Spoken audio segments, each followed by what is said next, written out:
any place. We'll get there soon, we'll get there soon. It's getting hard to figure out what you're about, going it alone, and what you're hiding underneath. I can't believe you're holding on your own. Falling in, you can barely swim. Grab a passing moment and let go. Put it in my hands, you don't have to let the current pull you in. I am a battleship, and I'll never give it up. I will never quit. I am a battleship, nothing's gonna bring me down. I can take a hit and carry on. Why you look so surprised that we're doing just fine, doing just fine. I am a give it up, I can take a hit and carry on. Caught in the motions of the tide, these wild times throw us for a ride. And every line that's cast your way, just let it save everything tonight. Falling in, you can barely swim. Grab a passing moment and let go. Take a chance, put it in my hands. You don't have to let the current pull you in. I am a battleship, and I'll never give it up. I will never quit. I am a battleship, nothing's gonna bring me down. I can take a hit and carry on. Why you look so surprised that we're doing just fine. I am a battleship, and I'll never give it up. I can take a hit and carry on. I'm a battleship. And I'll never give in. I'm a battleship. And I'll never quit, never quit. I'm a battleship. And I'll never give in. I'm a battleship. And I'll never quit, never quit. I am a battleship, and I'll never give it up. I won't ever quit. I am a battleship, nothing's gonna bring me down. I can take a hit and carry on. I am a battleship, and I'll never give it up. I will never quit. I am a battleship, nothing's gonna bring me down. I can take a hit and carry on. Why you look so surprised that we're doing just fine, doing just fine. I am a give it up, I can take a hit and carry on.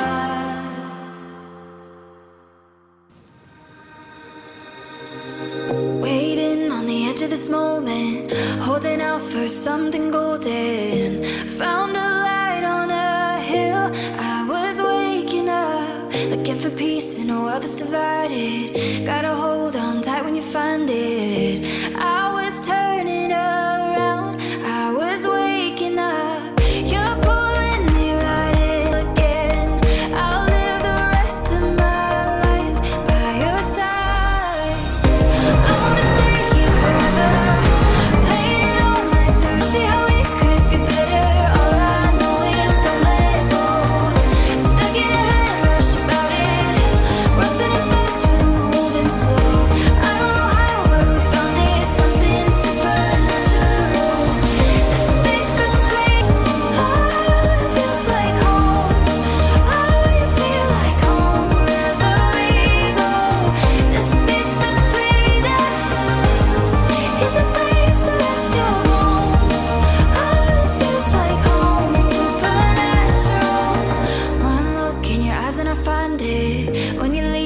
mind to rewind it. When you got it this good, you don't fight it. When you're with me, nothing else matters. On gray days, I live in your laughter. I collide with your heart, I'm seeing stars. I let go of the past. I know this too shall last. Now I've been waiting all that. I wanna stay here forever, playing it on like the radio. Don't see how it could be better. All I know is don't let go. Stuck in your head, rush about it. We're spinning fast, we're moving slow. I don't know how, but we found it, something supernatural. The space between us. Oh, you feel like home wherever we go. The space between us is a place to rest your bones. Oh, this feels like home, supernatural. I wanna stay here forever, playing it on like the radio. Don't see how it could be better, don't let go. Stuck in a head, rush about it. We're spinning fast, we're moving slow. I don't know how, but we found it, something supernatural. The space between us. Oh, it feels like home wherever we go. The space between us is a place to rest your bones. Oh, this feels like home, supernatural.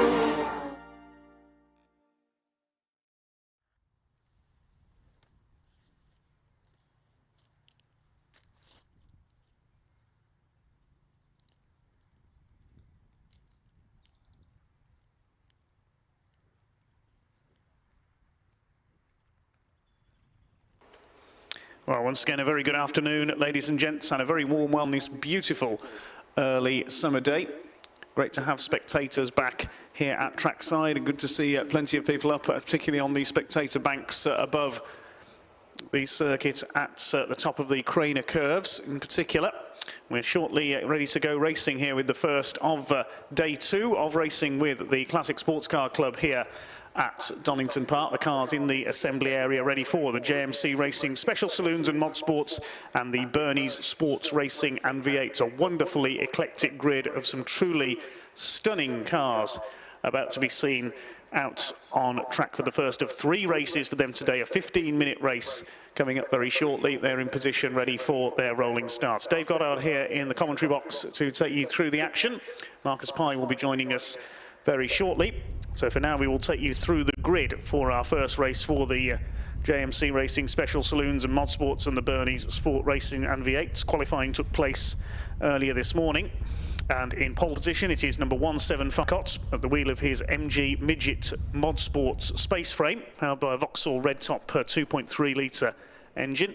Alongside him is number 5 of Wayne Crabtree in his amazing Ford RS200 2 litre turbocharged engine, the Abe Speed built car. Second row, 127, which is Laki Christoforou, the Greek-born driver in one of his collection of Mark II Escorts. And alongside him is Rod Burley, veteran of several hundred race wins in UK club racing on the short ovals, a regular BMW M3. The third row of the grid, number 11, which is Clive Anderson, the Jamaican, at the wheel of his stunning BMW E30 M3. And we should see Malcolm Harding's Castrol liveried number 101 Ford Escort alongside him, but I don't think he's there. Now, that car's not in the assembly area, unfortunately. Malcolm Harding, number 101. Fourth row, the Tuscan, first of a huge number of TVRs in this field. That is Matt Holborn, number 56. And alongside him, 59, Jack Gadd in his Sonny Howard-built space frame Mark I Escort. Completing the top 10, number 27, Martin Reynolds in one of his collection of classic Fords. That's a Mark II Escort he's at the wheel of, alongside 54, Chris Ridge in his TVR Tuscan. It must be a warm day. He's taking the hardtop off that car. Nice matching umbrella keeping him cool in the assembly area at the moment in the black and green. The sixth row, number 90, Alan Cooper, a late addition to the entry list in his amazing IMSA spec Datsun 240Z. That is a really special car indeed. Great to have that here. And alongside him, number 61, Joe Ward, in arguably the most famous British club racing car of all, the ex-Jerry Marshall Vauxhall Baby Bertha Firenze. The car in which the legendary Jerry Marshall took so many special saloon and super saloon wins with in the 1970s. An unbeatable and very famous combination. Joe Ward, its current custodian, and Bertha sits on the 12th row, on the 6th row of the grid. Row 7, we have number 31, Turbo Tom Carey, in his Cosworth 2-litre power special saloon clone. And alongside him, 581 Clive Leatherby with his TVR Tuscan. Behind them, just making it into the assembly area in time, 57 Tony Paxman with his Mark 1 Escort, and Neil Duke with his Ford Anglia space frame, number 66. Behind them, number 80, the rainbow liveried TVR of Matt Smith, the TVR Chimera. Alongside him, 77 Richard Morris with his special saloon Mini Clubman. The 10th row, 571 Aaron Moyse, TVR, and 97 Andrew Knight in his Pontiac Grand Prix ASCAR machine, which ran on the Rockingham Motor Speedway 1.5 mile oval for several years. There's a couple of those here this weekend. The 11th row of the grid, we have 166, which is the Ram Cobra, the AC Cobra replica shared by Cheng Lim, the Singapore-born driver, and Andy Lambert. We don't know who's in the car for this race, unfortunately. I believe Marcus Pye does. He's just joined us. Have you got the representative drivers, Marcus? Well, I've been down on the in the paddock area there, and it is Cheng Lim driving in the first one. The car's owner, Andy Lambert, with the second race, Cheng the third. Thank you very much indeed. Ford-powered Ram Cobra. So Marcus back in the box with us, so great to have him with us. Alongside the Cobra, we have the extraordinary Chris Isaacs built Morris Minor V8 of Craig Percy. Yeah, 6.2 litre, isn't it? Amazing. 6.2 litre V8 in a Morris Minor. Has to be seen to be believed and heard to be believed, that car. I would imagine that, ladies and gents, here at the circuit, you won't be able to hear our commentary over the cars in this one. The 12th row, 55 David Beattie in the ex-Rod Burley Honda Prelude Thunder Saloon. Alongside him, 58 David Gadd, father of Jack, in his Gartrack-built Mark 1 Escort space frame. The 13th row, 48 Matt Snowball. He's at the wheel of his awesome Plymouth Cuda. 69 Robin Gray alongside him in the Pontiac Trans Am. Got number 89, which is the Seward and Hall Triumph TR7 V8. Who's in that car, Marcus? I don't know. It's Seward's car that Ian Hall shares. I think Ian Hall owns the engine in it, and that's how it all works. And alongside him will be number 1 Mark Bowd in his Ford GT40 replica with a NASCAR V8 engine in it. Yeah, the 5.8 NASCAR Ford engine, yeah. In the Days of Thunder lookalike Chevrolet Monte Carlo ASCAR, and alongside him 88, which is the Scott's family in what's down as a Vauxhall Cavalier Mark 1 space frame. Howard's creations, that car, the Scott family. And that's the one that's powered by a turbocharged Volvo engine. Yes, it is. Rather odd interesting combo. Row 16, we should have had Alex Taylor's TVR Tuscan, number 9. That has withdrawn. 22 is there, and this is something really special indeed. The Miller Lite Buick Regal 80s NASCAR. Couldn't look more 80s if it tried. Sharing That's that car. the Bobby Allison livery. It's just amazing thing. Bobby Allison, one of the great NASCAR racers of the past. We need David Hobbs here to commentate with us, don't we? The next row is number 74, which is the Carter's MGB GT. Then we've got Steve Frey, 65, in his Eurocar Mondeo, the Valvoline liveried car.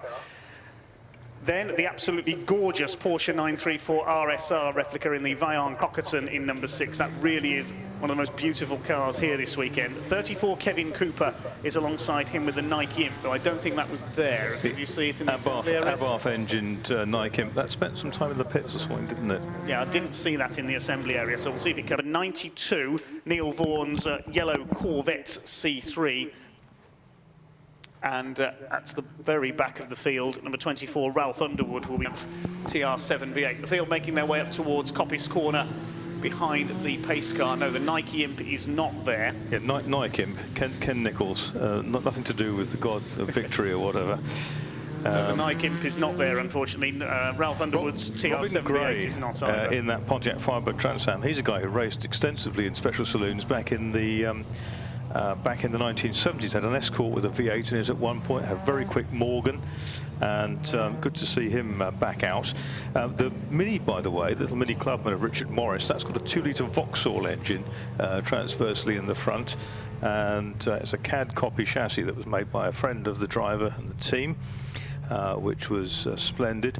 The question, the conundrum on the colour scheme, the Golf livery of the TVR of Matt Holman, it's the XE Flux car, just painted in the Golf livery of Chris Orchitz. Well, the pace car is coming into pit lane. They're coming up towards the red lights, and I think they'll be pretty superfluous, ladies and gentlemen. Wait for the red lights to go out. Just listen to this.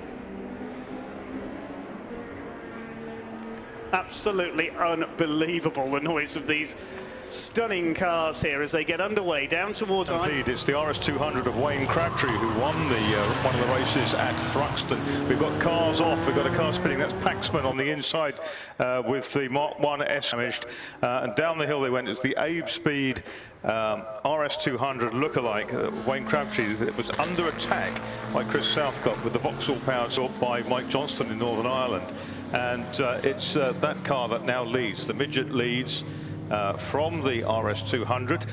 Bodywork of those RS200s, of course, made in Tamworth by Reliant, were they not? Seeing group, I can see Clive Anderson going well in the fearsome turbocharged BMW E30. What a great character Clive is, and that team, it works so hard on this self-built car, and it makes big power and goes very, very well. So, but it's Southcott who leads, the Southampton driver in the Straso Midget. Second is Crabtree in the RS200. Anderson is in third place, and then it's behind, it's Lucky Christoforou with his beautiful Escort 2.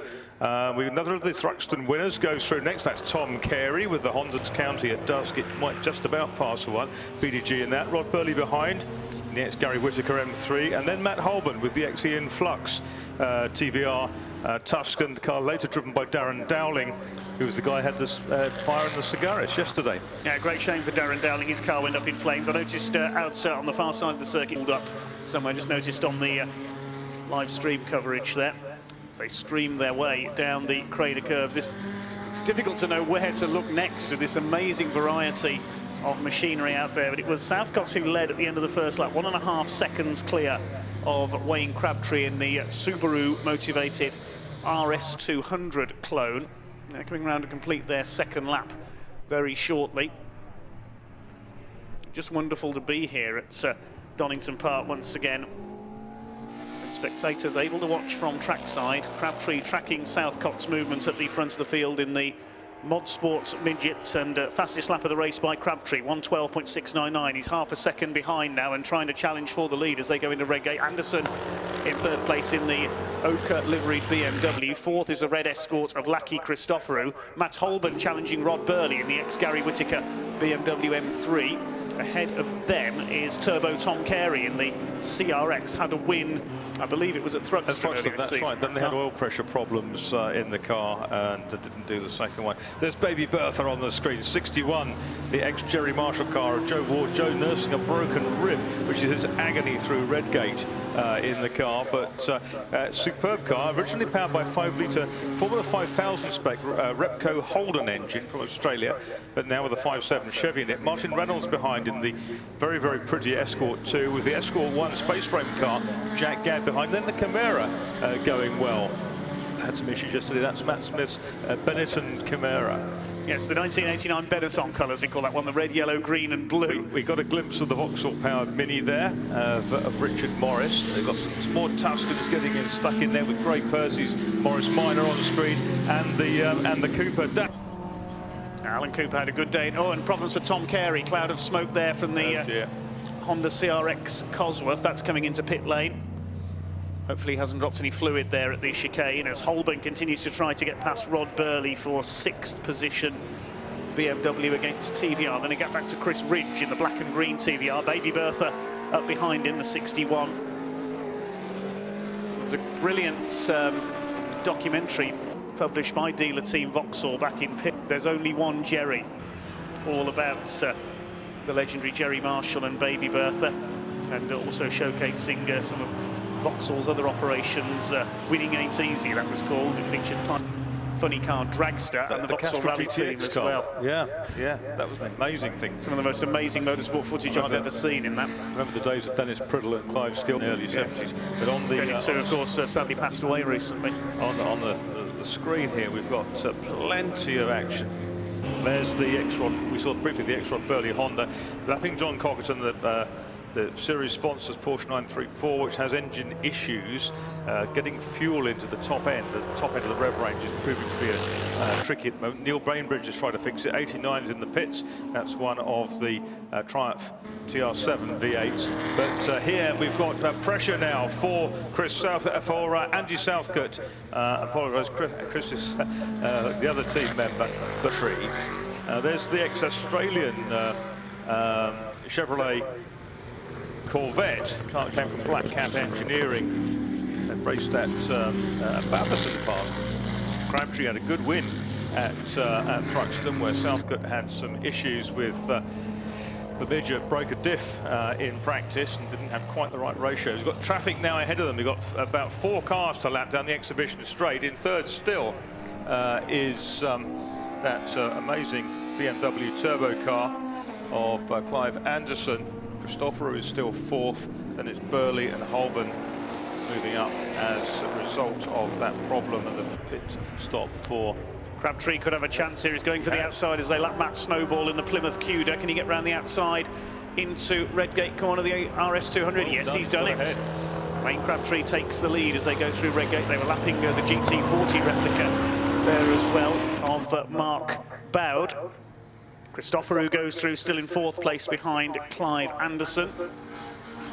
The leaders head down into the Old Head. You've got Burley in 5th. 6th is Matt Holborn with that Ixion Flux TVR. Then it's Baby Bertha.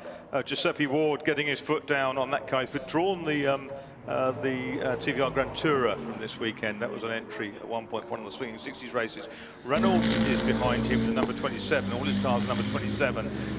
Then behind him we've got Ridge, another car coming. That's John Cockerton into the pits with the Vaillant car, which is actually Vaillant Green, it's called. It's not Michel Vaillant, as in the Belgian, but Vaillant make central heating boilers. Cheng Lim getting the Cobra round up. He's going past Richard Morris in the Vauxhall powered Space Frame Mini. Even a sculpture, that Porsche in that livery would be perfect, wouldn't it, John Collins? Yeah. So Crabtree leads the way from Andy Southcott. And those two. Southcott comes back down the inside though into Redgate. Can't quite make it. This ultra-low NG midget. The only things NG midget about it, effectively, are the headlights and the tail lights.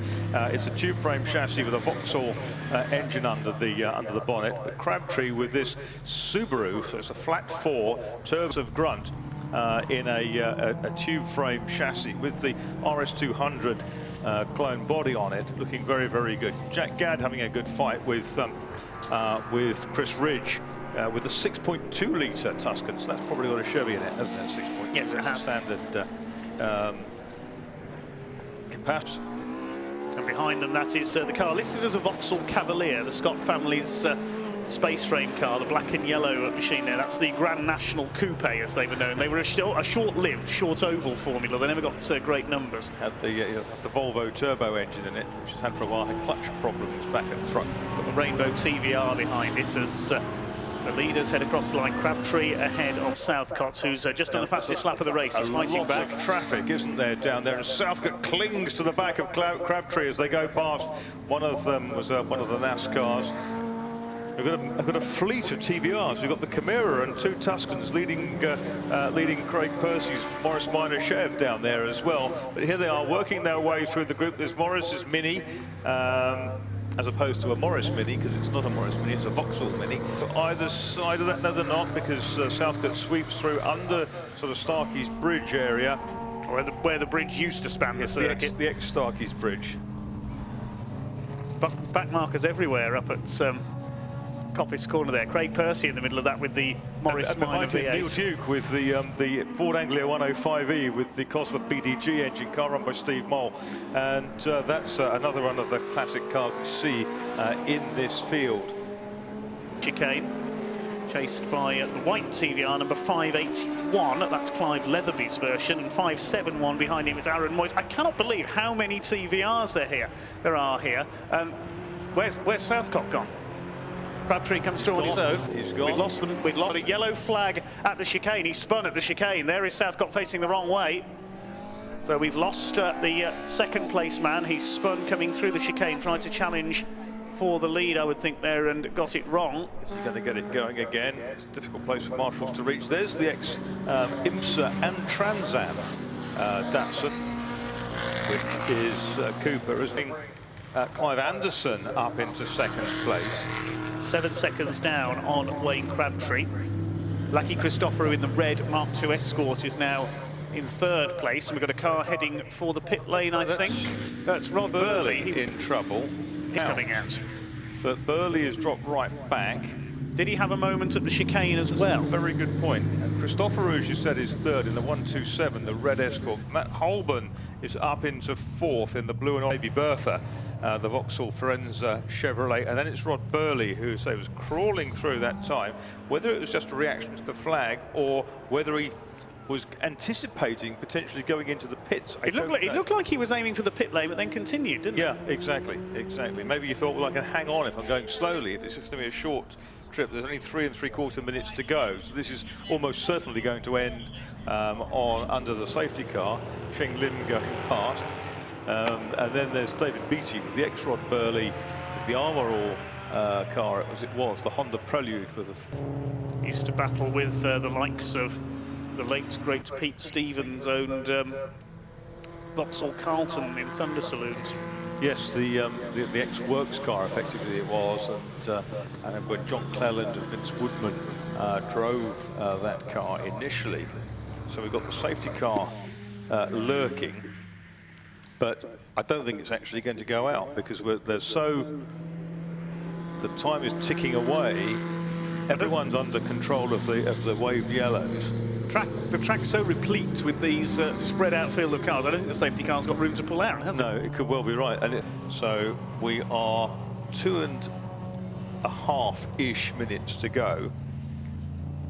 5, which is Crabtree, is ahead of 11 Anderson, the vivid ochre colour, as you say, BMW turbo car.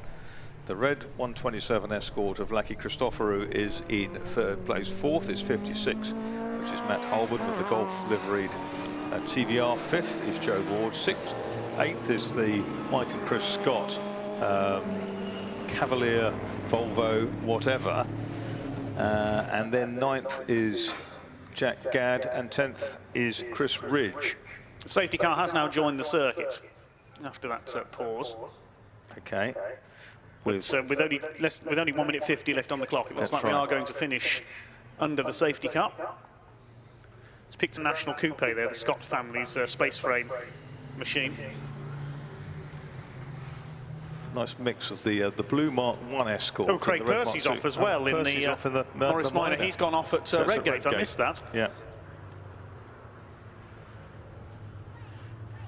That's an ex-police car, Morris Minor, believe it or not. Oh, somebody else has gone off as well. There must be fluid down at Redgate. The Corvette's gone ploughing off. That's the yellow Corvette, isn't it? Yes. And that is the car that debuted at Thruxton earlier this month. I can't see any fluid on the circuit down there. Vaughan's car.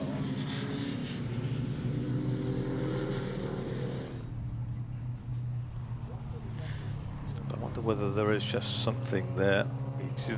And we are now into the last minute of the race. Almost worth throwing the flag, I'd have thought, with cars of Craig Percy's just walking away from the Moggy.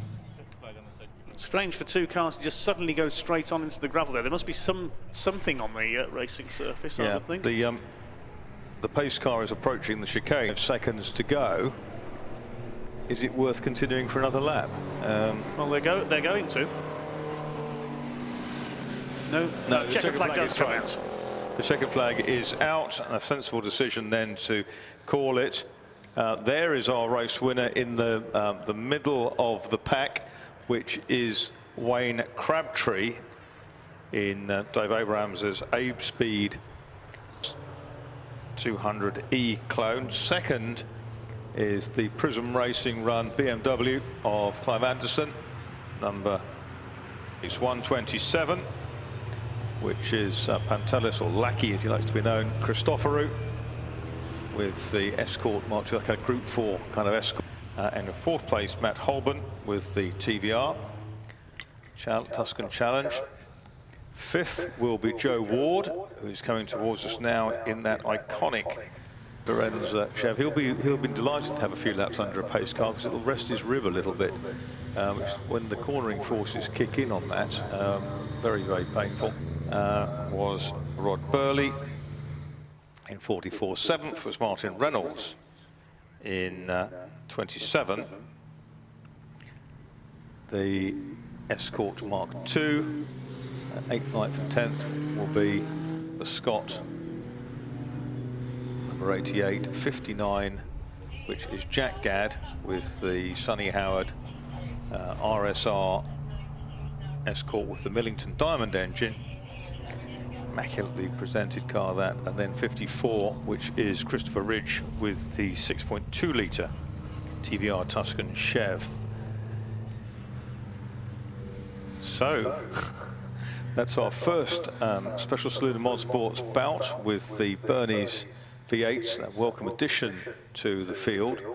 The telly hoist is going out to hook the Morris Minor out of the kitty litter. Incidentally, the Bernese V8s split fourth place. Various class winners we can bring you in the Special Saloon classes. Classic A went to Wayne Crabtree. Classic B went to Joe Ward. Classic C, further back in the order, was the Morris Mini. Class C, Classic D was Neil Dukes Anglia. And the modern classes, Class Modern B was Lackey Christoforou, for cars with more modern engines, and Modern A was Rod Burley. Those are your class winners as the cars head back into pit lane. And I believe, Marcus, that's lunch. There you go. And yeah, looking at that, the Escort Christoforou, 2.6 litre engine under the bonnet of that one. So that sounds like one of the big Millington type engines. I will check on that for the next race.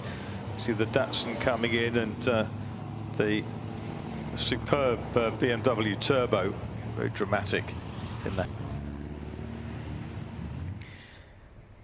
Cobra behind that, which was the Andy Lambert car driven by Cheng Lim in this race, the Singapore-born racer from Essex.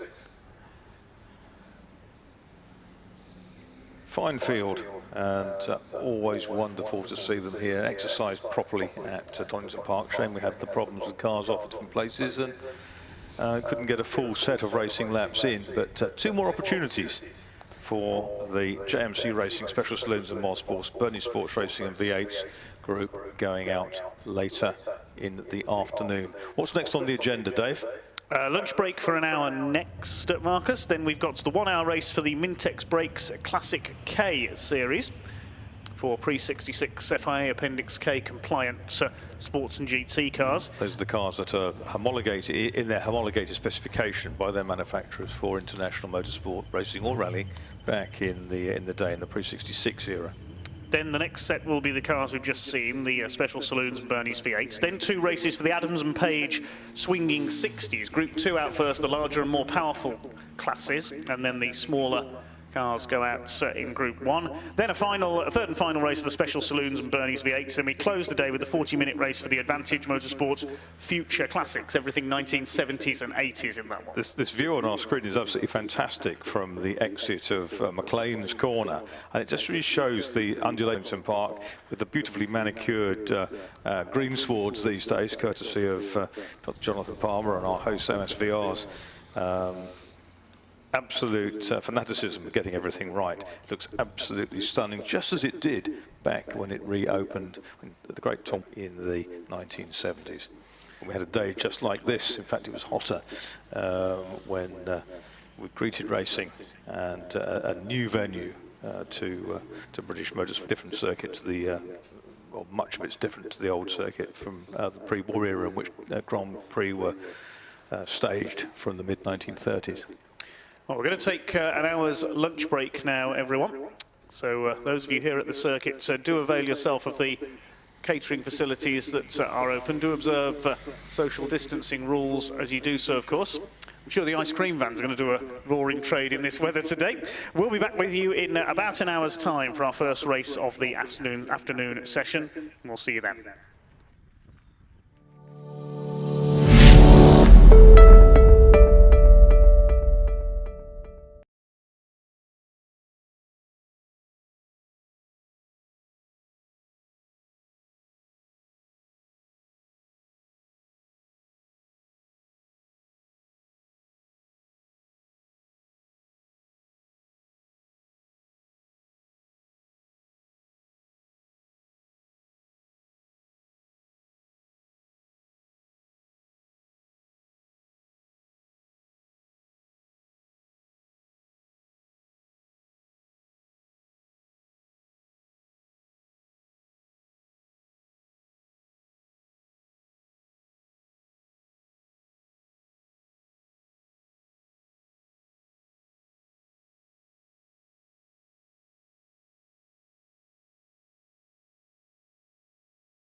It's getting hard to figure out what you're about, going it alone, and what you're hiding underneath. I can't believe you're holding on your own.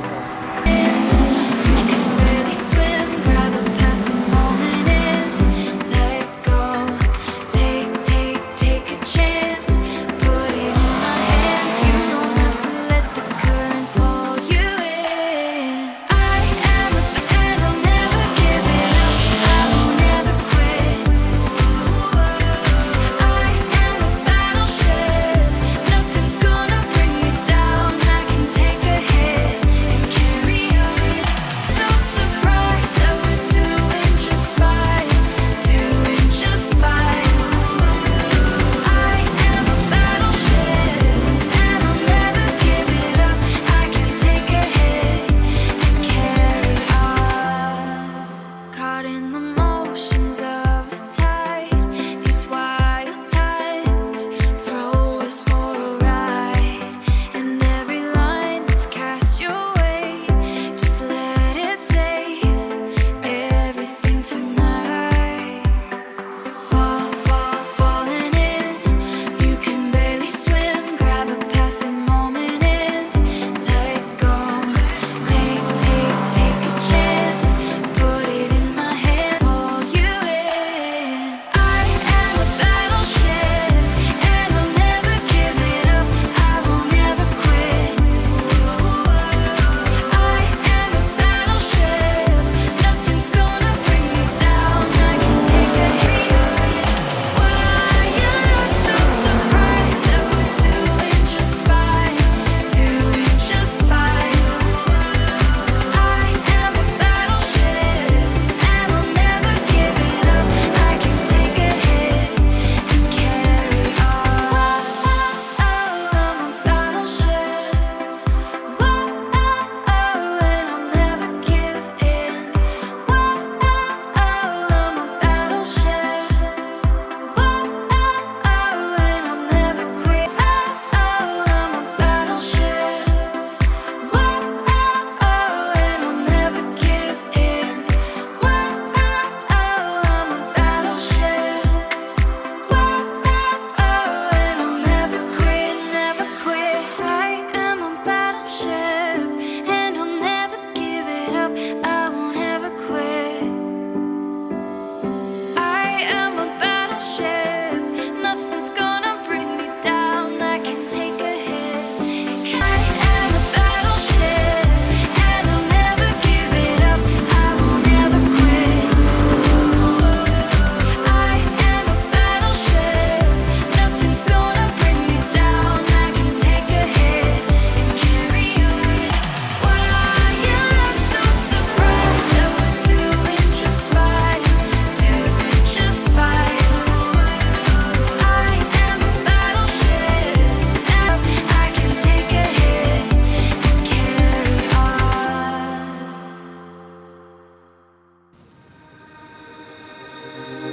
Waiting on the edge of this moment, holding out for something golden. Found a light on a hill. I was waking up, looking for peace in a world that's divided. Gotta hold on tight when you find it. I was turning around, I was waking up. You're pulling me right in, rotate to you again. I'll live the rest of my life by your side. I wanna play it on like the radio. Don't see how it could be better. All I know is don't let go. Stuck in a head rush about it. We're spinning fast, we're moving slow. I don't know how, but we found it. Something supernatural. The space between us, it feels like home. You feel like home wherever we go. The space between us is a place to rest your bones. It feels like home, it's supernatural. One look in your eyes and I find it. When you leave in my mind I rewind it. When you got it this good, you don't fight it. When you're with between us matters. On gray days, I live in your laughter.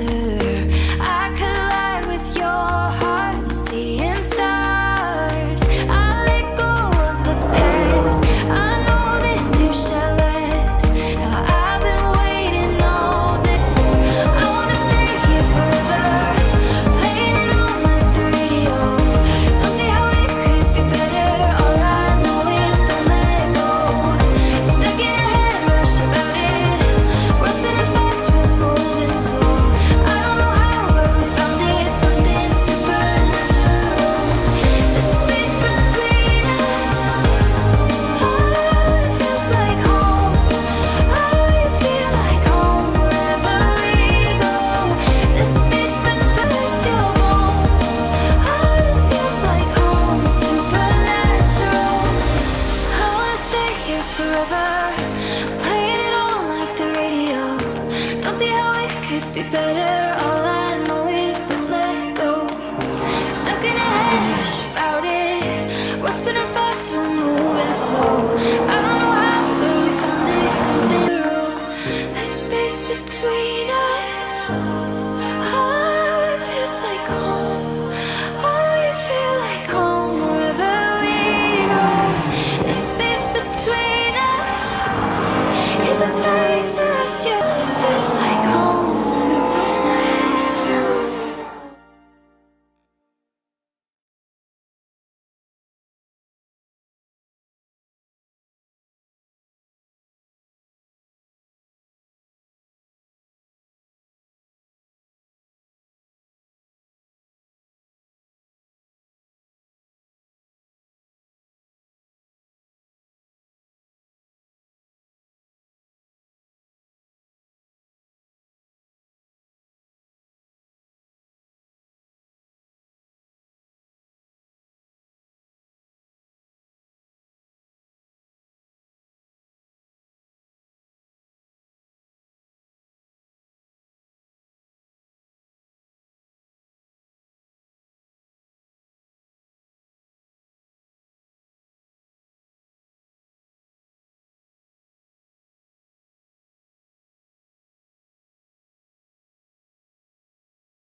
Good afternoon, ladies and gents, and welcome back to Donington Park on this beautiful early summer afternoon. Ready to go racing with our afternoon session here in the Midlands with the Classic Sports Car Club.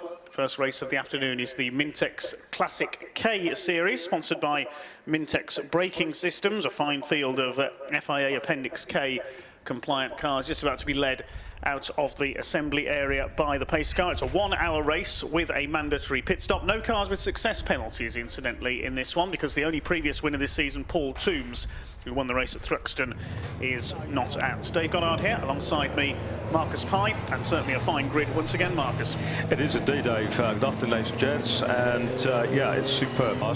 And they're all in their specifications as logged with the FIA, the world governing body, for racing and rallying in the period. And it's a great mix of marques, TVR, Lotus, we've got Mini Coopers in there, we've got Marcoses with their Volvo engines, there's Ginettas in there, this superb Shelby Cobra is in the mix as well, and we'll go through quite a lot of other manufacturers' products as we go through. Elan's in the mix, lots of MGs, a little Ginetta G4 and a G12, but at the front, Jimmy Boot, the local man from the Hope Valley up near Chesterfield, with his TVR Griffith, 4.7 litre Ford V8 under the bonnet, 121,978 for Jamie. Look for that car in the wasabi green colours.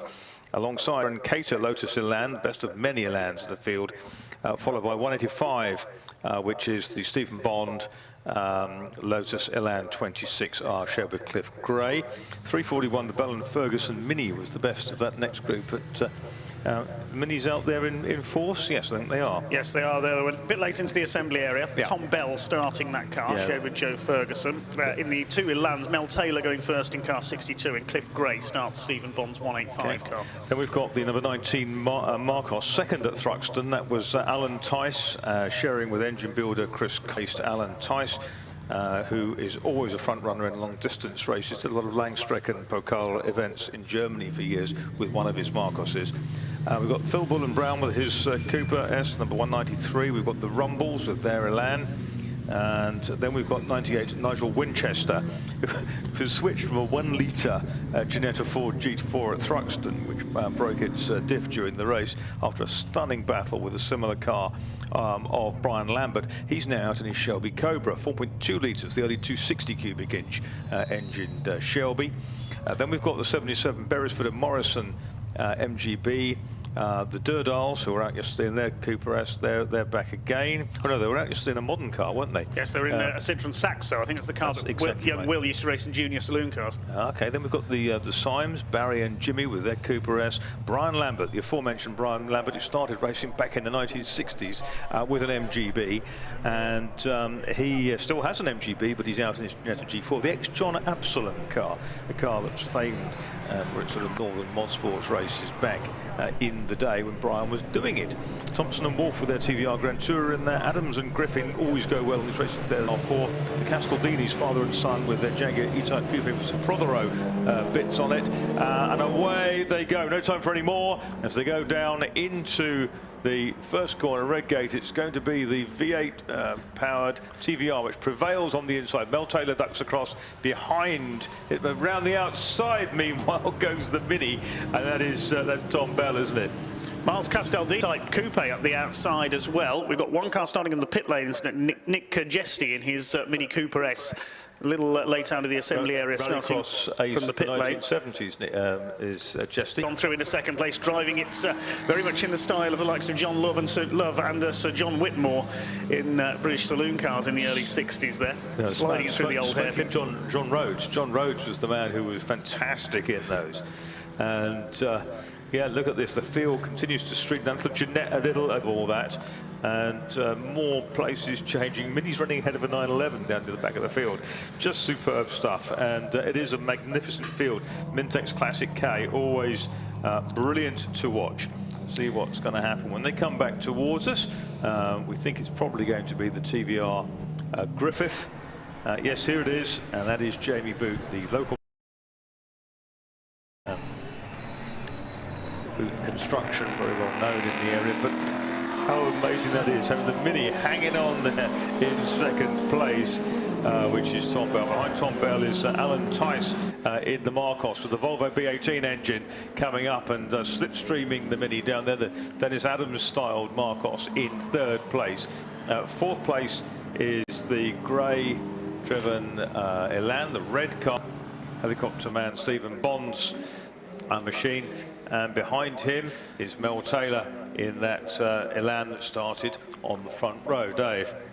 The most numerous class, of course, is that of the MGBs further back in the order. They have their own separate division. It's David Beresford, number 77, in 10th overall, who led that division at the end of the first lap. Head down towards the old hairpin, the midfielders. Neil Howe in the number 420 Triumph. Boot leads it, up on the curb. Tom Bell in second place. Races regularly along with Joe Ferguson in that car in the pre-66 Mini division with Masters Historic Racing. Alan Tice, Marcos veteran, up there in third place. Those three have broken away. It's Cliff Gray in fourth place, then Mel Taylor in the second of the Elans, rounding up the top five as the TVR charges down the exhibition straight towards the chicane. This is the longest race of the weekend at 1 hour for the Mintex Classic K Series. A mandatory pit stop, minimum of 2 minutes, as Alan Tice at the inside out of the chicane takes second place. Great move there by Alan Tice in the number 119 Marcos. Over the curbs, it had to be said, but it was very dramatic stuff. Alan Tice then up into second place. We were showing also on the programme within the CSCC, Catherine Henderson. So there they go through. It is boot from Tice, from Bell, Gray and Taylor. Then it's Winchester in that Shelby Cobra. Bull and Brown, Rumble, Syme, Beresford. Castledini is running in 11th place. And then Brian Lambert with that 1 litre Ford MAE powered, effectively, Ginetta, the engine built by Sam Wilson in that car. He's diving down the inside of Castledini into the old hairpin, just as one of the Minis relieves a TVR number 63, which is the Thompson Wolf car, of a place in his wake. That Mini, the white Mini of Bell there, is it, sorry, is it? There's two cars the same at the front of the field. Paul Bull and Brown is the Phil Bull and Brown, sorry, is the second one. That's the Phil Bull and Brown one, and that was just so sideways in the mirrors of the Cobra. They're coming up to complete the third lap. Here's Jamie Boots, who has the lead, pulling away in his rumbling TVR. Battle is joined for second place. Alan Tice under fire from Tom Bell in the number 341 Mini. Then it's Cliff Gray in the red Elan in fourth place. We've got a yellow flag out. Oh, the Shelby Cobra spun. In the big snake there has lost it. Let's hope he can get that going again. We don't want to see the safety car out if we can help it. Wheel of his Elan coming under fire from Phil Bull and Brown's Mini. They swapped places on that previous lap. Shelby Cobra has got going again. Lost a few places there. He came over the line quite a way down. Just looking down the timing screen. Incidentally, if you want to follow the live timing here this weekend, you can do so at tsl-timing.com. That's tsl-timing.com. Going again, he's come around in 18th place. 18th place for the Cobra. He can howl back up the field. The former Clubman's racer. That is the car. Then Nigel Winchester, number 98. So still got a long way to go. 54.5 minutes on the clock as Barbara Lambert heads over the line in number 34. Yep, family MGB. Yeah, Barbara, wife of Brian, who's up in the field in Ginetta. She's recovering from a wrist injury that she sustained last year, which kept her out of the cockpit of the family MG. But good to see Barbara back in the saddle. Round the outside into Redgate, that's Tom Bell. Back round the outside of Alan Tice. Alan Tice now as the green car. If you're watching on one of the screens on the YouTube channel or on the Classic Sports Car Club website, you will see that green TVR was leading. Tice has got back ahead of the Mini, but the Mini, which adopts some extraordinary angles, as Tom Bell doesn't seem to trouble the brakes very much, other than to flick the tail out and keep his foot down through the 8. Well, there, that's the 193 car, which is Bull and Brown. Oh, that was very close, wasn't it? Came very close. The Marcos and the 47 MGB there. Tail end of Mark Hainan with the red and white MGB. And you don't seem to worry too much about the middle pedal in a Mini, do you? Tom Bell certainly doesn't. He's only a young gun, but he's absolutely throwing that car around here. He'll hand over to fellow young gun Joe Ferguson in 341. Didn't have much luck with his Fiesta in the CSCC Co-Old Sport Tin Tops race yesterday. That got some damage early on and had to retire. It's the Marcos still holding second somehow as they come through the chicane, but again the Mini sideways off the curve. They're going to be side by side as they head over the start-finish line. They're losing ground all the time to Jamie Boots, who's pulling away in the TVR, and this is allowing Cliff Gray and Stephen Bond's Lotus Elan to close up and make it a three-way fight fairly soon for second place. 7 seconds is the lead gap for Jamie Boots. In 5th position, it is still Mel Taylor, then Greg Rumble, Bull and Brown's Mini, and then the Scottish Mini, the Syme family. We didn't get the starting ground for that car. I think it's Barry Syme in that car for the first stint. So, oh, that was, again, very, very close. And Bell tried to get the Mini up alongside the Marcos. He flicks it back at the old hairpin to the inside line, but down the hill, wasn't there? And all the while, you wonder whether Cliff Gray was preparing to bail out at that point. He's chasing them down in what is a proper Lotus Elan 26R, the racing version of the Lotus with that backbone chassis, the twin-cam Ford-based engine up front, and a very, very lithe package. And Cliff Gray has virtually caught the Bell and Tice duet, trying to make it a trio for that battle for second place. And Cliff Gray pops out of the slipstream with the Mini on the exhibition straight, comes down, he's got the Mini, and he's going to move up to challenge Alan Tice in the Volvo with its marine ply chassis. Marcus had a bit of a twitch through the chicane there, but he's held second. Here comes Cliff Gray in the 26R Lotus Elan number 185. He's going to get the inside line down into Redgate. He's going to go up into second place on the inside. We've got one car in the pits. The number 25 Mini of Barry and Jimmy Syme has come in with a problem. That was from about 9th place section of the circuit at the moment. The MGB class, meanwhile, we'll keep an eye on them. David Beresford still leading that in the cream car with the black roof and wheels. Plenty of battles all the way down the order, though. Brian Lambert in the little G4 just going through Redgate ahead of David Beresford. And behind them, having calmed down after a rather fast start, Miles Castaldini in... Yeah, Miles has driven all sorts of things, including a Formula 2 spec Brabham BT38 in recent years, but done a lot of stuff in things like Davrians, which he's very, very fond of, and helped his dad with preparation of numerous Jaguars over the years, including a low-track coupe version. Of course, it's 60 years this year since the debut of the Jaguar E-Type. And first race, they competed in, finished first and third, Graham Hill and Roy Salvadori at Alton Park in April of 1961. Jamie Boots has completed 7 laps. He's gone through. He's 8 seconds clear of the Cliff Gray Lotus in second. 3rd place. Here comes Nigel Winchester on the screen and the number 98, the beautifully turned out AC Cobra. At that point, the Shelby Cobra, they were narrow bodies. They didn't have the big one. Oh, and a spin for one of the Marcoses. Which one is that? It's not very nicely placed, is it? I would imagine that that's car number 145, I would think. Okay. Battle continues between the Cobra coming back at the Castaldini Jag and thunders by in a straight line. A bit of belch of fuel from the exhaust there as the Marcos resolutely remains stationary in the middle of... Now where is that? Is it? It's the exit. Is it the exit of McLean's? I think it is. Yes, it may well be. I can't quite see that car on circuit. I can't see any yellow flags to give us a clue of where that car is on circuit at the moment. But racing continues here in this Mintex Classic K Series, second race of the season. As we say, no success penalties. If you win a race outright in this series, you carry a 30-second extra success penalty for the rest of the season. The safety car is coming out. Going out at 8 laps for the leader. Because of that stranded Marcos, no doubt. We were saying there, the only race winner so far, Paul Toombs, who won at Thruxton, is not out this weekend, so everybody on a level playing field in terms of pit stop penalties. This is going to wipe out the 10-second lead that Jamie Boot has built up. This Marcos still doesn't want to go where marshals are. It's at the old hairpin, we can see now. Yes, now we can Next see. to the old hairpin. That's why we couldn't see yellow flags, because it's down in the dip from our commentary box. And well done, the marshals. They've, well, they've got it going underway. Yes, there it is.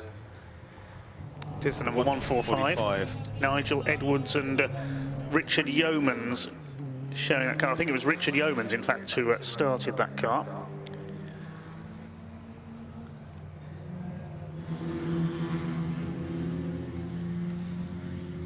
He's able to get away. Nice little, he tried to fire the Marcos up. Now the pit window is not yet open, so cars will remain on track. The safety car will pick up our race leader, Jamie Boot, in the TVR, if possible. We'll see the cars together of Lambert, the little Yes, he's got him. Ginetta, and that's the orange Ginetta that came from Patrick Ward Booth, and behind that is Nigel Winchester. These are the two guys who diced in Ginettas at Thruxton, but Winchester's brought out the Cobra here. On your screen is the 196, the Gilburn GT, chassis designed by Bernie Roger, hence the Burn, as in Gillenburn. Welsh-built car. And the Sime Mini. And it looks like they've got the cooling fan out, so overheating a problem. It looks like a little more than overheating there. Lights are out atop the BMW safety car, so we'll be going back to racing this time. The MSVR safety car comes into the pit lane. And racing will resume. They can't pass until the start-finish line. There's a couple of slower markers ahead of the second place battle there. The Longdon family Mini ahead of Cliff Gray, who now goes through past Richard Longdon. The rest of them go streaming down towards Redgate Corner. Due about 2.5 seconds there. He was able to get away on the restart. And there'll be a battle very soon between the Elan 62 Mel Taylor and 70 Rumble, because Rumble was right alongside the Bull and Brown Mini and number 193. So I think that looks like it's going to build into a tussle very shortly. You could say. Absolutely superb, and that was Phil Bull and Brown coming round a slower Elan, taking advantage of the merest of gap, come up with the field as well in the orange Ginetta, and he's got Nigel Winchester with him now in the Cobra. That's in the background. Here's that's Taylor and Bull and Brown. There's the Gilburn GT, which is the car of Smith and Mallet. Great rumble ahead of the Gilburn there. That's the number 196 car. David Smith and Peter Mallet sharing that car. We don't have the starting driver for that car, unfortunately. I see that the Cobra has gobbled up the 1 litre Ginetta. Probably no major surprise there. 10 laps in the book for Jamie Boot. The lead gap has come down a little. Personal best that time for Cliff Gray, 1:24.623. He's got the gap down to just under 2 seconds as they head into Redgate. Oh, and is that the second place car that has spun? We have a spinner going into Redgate. It is Gray. Oh dear. Just as he was closing in there, he's pushing a little bit too hard, spins it around on the entry to Redgate. Let's hope he can get going again. So that will put Alan Tice in the Marcos up into second place. Through to third will go Tom Bell in the Mini.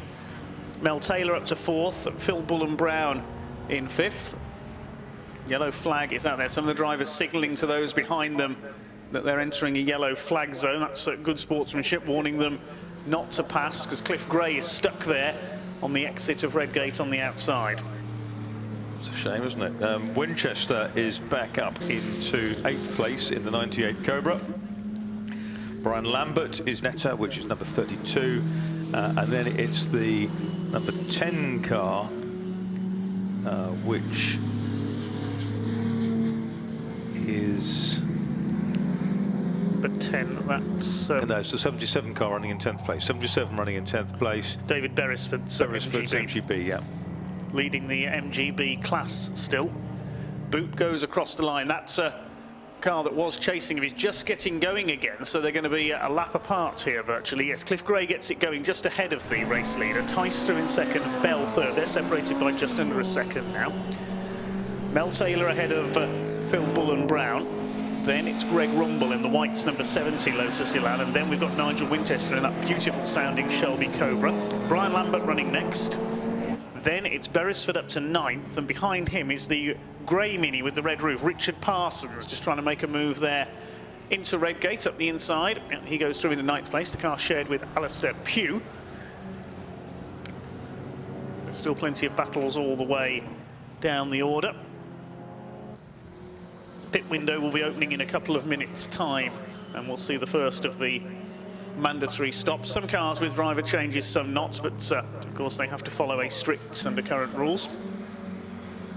We've seen a fair few cars penalised this weekend. You get a 30-second penalty if your pit stop is too short, and we saw a couple of changes to results of races yesterday as a result of that. Coming up the order is Triumphs, which is Neil Howe in the TR4, 2.2 litre TR4, number 420.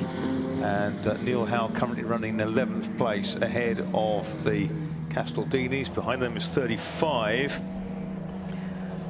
which is Greenhill. Tim Greenhill, the ex-vintage car racer in his MGB. Yeah, absolutely. And oh, is that Cliff Gray out? Cliff Gray walking away from. He's had problems with the Bond Elan. With the Elan, he stopped down at the exit of the old hairpin. So you could say the Bond keep is out of the race, except it's Lotus Elan. A little bit obscure there for some, Marcos. Yes, the Bond keep, that was based on a Triumph, wasn't it? Yeah, Triumph bits, yeah, absolutely. Mind you, so did Formula One Brabhams, and many others used Triumph uprights. Even in the Formula One days of the mid-60s, that good old Triumph upright was used in all levels of motorsport. And later on into the 70s, Dolomite engines were used in F3. A certain Nigel Mansell drove not very the well. Unipart March Triumph. Yeah, they weren't a huge success, sadly. It was a bit of a boat anchor. The Syme Mini's back out, I've just noticed there. Barry and Jimmy Syme's Mini. Jamie Boot continues to lead. Just under 5 seconds. He's got the gap out to now over Alan Tice in the Marcos. Miles Castaldini in the number 7 Jaguar is down in 12th place after his very rapid start down the outside of everybody towards Redgate. Phil Bullen Brown up ahead of the Tans now, so he's making really good progress. The matching car to Tom Bell's. Slowing MGB, that's Mark Hainan, number 47. Keeps it going. There goes the second place fight. They're now separated, Tice and Bell, by just under 1 second. That gap seems to have stabilised now. The Mini trying to keep up with the Marcos. Then a gap back to Phil Bullen Brown in 4th place with the Mini. Greg Rumble's got ahead of Mel Taylor in the Battle of the Elans for 5th position. And the pit window opens now. There will soon be the first cars making their mandatory stops. Winchester and Lambert are next up, a long way apart now. Winchester trying to make up for that early spin, and you can see the two Elans up ahead of him. And Nigel Winchester last time round did a personal best, a 1:26.750, which was a second quicker than the car than the Elan of Greg Rumble, who's ahead of the Taylor one. Comes Neil Howe in the Triumph TR4, closing on the 77 Beresford MGB with that strange thing on the roof. I'm quite sure what it is. The pretty little Ginetta G12, the yellow G12 there is Chris Blewett's car. That may be a lamp pod on the roof of the MGB. There goes Jamie Boot through again. 14 laps down for the local man. We had the two red Marcuses together for a while. They're lapping the car of Yeomans that was spun earlier in the race at the old hairpin. Phil Bullen Brown goes through, the car identical to that of Tom Bell. And Mel Taylor sweeps back ahead of Greg Rumble there, coming out of the chicane over the start-finish line. The Cobra rumbles through behind them in the hands of Nigel Winchester, recovering from his spin earlier on. Brian Lambert going well in that tiny little Ginetta G4 ahead of the pass. In that little G4 built by Sam Wilson, the Formula Junior, historic Formula Junior ace. Neil Howe is in, and Beresford did as well. I can see the roof now. It's a little flap in the roof that opens for ventilation, I think, that we can see that's open there. That car has come in. Beresford handing over to David Morrison. Neil Howe is in. Another of the MGBs coming in. That's Tim Greenhill. So the first cars making their mandatory pit stops. Tim Greenhill had a very quick vintage special, which was named Red Henry. A Riley special. Yeah, so I know he raced with the VSCC for quite a few years. Had a Chevron B8 many years ago, which he used to, I think, enter for Tim Goss, going back a very long time. 21, Paul Raymond brings the blue Marcos with the red stripe in, sharing with James Wheeler. If that's the same James Wheeler who races MGBs elsewhere. Sonny Wheeler, who are omnipresent in those events. We say good afternoon to Pete Edwards of the Motorsport School, who's joined us here in the box, sponsored the Turbo Tin Tops race yesterday. These arrived bearing refreshments. Thank you very much, Pete. In comes 34 Barbara Lambert. 25 is that's the Side Mini, isn't it? That's going again after its stop. Sandwiched between two MGBs. Another MGB just up the road there. It's getting quite busy in the midfield. And there's the little Gilburn being lapped as well. 251 there, Peter and James Illingworth. Peter at the wheel at the moment of the light blue MGB. It does look fun, doesn't it? This looks absolutely brilliant. It makes you want to be out there yourself, doesn't it? If you want to have your race licence, then Pete Edwards is the man to see. Yeah, purveyor of teas and coffees to the cognoscenti and commentators, and proprietor of the race school. Yes, and has centres around the UK, based mainly at Mallory Park. You can get your race licence in sessions with Pete and his instructors. In comes the 68 car. That is Russell Martin's MGB. The little Ginetta of Chris Blewett is in as well, the Ginetta G12, probably the lowest car in this race. And that monster spin at Church in the Classic K race 3 or 4 weeks ago, which was provided quite a lot of excitement when leader Paul Toombs came down to find this yellow apparition in the middle of the circuit. Boot leads by 2.5 seconds. The gap has come down a little between himself and Alan Tice, as in comes another MGB. That's Mark Hainan, number 47.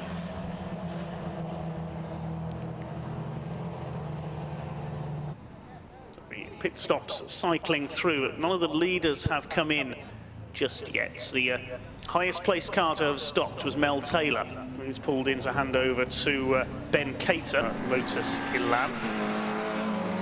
Was battling for 5th position with Greg Rumble.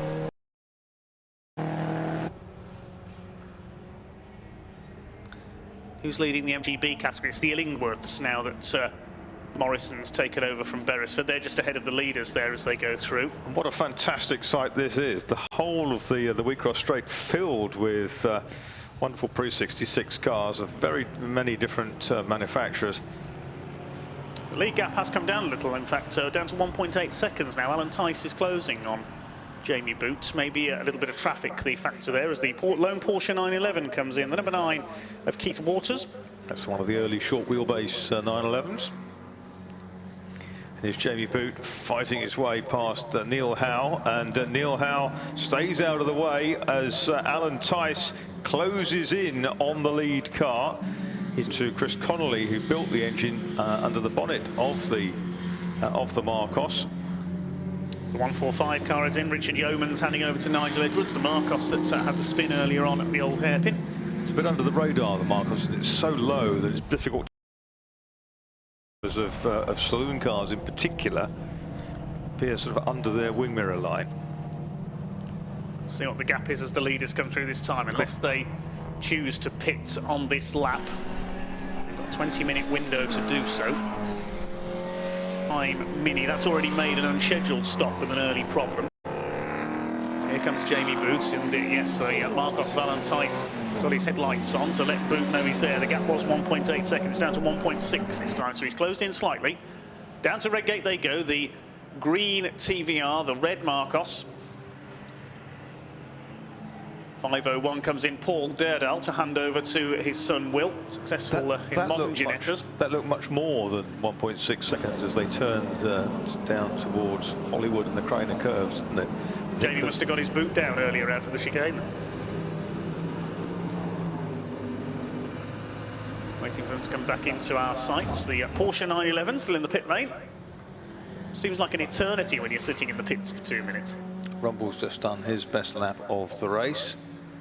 Greg Rumble in 70, running in 5th place. Well, a bit of a squeeze there for one of the minis going up towards Schwantler Brown, or was it the Tom Bell Joe Ferguson car? I can't see from this distance. They're identical, those two cars. Just want to, I keep thinking of Bull and Bush, as in down at the old Bull and Bush. You mentioned Bull and Number 7, Jaguar E-Type fixed-head coupe of the Castaldinis. Sun Miles starting. Dad Paul picking up Papa Castaldini. We'll be in there in a minute. There goes Jamie Boots. Now, what's the gap this time? It was 1.6 seconds. It does look more than that as they come through this time. Yeah, back up to 1.9. So Jamie Boots is pulling away again. There's the Bell and Ferguson car. It was that car that got a bit of a squeeze from David Morrison's MGB as he lapped him there at McLean's. Still in 3rd place. Clear of in 4th. We'll see who comes through. 55 MGB comes in. That's Mark Hope. You get a blue car with the red and white stripe down the middle. Very smart looking car, that one. Bull and Brown goes through in 4th. Greg Rumble 5th. Then a gap back we should see the Cobra. You see the 911 and the Marcos together, and you think those shapes did their manufacturers very, very well, didn't they? The Marcos is still, even in the days when they were running the Chevrolet V8 engines in GTs in the sort of early 2000s, whatever. Yeah, still recognisable. Yeah, still recognisable as that. Corroy's has still got his Marcos, hasn't he? The world's fastest Cornelius. Indeed. The Cobra has come in. Nigel Winchester making his stop. And a 68 MGB, Russell Martin there with a front wheel cocked in the air coming through the chicane. Yes, Winchester into the pits then from what is effectively 6th place. Number 129 has come in as well. The Mini Richard Parsons handing over to Alistair Pugh. They've done a lot of stuff in pre-war cars as well. I've still yet to attend the VSCC event. I wouldn't waste your time, mate. No, you know, get out there and do it. Never had chance on my busy calendar at the moment. Go to Mallory Park. I will do when I get the chance. Don't squander it shopping or anything like that. Just Mallory Park or Cadwell Park, you'll be fine. When I find space on my calendar, when it doesn't clash with something else I'm voicing, I will. Over the line go the pace setters, then Bull and Brown goes through again. It's under 2 seconds clear of Rumble. Very period numbering on the Winchester Cobra. Remarkable kind of purple livery. Yes, it looks very typically American, that car, doesn't it? Very nicely turned out. So I remember Nigel in the early 70s in a Formula Ford engine Mallock entered by Automania at Thruxton, when I used to be a pit marshal.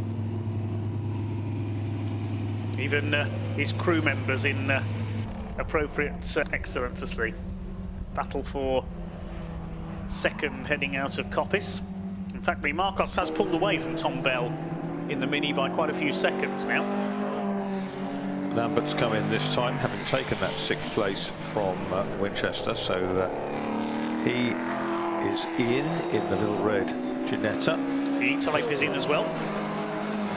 Son handing over to father, the Castaldini clan, and in comes number 63 as well. Been a quiet race so far for the TVR of Wolf and Thompson. David Thompson handing over to the very experienced John Wolf. That sounds like one of those I've just dubbed this commentary over and oh look, the TVR's having a problem moments, which is on football as well. You always know when somebody's about to score a match of the day when it's a highlighted type programme, because the commentator will say something leading and oh, there's the little yellow Ginetta G12. Small Ford engine. There's the 63, that's the Thompson Wolf Granny, the TVR Grand Tourer Mark III. The Ginetta G4 there of Brian Lambert. 261 Elan goes through. That's Graham, to be confused with the national hot rod guru who's been writing for Motorsport News for many decades. Oh, forever. Yeah, the authority on national hot rods is Graham, spelt differently to Graham Brown, who we have racing here today. What we do with Graham Brown is ring him up, quote him a number, and he'll say, oh yes, that was Percy Sludge Bucket, who raced briefly a season at Cowdenbeath in 1964. Well, we all have our specialists of racing. Over the line goes the number 119 Marcos. It's actually showing us, well, it's number 119 on the door, it's showing us number 19 on the timing. There goes 341 of Tom Bell, and the lead group of 5 have still yet to stop. Still plenty of time to go. 27 minutes left on the clock. All the way. Starting to get a little more spaced out now. He's 5.4 seconds up on Alan Tice. Tom Bell 7 seconds down on the Marcos now in third. His lap times have dropped off. Greg Lotus ahead. What's that hanging down underneath that black? Underneath the MGB, Brown. There's something dragging on the underneath the back end of it. There goes Jamie Boot then. There's a penalty notice being prepared by the marshals on the start line. Drive-through penalty for number 103. That's the Simon Scantlebury Mark Prutton MGB. We know not why at the moment. That car's got a drive-through penalty. There is the MGB just going over the line now. Hasn't come up on the screen the reason why. So they've transgressed in some way. The Cobra goes over the line. Things settling down now, just waiting for the leaders to make their pit stops, really. And Jamie Boot, as I say, that does so. He pulls into the pit lane. His pursuer's going to follow his lead. Yes, 341 of Bell comes in. Alan Tice has gone through, so he'll take the lead of the race. Tom Bell is in to hand over to Joe Ferguson. The Alan Man Replica Cortina of the Fraser family is in as well. John handing over to Ian. In comes Greg Rumble too.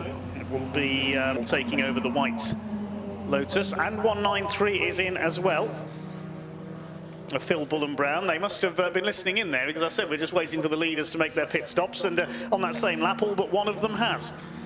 The only car that didn't come in there was Alan Tice. That's right. He'll run as long as he can, because he tends to be a little quicker in the car than Chris Connolly these days. And Chris Connolly, a very rapid driver, winner of the won the Spa 6 Hours 1 year back in the 1990s with Arthur, of course. So the only other car that has yet to stop, let's take a look, there's one other, is number 182, which is Steve Osborne, one of the MGBs. So it's Tyson Osborne then, the two. So they're the only two that have yet to stop. The car that came in earlier from the leading pack is Mel Taylor and Ben Cater, number 62. Now let's see if stopping earlier is going to help them here. See where they re-emerge. Now is that Tice coming in? Yes, he is.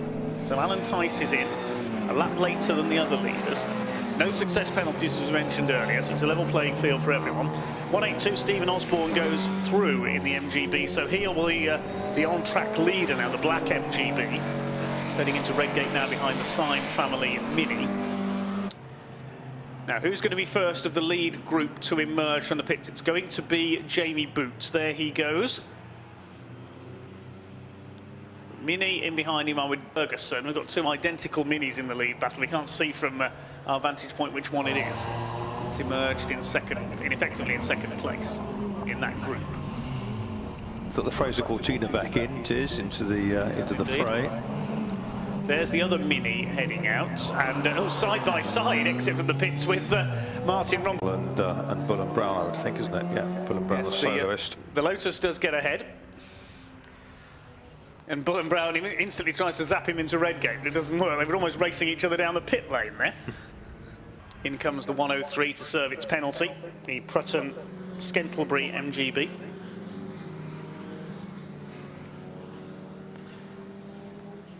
Down into the old hairpin, Phil Bullen Brown skitters down the inside of the number 70 Elan,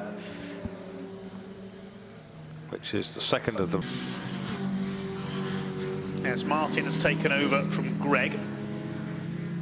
The Tice Connolly Mustang still, Mustang Marcos, sorry, still in the pit lane. Yes, that and the other leaders. Indeed, it's now about to head out. There's Jamie Boot going past the pits The Syme Mini is back in, and yes, Jamie Boots will stay ahead in that group. And did you see the MGB dive across the nose of the Marcos as it was trying to leave a dark-coloured MGB down the far end of the pit lane? Yeah, so Tice rejoins. I think he's lost some ground there to Connolly now, isn't it? Chris Connolly. Yes, it is. My apologies. Chris Connolly has lost a bit of ground there to Jamie Boots, I think. Wait and see where they are in relation to Joe Ferguson in the Mini as well. The Syme family Mini is back in that car, unfortunately. Steve Osborne has stopped, the last of the regular stops. I think that might have been the MG that arrived just as yes. Chris Connolly was coming out. Through goes Nigel Winchester, rumbling his way along in the Shelby Cobra. So we'll see how everything has sized time around. We'll see what the gaps are between the leading group, who all with bar one stopped together. Where are they in relation to the Mel Taylor Ben Cater car as well? Has he been able to gain any ground, Ben Cater, by stopping early? Waiting for them to come through. MGBs galore heading down. Taylor and Cater are fifth now, Dave. Now here they are. There is Jamie Boots over the line. And where are the others in relation to him? Well, Joe Ferguson has leapfrogged into second place. He's got ahead of Chris Connolly. They go through. Yes, 4.68 seconds is the lead. Connolly 2.4 further back. So it was the Marcos that lost out in those pit stops. Taylor and Cater have gained a place. Ben Cater in fourth place in the silver and blue Lotus Elan. Next through is going to be Phil Bullen-Brown, who's got a clear run over Martin Rumble. So Bullen-Brown is fifth, Rumble in sixth. That's the order among the leads. Just over 20 minutes of this race to go. Should be the Cobra. I think so. Nigel Winchester should be next through, and he will move up into seventh place again. There he goes, 98. So he's up to seventh. It should be next. We should see Brian Lamberts, I think, in the little Ginetta G4, because Steve Osborne will drop down the timing screen. He was the last man to pit. Lambert on cue. There he is. Behind him, that's the number 21 Marcos. That's a lap down. Behind him, we should see the leading MGB, which I think will be David Morrison in the number 77 car. We'll wait and see if that appears. Yes, here it comes. Mark Hainan moves over to let him through. David Morrison comes through in 9th place, and he's the last car on the lead lap because Jamie Boot goes over the line. 10th position, I think, will be the Parsons Pugh Mini. There it is, being lapped by Chris Connolly. So the order has established itself after the pit stops, then a lead of just under 7 seconds for Jamie Boots over Joe Ferguson. Looking at Ben Cater, looking a bit menacing in that silver and blue Elan, the Mel Taylor car. He sheds with a lap of the race early on to him, a couple of laps ago, so he's making ground. And leader 124 last time. He looks like he's pretty safe. Carly Marcos 126, Taylor Cater 126, and he's going away from Bullen-Brown and Rumble. Well, Ben Cater is certainly ready to rumble in the number 62 car. We saw them stop earlier to get the quicker driver into that Elan. And he's going to try and close in on the top three now. We'll see if Ben Cater can get certainly onto the podium here. He was 3.5 seconds down on Chris Connolly, the red Marcos, for third place. Interesting, isn't it, that Taylor and Cater did 122.849 in quali and 122.845 in this. That's consistency. That is consistency. 825. No, very, very close indeed. Over the line goes Jamie Boot, completing his 27th lap. He's lapped David Morrison, number 77, who continues to lead the MGB category. And what's his lead over Joe Ferguson? 9.6 seconds. He did his personal best on that lap. There goes Cater. He's just 2.1 seconds down now. He's taken over a second out of Chris Connolly on that last lap, getting closer and closer to the Marcos. There's another Marcos in the way, though, to be lapped, the car of Nigel Edwards, number 145. And a gap back to Bullen-Brown in 5th position. Then a whole gaggle of cars next being lapped by Martin Rumble. The Syme Mini is back out of the pits again, a troublesome race for the Scottish-based team. Look at that, it's like the M25 going down into Redgate Lodge, isn't it? marginally better lane discipline. How the M25 would have looked in the 60s, maybe. Absolutely. Oh, slow Cortina coming out of the chicane. I think that's had a moment there. The number 79 of Ian Fraser getting back up to speed. And into the pits comes number 420 of Neil Howe. Problems for the Triumph, by the look of things. It's going very slowly down pit lane. Looks like a retirement, unfortunately.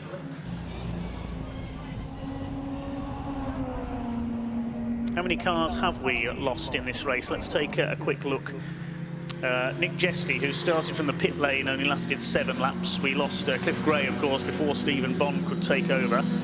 And the only other car to have retired is number 15 of Steve Chapman with his Triumph TR4. So it looks like we've lost both the TR4s, unfortunately, now. Over the line goes Alistair Pugh in the number 129, the grey Mini with the red roof. Currently running in 10th position.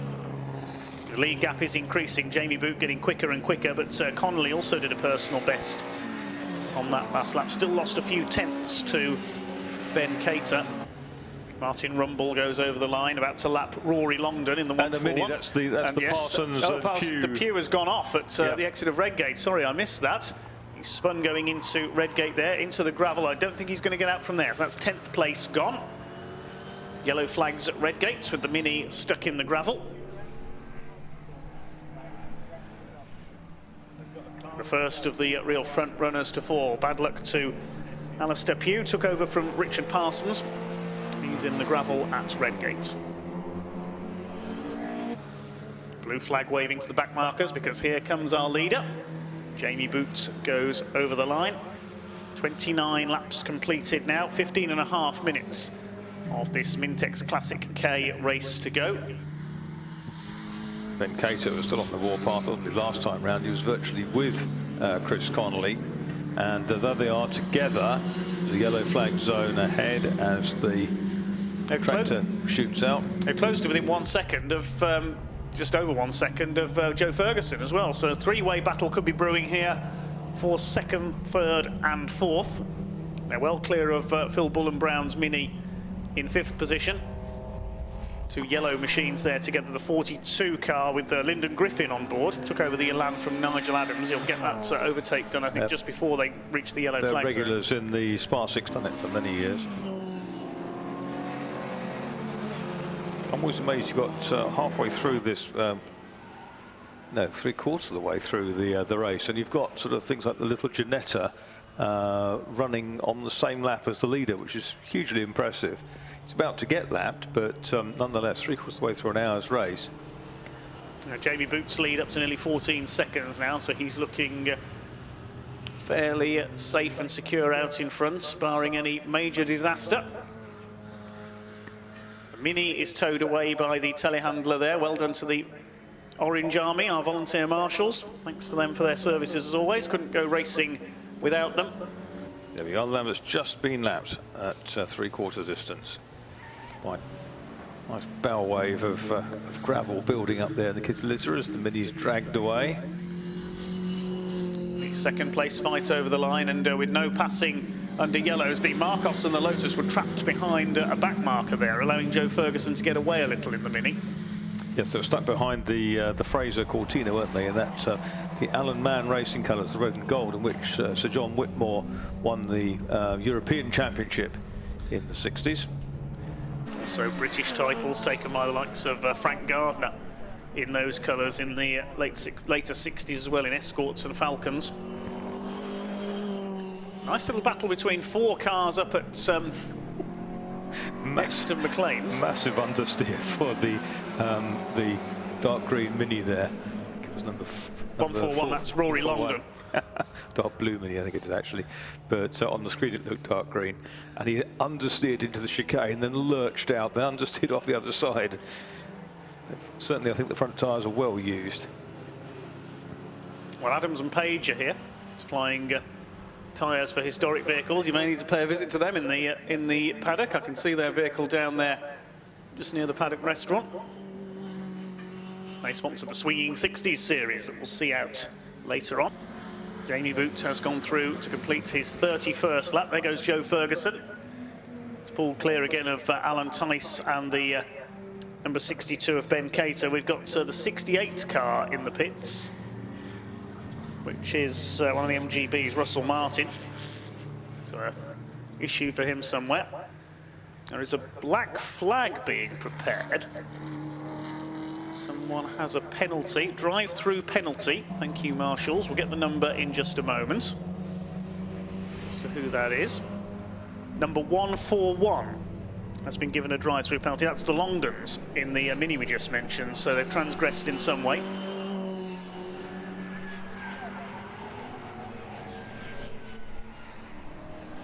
Just under 12 minutes to go. Nothing on the screen to indicate why that penalty has been given. Here is the recipient of that, 141. So he'll have to come in and pass at low speed through the pit lane. Rory Longdon. 501 Mini. Oh, and Brian Lambert's gone auto-crossing in the Ginetta. That wasn't designed for that. That was out of coppice. He saved it though. He's kept it going down the exhibition straight. Jamie Boot continues to dominate. Only headed during his pit stop. And Alan Tice has now got Joe Ferguson in his sights again. The yellow flags have been withdrawn at Redgate. Can he get close enough for a move here? Ferguson moves to cover. There's a back marker ahead of them. Makes the line on the inside. Ferguson holds it, drifts out a little on the exit, and Chris Connolly has a look there in the Marcos. They disappear behind the trees. I think he's got him in the run down towards the Craner curves. I think Chris Connolly is up into second place in the Marcos. Yeah, so the Hollywood, he was lining him up, wasn't he? And there's our leader, Boot, in the green TVR. I must apologise. I keep saying it's Alan Tice still in that Marcos. Apologies to Chris Connolly. He has taken it over.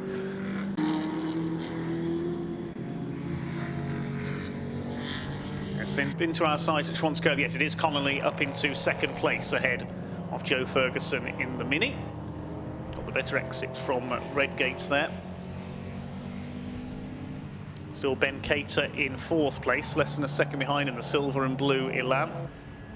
Has he got anything left in reserve so he can pounce? Looking at the Thompson and Wolf Grand Tourer, quite a noticeable anti-roll bar lurking under the front end of that car. Through goes the big TVR, that's Jamie Boot, that's 33 laps down. Growls on, what is effectively the same engine as in a Ford GT40 or a Falcon or a Mustang under the bonnet of the Griffith.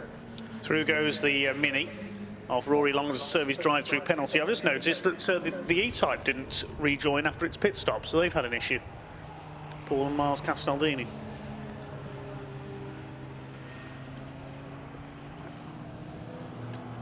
Have we lost anybody else further down the order?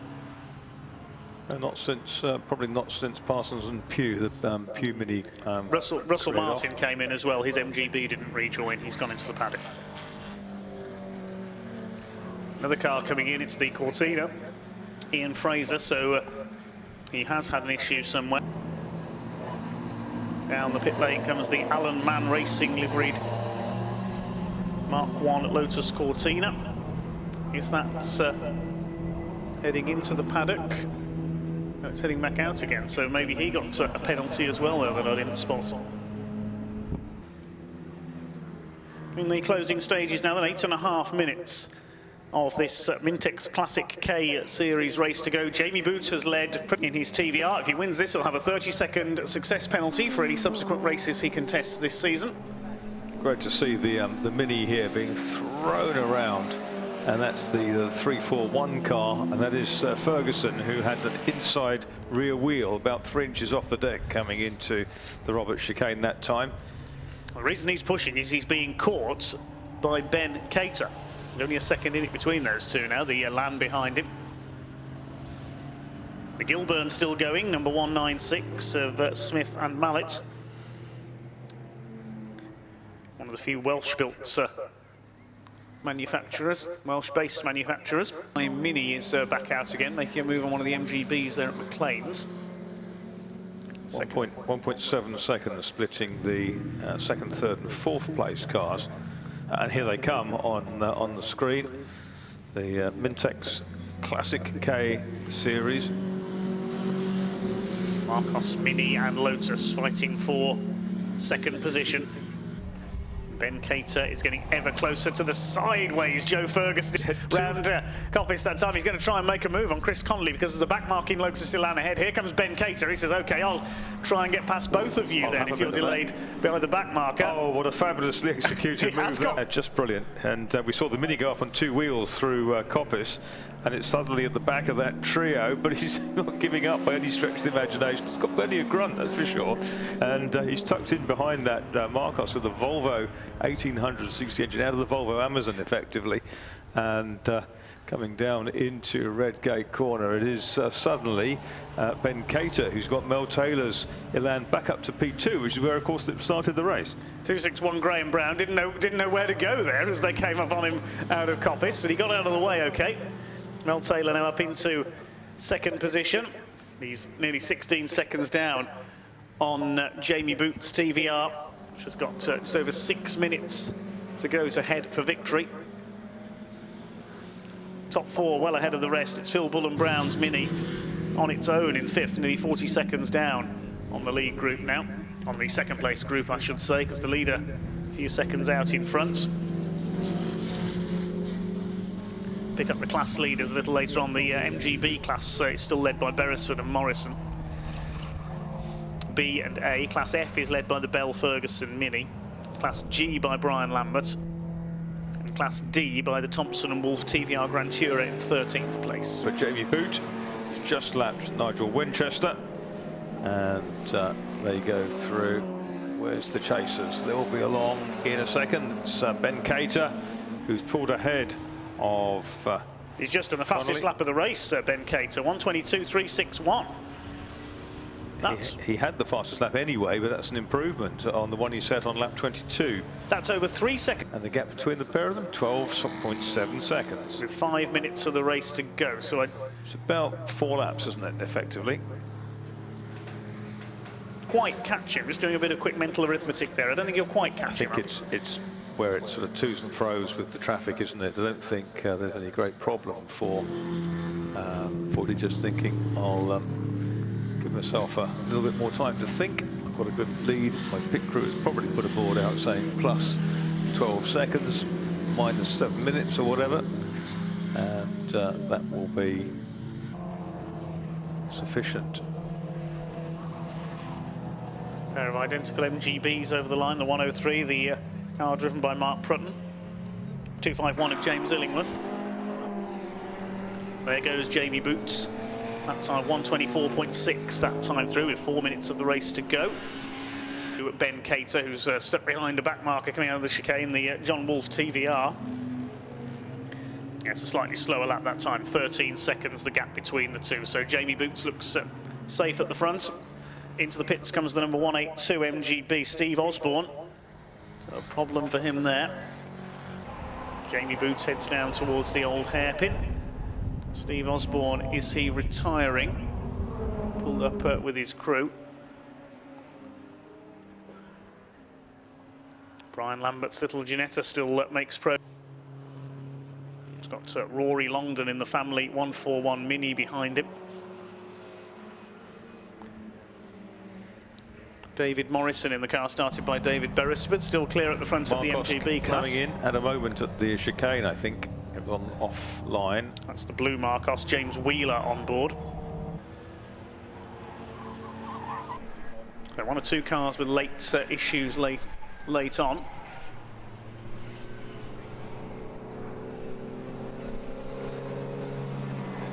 A couple of laps to go now for Jamie Boots. Here he comes. Monsters passed at one of the MGBs and one of the Minis. And so 2 more MGBs. Yeah, he's got them all by the end of the straight into Redgate there. And 501, the little grey Mini, has just hooked onto the back of the TVR. I thought, yep, have a bit of that. That's young Will Durdell. One of a number of youngsters moving up into classic Minis. Oh, Joe Ferguson coming in. That's the erstwhile 3rd place car into pit lane. And, that's a great shame. Connolly's back to 2nd. Yes, Connolly back to 2nd because Ferguson has come in. Now, was that a penalty for the 341 car? Has he taken a drive through? Yeah, he's going back out again, so maybe that was a drive-through penalty for the Mini. I didn't spot the notification from the marshals there, so not sure. Might have been the one from earlier on that wasn't served. There's another drive-through penalty being hung out there by the marshals on the pit wall. See the number in a moment. The flag is going out to them now. There's been a few drive-throughs in this race. Black flag. Yes, the black flag going out to somebody. We'll keep an eye on that in a second when we can see the numbers clearly that the marshals are displaying on the board. Hasn't come up on the electronic screen. Number 193. Thank you, marshals. In trouble. The MG, and it's Mark Hainan. Yeah, looks like his exhaust hanging off underneath Mark Hainan's MGB. Number 193. That's Phil Bullen Brown's Mini. So both of the leading Minis appear to have been given penalties. And Ben Cater's back into the slipstream of the Marcos, going down to Redgate. They're behind Nigel Winchester's AC Cobra, which is a lap down. Well, it's all changing among that second place group. We've got what looks like a yellow flag. I can see a yellow light flashing up at McLean's. That'll be for the MG. And Winchester gets really sideways in the Cobra, but they dive through the chasers, the second and third place. And Ben Cater's had to go onto the grass in avoidance there. At which point the red Elan that had been lurking there for the last 3/4 of an hour looked probably precious close. It was actually a long way away, but probably thought, I don't want to be joining that one. 15 seconds on the clock, so it should be checkered flag this time. There's a couple of penalty flags, I think, being held out there by the marshals on the start-finish line, but we'll pick those up later because it's going to be a win for Jamie Boot in the number 72 TVR. The Derbyshire driver comes out of the chicane, and there is the checkered flag. Jamie Boot wins the Mintex Classic K Series race here at Donington Park by a clear margin. We wait to see who's going to come through for second. It should be Chris Connolly in the Marcos Stuntice. Finished second in Thruxton as well. They're going to finish second here. There it is. Over the line goes the Marcos. And third place should go to the Taylor Cater Elan. There it is. So despite that grassy moment late on, Ben Cater takes third, lost out to Connolly in the closing stages. 103 Mark Prutton takes the flag in the pit lane. A troublesome race for their MGB. Who's going to come through for fourth? It should be Joe Ferguson. Yes, there he is with the Mini. A late drive-through for them.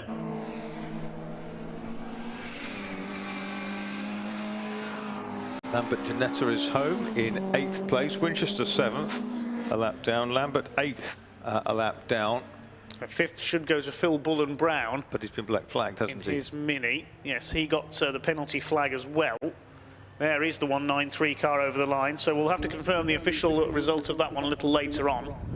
Well, that's not going to stand if he's got a black flag, so it looks like at that point the Rumbles Elan will move up, but we won't prejudge. We'll wait to see what the results say. But Jamie Boot waving to the marshals. Man from the Hope Valley. Also races Jaguar E-Type, had a Chevron B16 for a while as well.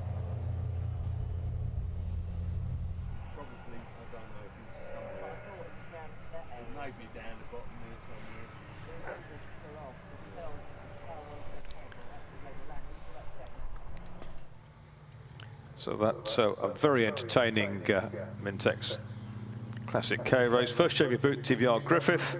Second Tice and Connolly Marcos, 16.9896 behind. Third Taylor and Cater in the Elan. Fourth Bell and Ferguson in the Cooper S. Fifth currently Bullen Brown with that black flag hanging over him in his Cooper S.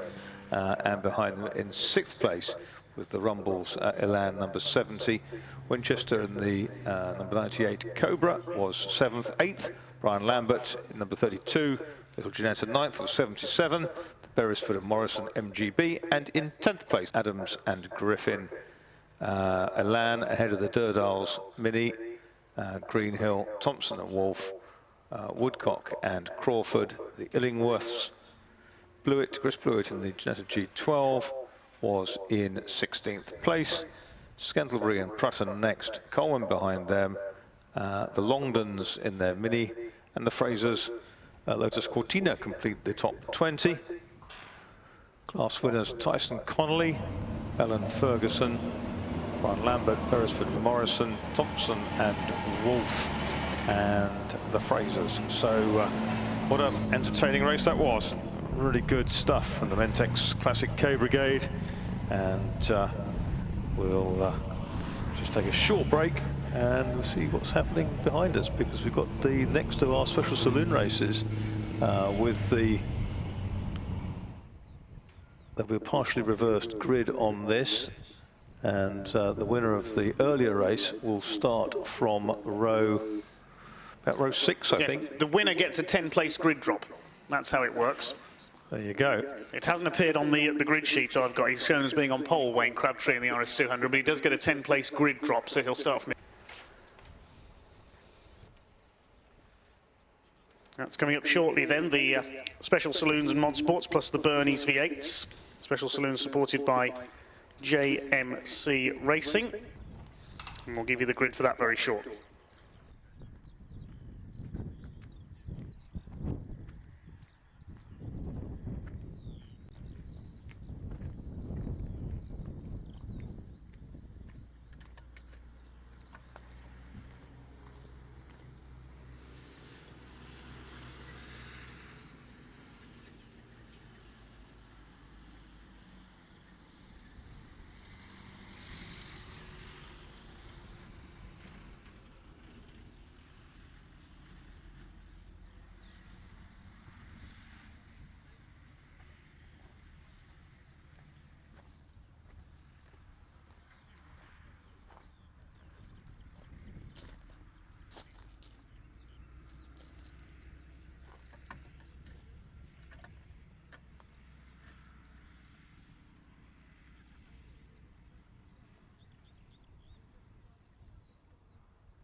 It's Jeff Barry. I'm able to change the battery now.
Last couple of cars just being recovered from around the circuit by our excellent recovery team, Mick Avery and his colleagues. Thanks to them for their services. I can see Stephen Bond's Elan being towed in after Cliff Gray suffered problems with it. In the meanwhile, we'll give you the grid for our next race, which is the JMC Racing Special Saloons and Mod Sports, plus the Bernie's, organised by Bernie Kodosh. We'll see his son Simeon Kodosh out racing his Corvette later on. But for now, the grid reads as follows. The race winner from race number 1 earlier on before lunch was Wayne Crabtree. He gets a 10-place grid penalty. We'll start from 11th on the grid as a result of that. So in pole position, it will be the runner-up from earlier on, number 11, Clive Anderson, the Jamaican, at the wheel of his Larry V8-engined BMW E30. And he'll start alongside Laki Christoforou. So Jamaica and Greece on the front row. Not a common sight in motorsport, it has to be said. Shows the diversity of the Classic Sports Car Club. Laki Christoforou in his Escort. The second row will be 56 Matt Holben in his TVR, the Bernie's V8's winner from earlier on. And Joe Ward in Baby Bertha, number 61, alongside him. The third row, number 44, Rod Burley in the BMW, and 27, Martin Reynolds with his Escort. Gad, upholding family honour, his father David failed to finish the earlier race, starting alongside 54, Chris Ridge in his TVR Tuscan. The fifth row, another TVR in the 1989 Benetton-esque liveried car, alongside 581, which is Clive Leatherby in his white. And we've got Wayne Crabtree in the RS200, the earlier winner, starting alongside number 571, Aaron Moyce in his TVR Tuscan. The seventh row, 66, Neil Duke with the Anglia, and number 90, the IMSA and Trans Am Datsun 240Z of Alan Cooper. Yes, he's there. Behind them on row 8 is number 166, which is the Ram Cobra, driven by Andy Lambert this time, taking over from Cheng Lim. Alongside him is number 77, which is the Mini of Richard Morris. Now I have to smile at the contrast here, because starting directly behind that is the Pontiac Trans Am, and the size difference is incredible even from our distance. The next row of the grid, row 9, David Beattie, number 55 in the Honda Prelude, 69, Robin Gray in the Pontiac Trans Am. Row 10, 97, Andrew Knight in his Ascar Pontiac Grand Prix. Starts alongside 57, Tony Paxman, who had a spin at Redgate in the opening race in his Escort. Row 11, Matt Snowball in 48, the Plymouth Cuda, and Node in the GT40 replica, number 1. The 12th row, 46, Stuart Entwistle in Ascar, the Chevrolet Monte Carlo in Cold Trickle Days of Thunder colours. 22 alongside him is the more classic NASCAR shape, the Bobby Allison lookalike Buick Regal. It will be Travis Patterson driving that car here. Row 13, 6 base frame Mondeo, and he will have number 92, Neil Vaughan, alongside him. That's the yellow Corvette. Yes, they're both there. And then we get towards the cars that didn't finish the first race, so we may not see them return. Row 14, we should have Craig Percy's Morris Minor. That's good to see they've repaired after he went into the gravel at Redgate in race 1. 175 of Andy Southcott is there as well. Watch for him coming through from the back in the Mod Sports Midget. Row 15, we don't have John Cockerton's gorgeous Vaillant Porsche, unfortunately. That's a great shame. 31 in race 1 as well, he's not there, so 6 and 31 are not there. That's right, the Cockerton Porsche was limited to 6,000 RPM in the first race rather than normal 8, and they're still testing. They've obviously not done that. The Volvo-powered Cavalier, or whatever it's branded this week, of the Scots is there. So is number 89, the Triumph TR7 V8. It's Ian Hall on board for that race. Normally races the Darien Wildcat. And it's good that the Castrol Escort's there as well. Yes. Malcolm Harding, isn't it? Yeah, I don't think he made it out in race 1. 89 is there. Alongside the 89 car of Ian Hall is David Gadd, number 58, failed to finish race 1 with his Escort. The 88's the Cavalier Grand National Coupe, whatever it is driven by Chris Scott this time. That car was disqualified from race 1 for ignoring flag signals. So starting towards the back of the 24, Ralph Underwood is a non-starter. He's withdrawn, problems in qualifying for him. 34, Kevin Cooper in the Nike Imp is not there. That's had issues in qualifying as well. 74, Bruce Carter, we should have seen there in the family MGB GT. That isn't there, but Malcolm Harding is. That was very smoky early on. So a couple of cars didn't get past qualifying. We lost one or two more in race one, but great to see a sizable grid here for this 15 minutes. Watching them come down behind the safety car through the Craner curves. What a wonderful piece of track this is. One of the best anywhere in the world, I venture. And they've got Clive Anderson's Prism Racing BMW at the front with its turbocharged engine. Making plenty of grunt. You can see the ASCAR in there and the Paxman Escort with a bandaged nose from some skirmishes in the first corner, didn't it? Spun around. I think it was Sterling Moss who once said, give me Goodwood on a summer's day and you can keep the rest of the world. Was it Sterling? It wasn't, it was Roy Salvadori. Roy Salvadori, my apologies. But I can adopt that quote. Give me Donington Park with a field of cars like this on a summer's day and you can keep the rest of the world from me. There you go. You'll become famous for that, probably. I just love this circuit, and I always have done ever since I was very small. The circuit on which I've had the most success in my meagerly successful career as a driver. 4 wins in 1990. It's a long time ago. There's that amazing... I did one of those T-shirts, don't I? The older I get, the quicker I was. 1990. I was 4 years old then. Oh, there you go. You could probably hear. You were probably here watching. I was probably here watching, yes, and the first days that I saw things like British truck racing and British touring cars here, and I've been hooked ever since. 15 minutes of racing, BMW on pole, Lucky Christoforou in the red Mark II Escort alongside him, Matt Holben's TVR and Baby Bertha driven by Joe Ward lurking on the second row.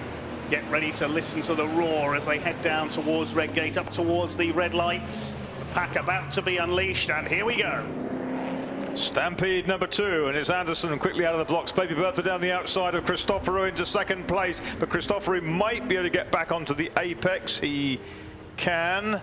But the side-by-side and Joe Ward hanging in there. There's a puff of smoke from the BMW out front. One of the NASCARs is in trouble, and they go through down the hill. It's Anderson leads from Ward in Baby Bertha. Christoforou is third. Holben is fourth. Fifth is Rod Burley. Sixth is the green TVR. No, it's not, because the Crabtree RS200 has swept past Ridge. Reynolds TVRs, and there's that massive 7-litre Cobra with the Ford engine. Andy Lambert driving it in this race. Cheng Lim drove it for. Herring through the field from the back is Andy Southcott. It's a question of whether he can get up to Crabtree quickly enough, or whether Crabtree can work his way through those other cars to make the break he will need, because Southcott will stop at nothing. He'll be hurtling through. It isn't going to be long before Southcott is with the leaders, I'm sure. He's very, very rapid indeed, as that Baby Bertha, number 61, chases Clive Anderson. Is there a more famous car in British motorsports? I don't think there is. The Vauxhall Firenze with a Chevrolet V8 these days. Previously the Holden V8 tuned by the great Bill Blydenstein. As a lock up there from Clive Anderson, the race leader in the BMW into Redgate. Southcott breezes past Tony Paxman and Alan Cooper in one move. 14th. Southcott's 14th over the line. He's made up a couple more places now going through towards Redgate there. I just cannot believe we're seeing an 80s Bobby Allison NASCAR lapping Donington Park. If you'd said to me prior to this event that we'd see that someday, I don't think I'd have believed it. But anything can happen in this series. It wasn't hit with the aero stick, was it? It's just like a shoebox. It's rather like a Miller beer crate, actually, isn't it, in terms of aero? Somebody going very slowly, Andrew Knight, with problems with the Pontiac Grand Prix pits. As the leaders up on the top of the circuit towards Coppice. A line of cars through the old hairpin. Ian Hall in the TR7 V8 under fire. He's got ahead of Martin Reynolds now in the number 27 Mark II Escort. Neil Duke in the group behind them in the Anglia. The leaders are heading down towards the Robert chicane. Is still Clive Anderson, the Jamaican, who thunders through in the lead, chased by Joe Ward. Wayne Crabtree's up to third. He's got ahead of Christoforou. Then it's Holben, Burley, Southcott. He's up to seventh. He's gained 7 places on that last lap alone. He's ahead of Chris Ridge in the TVR now, going after the leading 6 cars. The Matt Smith Chimera, the Benetton Chimera. Oh, and a big spin. That's Chris Ridge going round in the green TVR. at Redgate corner. Let's hope everybody misses him. Keep it tight to the inside line, everyone, because Chris is on the track there in his Tuscan, facing the wrong way. And somebody else off. Now, who's that? I think that's the Scots, yeah, the Grand National Coupe out of the race. That's down towards the old hairpin. A nice view there of the two Escort 2s. Oh yes, he's dived across the track the wrong way and into retirement. As Chris Ridge. Chris has got the TVR off on the inside of Redgate at Marshall's Post. The pragmatic thing. Race continues. Then we've got just under 11.5 minutes still to go, and slowing Ian Hall. More problems for the TR7 V8. It pulled off in race 1 with Jim Soward driving, and Ian Hall's hit problems as well. Wayne Crabtree, meanwhile, has got past Baby Bertha and has caught our race leader. He's going for it, Crabtree, in the RS200 up the inside into Redgate corner. No, Clive Anderson holds him off. As he was entitled to do. It was entirely his corner. Noise sensational from those two leading cars together, the BMW and the Subaru-powered RS200 clone. Subaru turbo-powered, no less. And yeah, mighty. Battle coming down the home straight there. Matt Smith in the Rainbow TVR, chasing Jack Gadd in the Sonny Howard-built Escort, but we have a safety car. Is that because of the car stopped down? Ian Hall stopped on the track on the run towards Schwantz Curve. There he is. And somebody's gone off into that. Southcott spun, avoiding him there.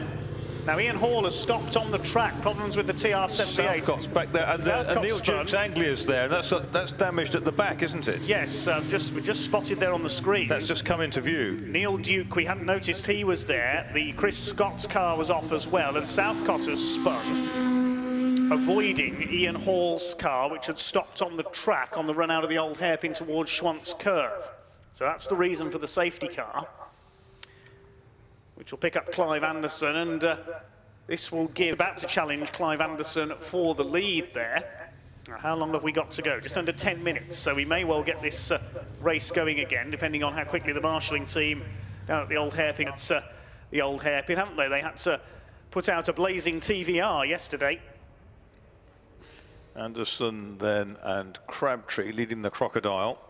Ward is next up. Christoforou in the red 2.6 litre Escort. Holborn with the XE Flux TVR Tuscan Straper built car. Ridge has got back going again. Yes, has got going again. I thought he'd gone in behind the barriers up there. He had. Done a bit of club auto testing and got back out again. Quite sure what that was about. Southcott's got going again, so it's time for another burn from the stern from him, as they say in American racing. Yeah, Harding had taken over that position from Southcott, who spun as we saw. So Harding is 7th, 8th is Martin Reynolds in a similar Mark II Escort. 9th is Jack Gadd with that triple striped tube frame Escort with the Millington engine. Then it's Tony Paxman, the pale blue Escort Mark I. He is in 10th place. 11th is Smith. And we have a red flag. And the red flag. Red flag has come out. The race has been stopped. Now, are we going to see a restart or not? Well, we weren't at halfway, were we? We weren't far off. No, we've got to there were about 9 minutes on the clock. So we'll wait and see what happens here. Is the pack going to be led into the pit lane by the safety car? There, the marshal signalling them onto the grid, I think, down there on the exit of the chicane. See what's going to happen. Yes, the cars are going, they're not going into the pit lane, they're being signalled onto the grid. So it looks like we are going to see a restart. Now, will they go from the original grid or will they go from this grid? Because it's not the leader that's behind the pace car at the moment. It's the Leatherby TVR who's in 14th place. Okay, the pack stops next to the finish line. Craig Percy's into the pits. Yeah, in comes the Morris Minor V8.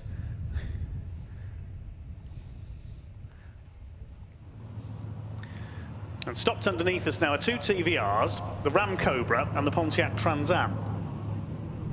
Commentary box is shaking slightly, I think.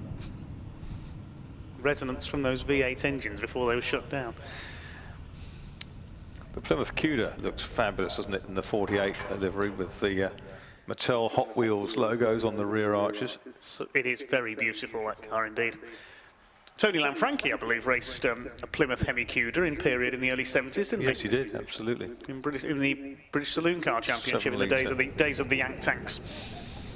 The colours of, who was it? Wisharts of Crook, I think, County Durham. Behind him is Cole Trickle, aka Stuart Entwistle, in the Chevy Monte Carlo. One of the two liveries run by Tom Cruise's character in Days of Thunder. Cole Trickle as opposed to Dick Trickle, who actually was a NASCAR racer. One of the greatest names in motorsport, certainly, and it was his real name. Sadly no longer with us, Dick Trickle.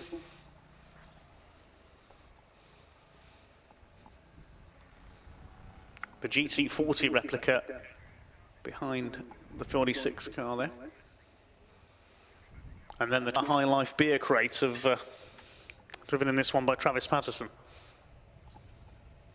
That sounds like a NASCAR name if ever I heard one. I was just thinking that, yes, Travis Patterson. It does sound like a NASCAR driver, doesn't it? Also in that car this weekend, Derek Drinkwater, who's raced a variety of American beasts over the years. I remember him sharing with Wayne Langridge, who's here with his Mustang today in a monstrous Ford Galaxy 500 a few years ago. How many other racing Travises do you know? Travis Engen and Travis Duda in the States. Travis McGowan in Speedway, the Australian. And then Neil Primrose, the Travis drummer, but that's going off on a... I'd forgotten about him, yes. Going off on a bit of a tangent. Big car's going off the tangent down there as well. Yes, there's been a few off at the, down at the old hairpin.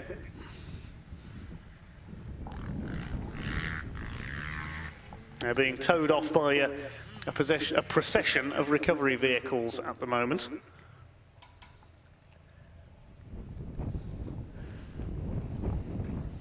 That's a mighty field of cars, though, isn't it? Just... I would certainly say this is the best field that Special Saloons and Bernie's V8s have ever had. Oh, the Travis Patterson in the Miller High Life NASCAR coming in. Sponsored by the Miller Beer Company. Don't drink and drive, of course.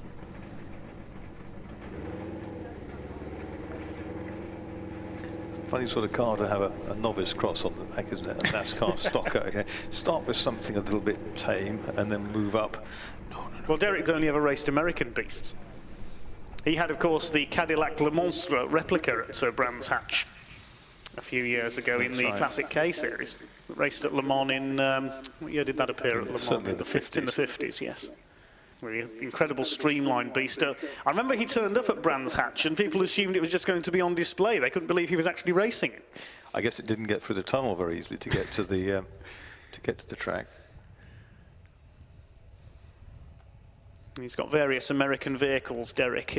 Derek not in this race, it's Travis Patterson in the car, but Derek including a replica of the tanker lorry from Duel, one of Steven Spielberg's early films that converts into a bar.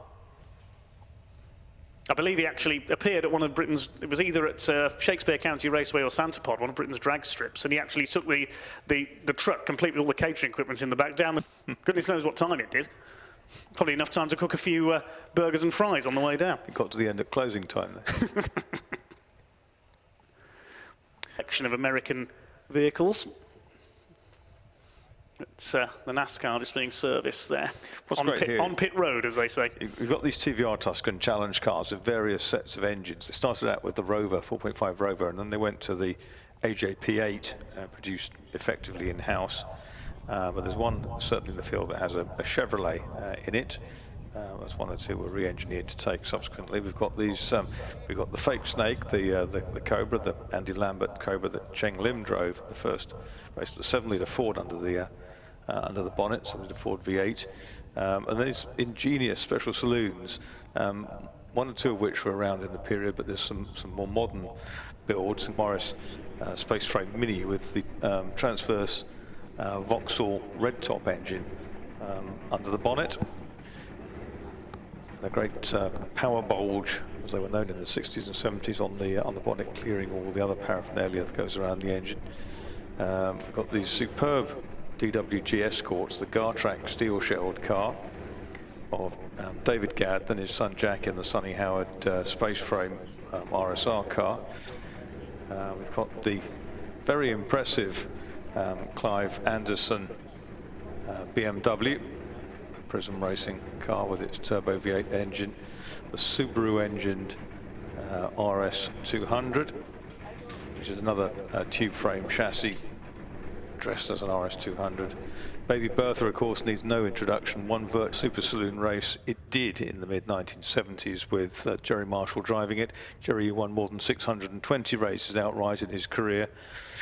He started his super saloon campaigns with this car's predecessor, Big Bertha, as it was called, the Vauxhall Ventura, with the Holden Repco engine, but that had a massive brake failure, catastrophic brake failure at Silverstone, when I believe a brake pad actually fell out of the caliper, and when he came to step on the anchors, it didn't have a barrier. So the bits were salvaged and made into Baby Bertha, the sort of Firenze look-alike, which was a much wieldier tool. It was shorter.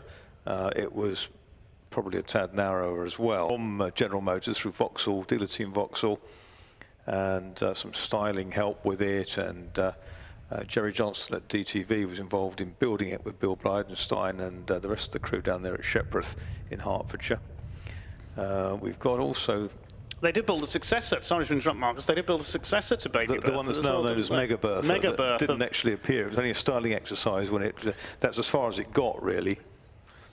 Though it is now operational. It appeared at Goodwood a year or two ago. A Rick Wood reconstruction. Rick Wood, the guru of historic saloons in the UK, the CNC headsman. He bought the project and then sort of built a car really inside it, effectively. There's Lucky Cristoforo going through in the red Escort, long-time Escort campaigner.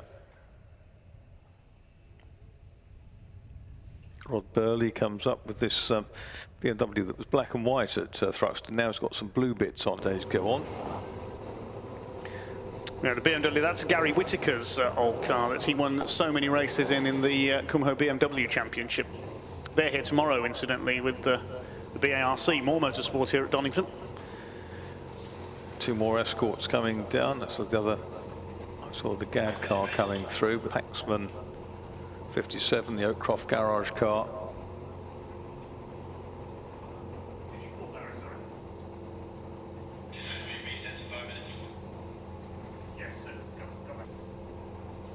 The clock has reset to 5 minutes, so we are going to get a restart here. Apologies for the delay here, ladies and gents, at trackside. While the grid is recalibrated. The Datsun's coming in. It's Alan Cooper.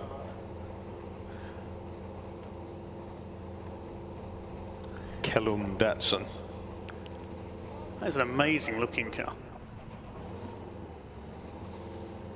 Mustard yellow, red and sort of maroon brown colour. Just got a bit warm on the sitting there on the grid. And the Southcote MG is also coming down the grid, but that's going to be shuffled across into the pack, I think.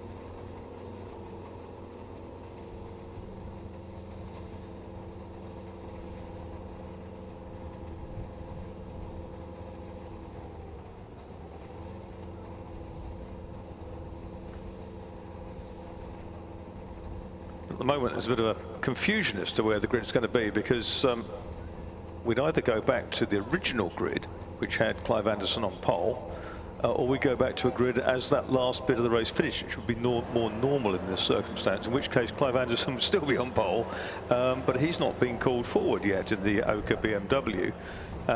So Are we going back to the lap before? Are we going back to the lap before the incident? I don't think that makes a major difference, does it?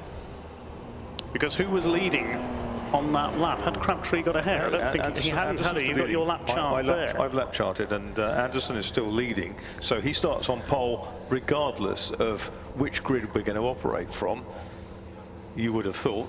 I can't check with the live timing. That's been reset. Well, this is as it was at the end of the fourth lap.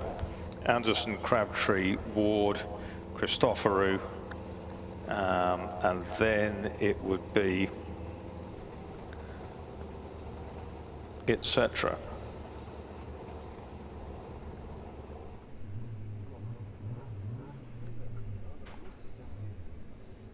Anyone with an escort, please join the right-hand queue, kind of thing.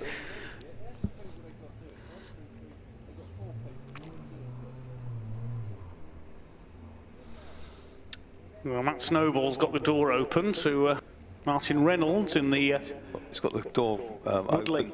In the Wood Lakes Holiday Park Escort, where I have stayed in the past. Lines up. He's got the door open to avoid melting. I was trying to think of something there, but you beat me to it.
Well, unfortunately, we've got race leader and pole sitter Clive Anderson coming to the pits. Now, he should be back on pole position. Southcote's lost drive in the meantime. And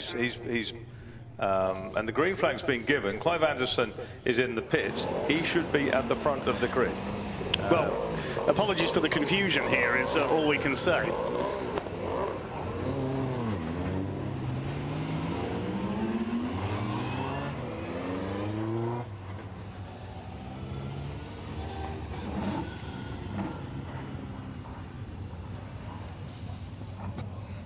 So problems at the moment for Andy Southcott. His car has not got and will need attention from the marshals. So the pack brought to a halt ahead of him. Apologies again for the delays here, ladies and gents. While the grid was reformed following the red flag, we are facing a 5-minute restart. Southcott being push-started. Clive Anderson, unfortunately, has pulled into the pit lane. The Miller High Life NASCAR of Travis Patterson is waiting at the end of the pit lane to join in at the back after he pulled in for some servicing. Chris Ridge at the back of the field in his TVR. Looks like he may have a tyre going down, so we'll keep an eye on that. Looks like the left front is a bit down.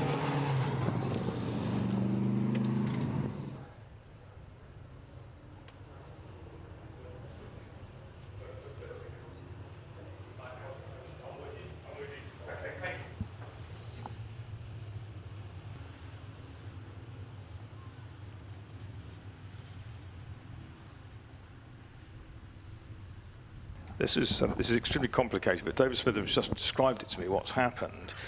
Out of our sight and unbeknown to us, when we had the cars off at the bottom of the track, the Anderson car was stopped in the track at that point and effectively triggered the red flag. It wasn't the cars that were off the track that were triggering the red flag, it was the car that was on the track. So effectively what they've done, they've gone back to lap 3. Triggering the flag, so Crabtree goes to the pole. So that's what they've done apparently. Doesn't make any sense to us from here. No, we didn't see that. So and not on the live stream either. We didn't issues. So apologies there, everyone. So we start effectively from scratch with a 5-minute restart to this JMC Racing, Special Saloons and Mod Sports, and Bernie's Sports Racing and VA. Later on, it is Wayne Crabtree at the front of the field in the RS200, Baby Bertha with Joe Ward at the wheel in second, and Lucky Christoforou in third in the Escort. Clive Anderson out of his car in the pit lane, the Prism Motorsport crew down there with him. Glorious lighting conditions today. You can see through there, just for that shot through Coppice Corner. Really.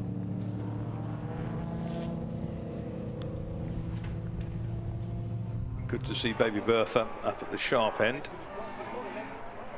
BMW 5 minutes. It's going to be, it might just go 5 laps, but probably 4, isn't it? There's the Prism BMW. Pace car has pulled off, and here we go. The RS200 and Baby Bertha lead them up towards the line. Away they go. Camara's quick in a straight line. The Ben Crabtree on the inside, Baby Bertha on the outside in second place. Joe Ward cuts across in front of Christoforou, and then it's the white car came through ahead of Burley on who it was from this distance. It's Harding up into 4th place with the Castrol Zach Speed Escort look-alike. He's having a Christoforou. Remember, he started at the back as well after problems in race 1, so he's come through very nicely. Holborn there, Reynolds ahead of the Camara. Down the back of the field, we've got Chevrolet. Rod Burley making a move on Christoforou there for 4th place through Schwantz Curve, and Matt Holborn just behind him. I think he's leading the Bernie's V8 split in the XE and Flux TVR Tuscan. Leaders up at the top of the circuit. It's Holborn chasing Christoforou. Now, a little bit of smoke possibly there out the back of the red Escort. Keep an eye on that. So I just spotted on the screens. But it's Wayne Crabtree, the man from Essex, in the incredible RS200. Reminds me of the Hill Climb RS200 owned by the Duran family of Rallycross fame. Pikes Peak car thing is absolutely something, isn't it? Crabtree through there. Ward in 2nd place. Harding is 3rd. Burley is 4th. And behind Burley is the red car of Lucky Christoforou. Behind them is the Holborn TVR. Christoforou makes a move on Burley. He goes through up into 4th place at Redgate. rest of the field charges through over the line, down the Craner curves. The Mark II Escort ahead of the BMW of Rod Burley. We normally see him, of course, in his Ford Escort around the UK as part of his collection. He's been racing a Honda Integra this year as well, in various tin-top events at his local circuit of Brands Hatch. Further back in the order, a contrast in size, the Robin Gray Pontiac Trans Am ahead of the Mini of Richard Morris, the Mini Clubman Space Frame, and Malcolm Harding is flying along in his Escort. He's caught Baby Bertha. It's a good Escort, a good advert for Castrol, isn't it? Castrol Oil sponsored both these cars, or certainly sponsored the original of the Zack Speed Escort and Baby Bertha. DTV Castrol, famous entry, dealers in Vauxhall. Combination of funds through the dealers. Joe Ward hangs on to second place, shrugging off the pain from this broken rib. Harding is in third place in the 101. Fourth is Christoforou, back ahead of Burley. Then it's sixth is Holborn, a gap back to Martin Reynolds in the 27. Then it's Tony Paxman in 57. They've got Jack Gadd behind. Then Matt Smith in the Chimera, who's ahead of two more TVRs. That's the cars of Leatherby and Moyes. Matt Snowball still going in the Plymouth Cuda. He's got Stuart Entwistle's Ascar Chevy Monte Carlo behind him.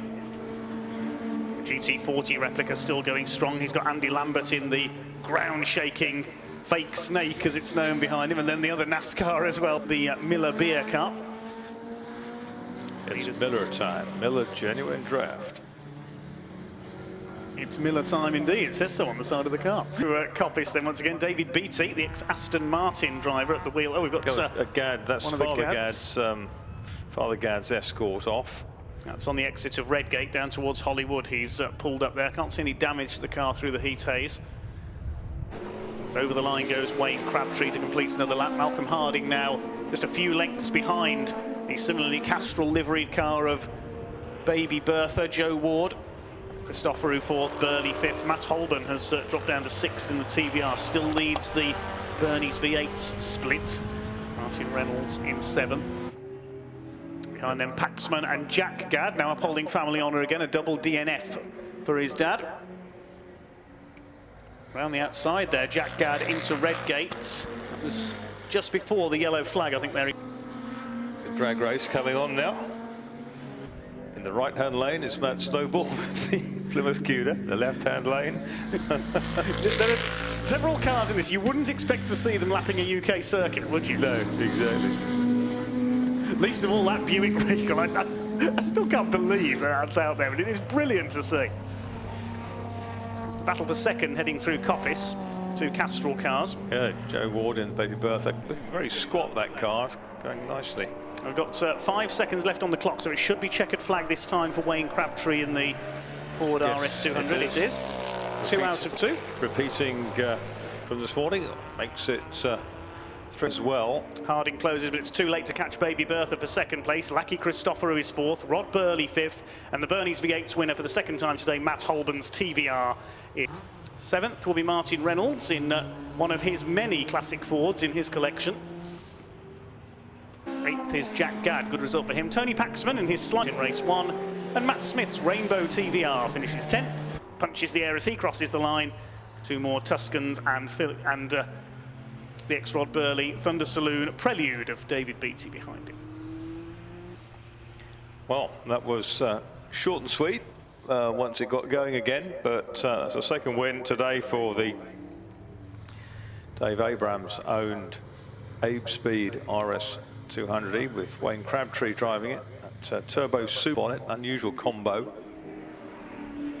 But great that Baby Bertha, now somewhat 46 years after its racing heyday, the spirit of Super Saloon racing of the past. Just head over the line together there. The GT40 replica, the Cobra replica, and the NASCAR go over the line together. I think I registered briefly on the Richter scale. If a jumbo jet had flown over going into East Midlands, it would have been drowned out just then. Exactly. We did see the 747 come in yesterday, didn't we? One of the cargo planes come into land. Maybe we'll see that again. The boundary between McLean's and Coppice when it came in. So Wayne Crabtree then wins again, Ford RS200 turbo car. Joe Ward second in the Vauxhall Friends of Baby Bertha. Third, Malcolm Harding in 101. Fourth, Pantelis Christoforou, Lecky Christoforou in 127. Fifth, Rod Burley 44. And sixth, Matt Holner in the TVR number 56, the Golf liveried car, the pale blue and orange machine. Next up today, we have the Adams and Page Swinging 60s. This is Group 2 coming up next, which is the larger capacity cars, the more powerful machines. Just making note of any success penalties for this one. Race number 11 of the weekend. We've got, after this, it's Group 1. Then we'll see the set we've just seen, the Special Saloons and Bernie's V8s out again. And we close with the Advantage Motorsports Future Classics. Cars head back into the pit lane, applauded by the marshals. Can Wayne Crabtree score a hat-trick later today? Don't forget, you can find all today's official results at tsl-timing.com. There's a link on the Classic Sports Car Club website, classicsportscarclub.co.uk. Thanks to all our officials as well here at Donington Park, the volunteer marshals, the medical staff, recovery crews and so on, to bring us this race meeting here today. Great to see so many of you up on the spectator banking around the circuit as well. Please keep to all the social distance. It is wonderful to see you back here. We hope you're having a great day in the sunshine of Donington Park. We'll give you the grid then for the Swinging 60s Group 2. There is one car here with a success penalty.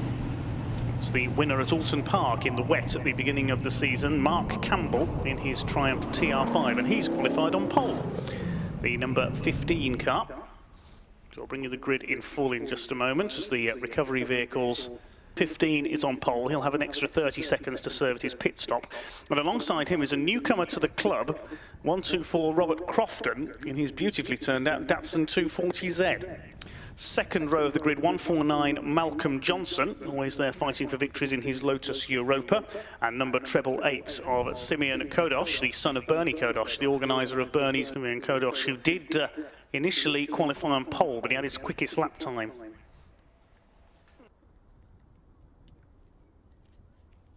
Moved for exceeding track limits. So he's there on the second row. Row 3, we will see Stephen Pickering in his Sunbeam Tiger V8, number 6 on row 3, alongside the number 13, should have been there, but unfortunately the John Wolfe, David Thompson TVR has withdrawn. They are non-starters. The fourth row of the grid, 185 Stephen Bond. Yes, he's repaired the Lotus after those problems in the Classic K race later on. He's driving solo this time. We'll start on row 4. Steve Hodges with his Lotus 7. The fifth row should have been 167 John Ellison and Mark Parsley. That car, unfortunately, is a non-starter. So number 67 starts there alone. Jonathan Crayston with his Lotus Elan starts. Row 6, we have number 199 Simon James with his Sunbeam Tiger. Yes, he's there.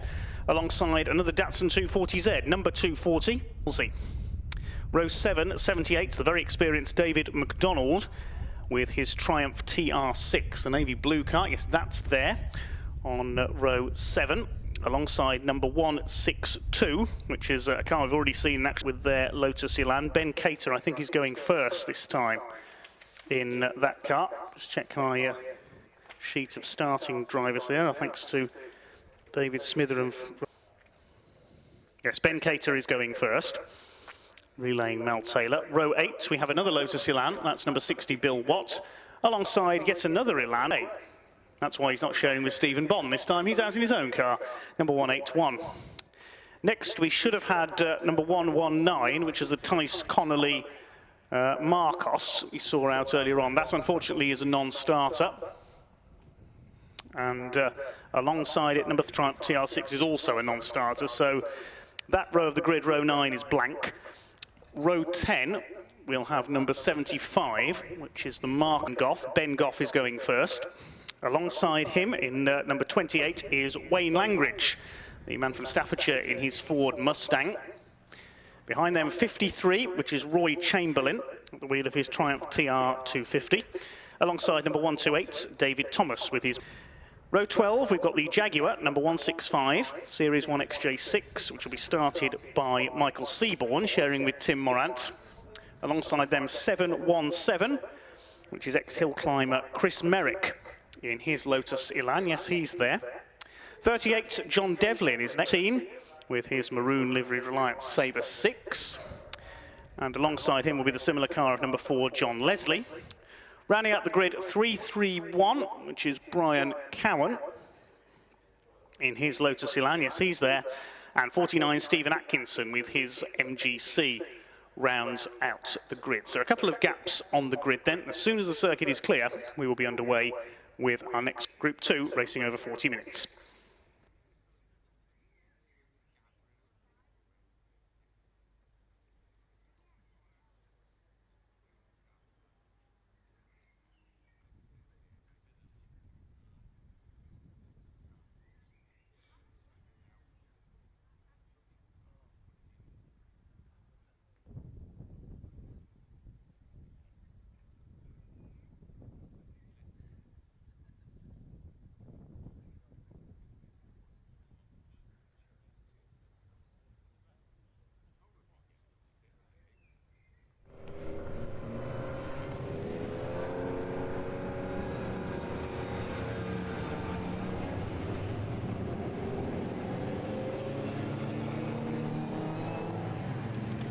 Out they go. Campbell looking for his second win of the season, but he'll have that additional 30 seconds to serve at his pit stop.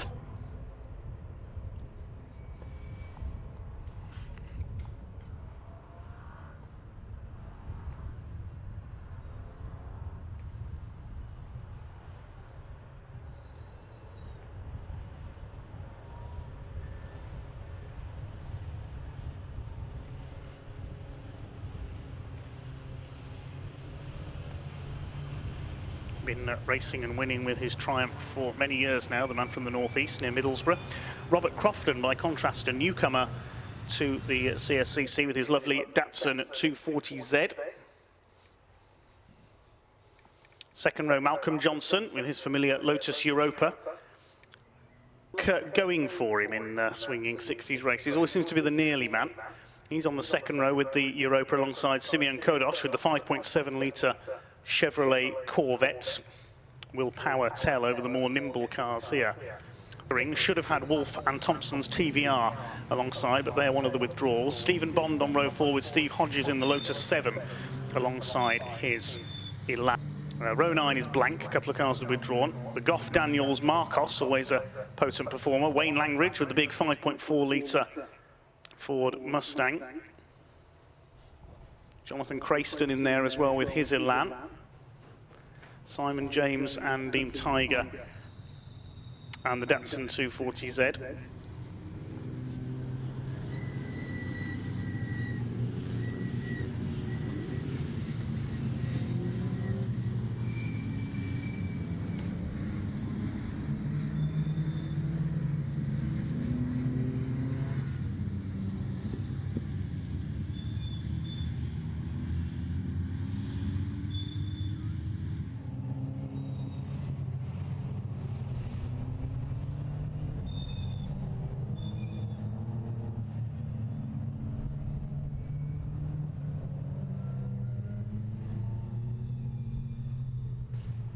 They come round out of Coppice, then onto the exhibition straights. 40 minutes with a mandatory pit stop. Thanks to Adams and Page, suppliers of tyres here for the series. Their support vehicles are in the pits doing a sterling service in the paddock for all these competitors. W pace car brings them out of the chicane. Mark Campbell, the light blue Triumph in pole position, the red and black Datsun of Robert Crofton alongside him. They head down towards the red lights, about to get underway. Adams and Page swinging 60s. Group 2, Simeon Kodosh is poised to attack down the outside as the red light and the power comes on from the Corvette. He's going to go straight for the lead as they go down towards Redgate Corner, and he's got the lead away from Mark Campbell in the Triumph, side by side between Crofton and I think that's Stephen Pickering coming up on the outside, but Malcolm Johnson is there on the inside in the Europa trying to hang on to that third. Just is big V8 cars in Class V. We've got Marcos in there, Triumphs as well, the Datsuns, but it is Simeon Kodosh who leads the way in the Corvettes. Style Corvette. It's absolutely fantastic out front. There's some familiar cars in this one because we've seen some of them in a previous race today. There's one of the Datsun 240Zs in the Brock Racing Enterprises colours.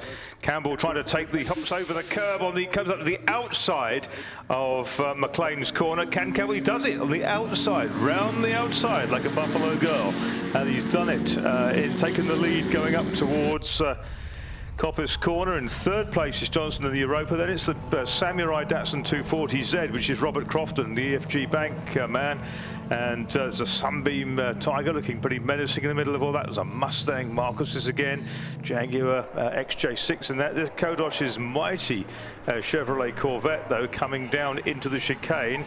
Lumbers through. It doesn't change direction awfully well, does it? Where's Campbell gone? Campbell's gone. Campbell's gone. He made that move around the outside. Did he go too far to the outside and go off at Coppice? We were watching the midfield. What's happened to Mark pale Campbell? blue car at the back. He's made a soup of that one. Yes, went a little bit too exuberant there, Mark Campbell. That's a rare error by the Triumph pilots. Now, he's pulling off here, but exhibition straight. Yes, he's had a problem, Mark Campbell, so he made that brilliant move around the outside, and now the car has let him down. So it wasn't a driver error by Mark Campbell, but now Simeon Kodosh is under real pressure from Malcolm Johnson in the Lotus Europa. Up into third place is one of the Ilans. We'll see whether that's Ben Cater or the white car of John Crayston. I couldn't tell as they went down into the old hairpin there. First, relaying Mel Taylor. I think that's John Crayston who's come through into third place. Yes, it is. He's had a good start there. Fourth place is Stephen Pickering, then it's Cater. It is Simon James, number 199 with his Sunbeam Tiger. I believe he used to compete in a Mark II Escort, if memory serves me right. Coming out of Coppice once again, the leaders head down the exhibition straights.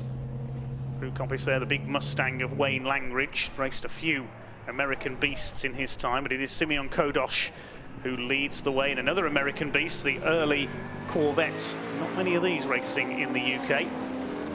Over the line he rumbles. Stephen Pickering got his rumble on as well in the V8 engine Sunbeam Tiger, trying to go for the outside of John Crayston down into the right-hander at Redgate, but Crayston, the ex-Ford Anglia racer, holds him off. Up into fifth is Ben Cater, then it is Simon James. Behind them is Stephen Bond, the helicopter businessman, in number 185 in 17. Halsey is 8th. Robert Crofton from the front row of the grid in the Datsun is down to 9th. And the 43 of Steve Hodges in the Lotus 7 rounds out the top 10. Yes, since Crofton qualified really well in that Samurai Datsun. And the Samurai Datsuns were modified cars by Wyn Percy was their most famous. Change for the lead, sorry Marcus. Malcolm Johnson's got through at McLean's on the inside in the Lotus up towards Coppice. Simeon Kodosh goes down into second place, and Ben Cater having a go here at Crayston, side by side between the two Ilans. They'd already dispatched Stephen Pickering a lap ago, but Ben Cater slices through into third place as well. This is mighty busy, isn't it? Up for the front, and down the outside of Kodosh comes the yellow Lotus. I'd have thought he could have braked later than the Corvette, which won't be overly braked. There's Cater in third place. Pickering's got back to fourth briefly, and then there's the white Tiger, the 199 of James, isn't it? Stephen Pickering just charged down the outside there, coming down the Wheatcroft straight, and he's gone into second, so V8 grunt telling in 2 consecutive straights there. Kodosh retook the lead from Johnson, who's down to fourth now. Ben Cater's come through, and then Stephen Pickering made it 3 wide for second place out of the chicane and took second in the big Sunbeam Tiger. So it's V8's 1 and 2. First of the Lotuses is now Ben Cater in third. Johnson's been shuffled back from first to fourth in the space of half a lap. Behind Halsey has come through the 6th. John Crayston's gone from first to seventh. This is more like a Caterham slipstreamer between these classic cars at the moment. They're changing positions so much. Yeah, it's absolutely superb. And it's Simeon Kodosh who leads this time with another Lotus nibbling at his tail, and it's the car of Ben Cater, who is on the outside 162. Johnson in the yellow Europa is next up. Then it's the two Tigers of Pickering and James, isn't it?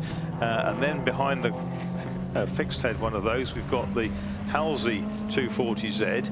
We've got a 7, another Elan, another 240Z in there as well. And Johnson coming down the inside towards. Is he going to stop? He's got the grass. No, he's not going to stop. There wasn't any chance he could have got round there with two wheels on the grass. And Johnson outbraked himself. But if you're going to outbrake yourself, do it with all the wheels on the grey stuff. That's the answer there, not the green bits. I thought he was going to harpoon Ben Cater there. I thought so. He did well to get out of that. That's allowed Stephen Pickering up alongside Cater there as he had to take avoiding action. Up to 4th is Simon James now in the 199 something Tiger.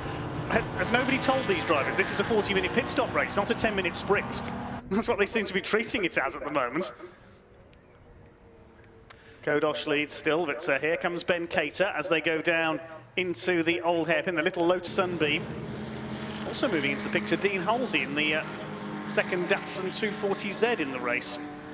We've got some TRs in the mix there, and the 53 being caught by the TR6. Kodosh is kind of like playing squash, isn't he? He's sort of dominating the court by standing in the tee and making it very difficult for anyone else to go either side of him, which is exactly what he got to do in a Corvette of that vintage. Well, Ben Cater will be hoping he doesn't get squashed as he tries to get past that Corvette. It's, I'm not sure if Simeon Kodosh can see where there. He pulls away, uses the grunt of the big V8 down the straight there. Pickering is lurking behind in the British Racing green liveried Sunbeam Tiger. Who's that second Tiger, the hardtop version, in 4th place, the white car with the green stripe. And problems for Cater. What happened there at the chicane? He must have he's had a spin, hasn't he? Or gone straight on. We only caught the tail end of that, unfortunately, but he's rejoined back in the pack. So Ben Cater with a mistake there at the chicane. And then it was V8's 1, 2, 3. He must have just overcooked it on the way in and gone over the gravel. We couldn't. Well, we said that Simeon Kodosh was struggling to see him. We couldn't see him behind the Corvette there as they went into the chicane, and I missed that. Oh dear. Can hardly keep up with this. Fantastic. And we've got sort of 1 or 2 of the Lotus drivers, i.e. Johnson and Cater, now trying to make up for their little indiscretions. And Halsey looking really good. He started 12th on the grid, Dean Halsey, who's running 4th. With the Lotus 7, Steve Hodges, sometime Chevron racer, in behind him. Dave Thomas in the Capri has pulled into the 8. He's into retirement, unfortunately. Racing that car for about 30 years, I would think. Been racing various Capris for even longer than that, I think, Dave Thomas, but he's sadly out of this race. Lead us down towards the chicane once again. Stephen Pickering moves to the outside. A big lock-up from the Corvette of Simeon Kodosh. The white one ran really wide going in. That was the Phil James car, wasn't it? 1-9.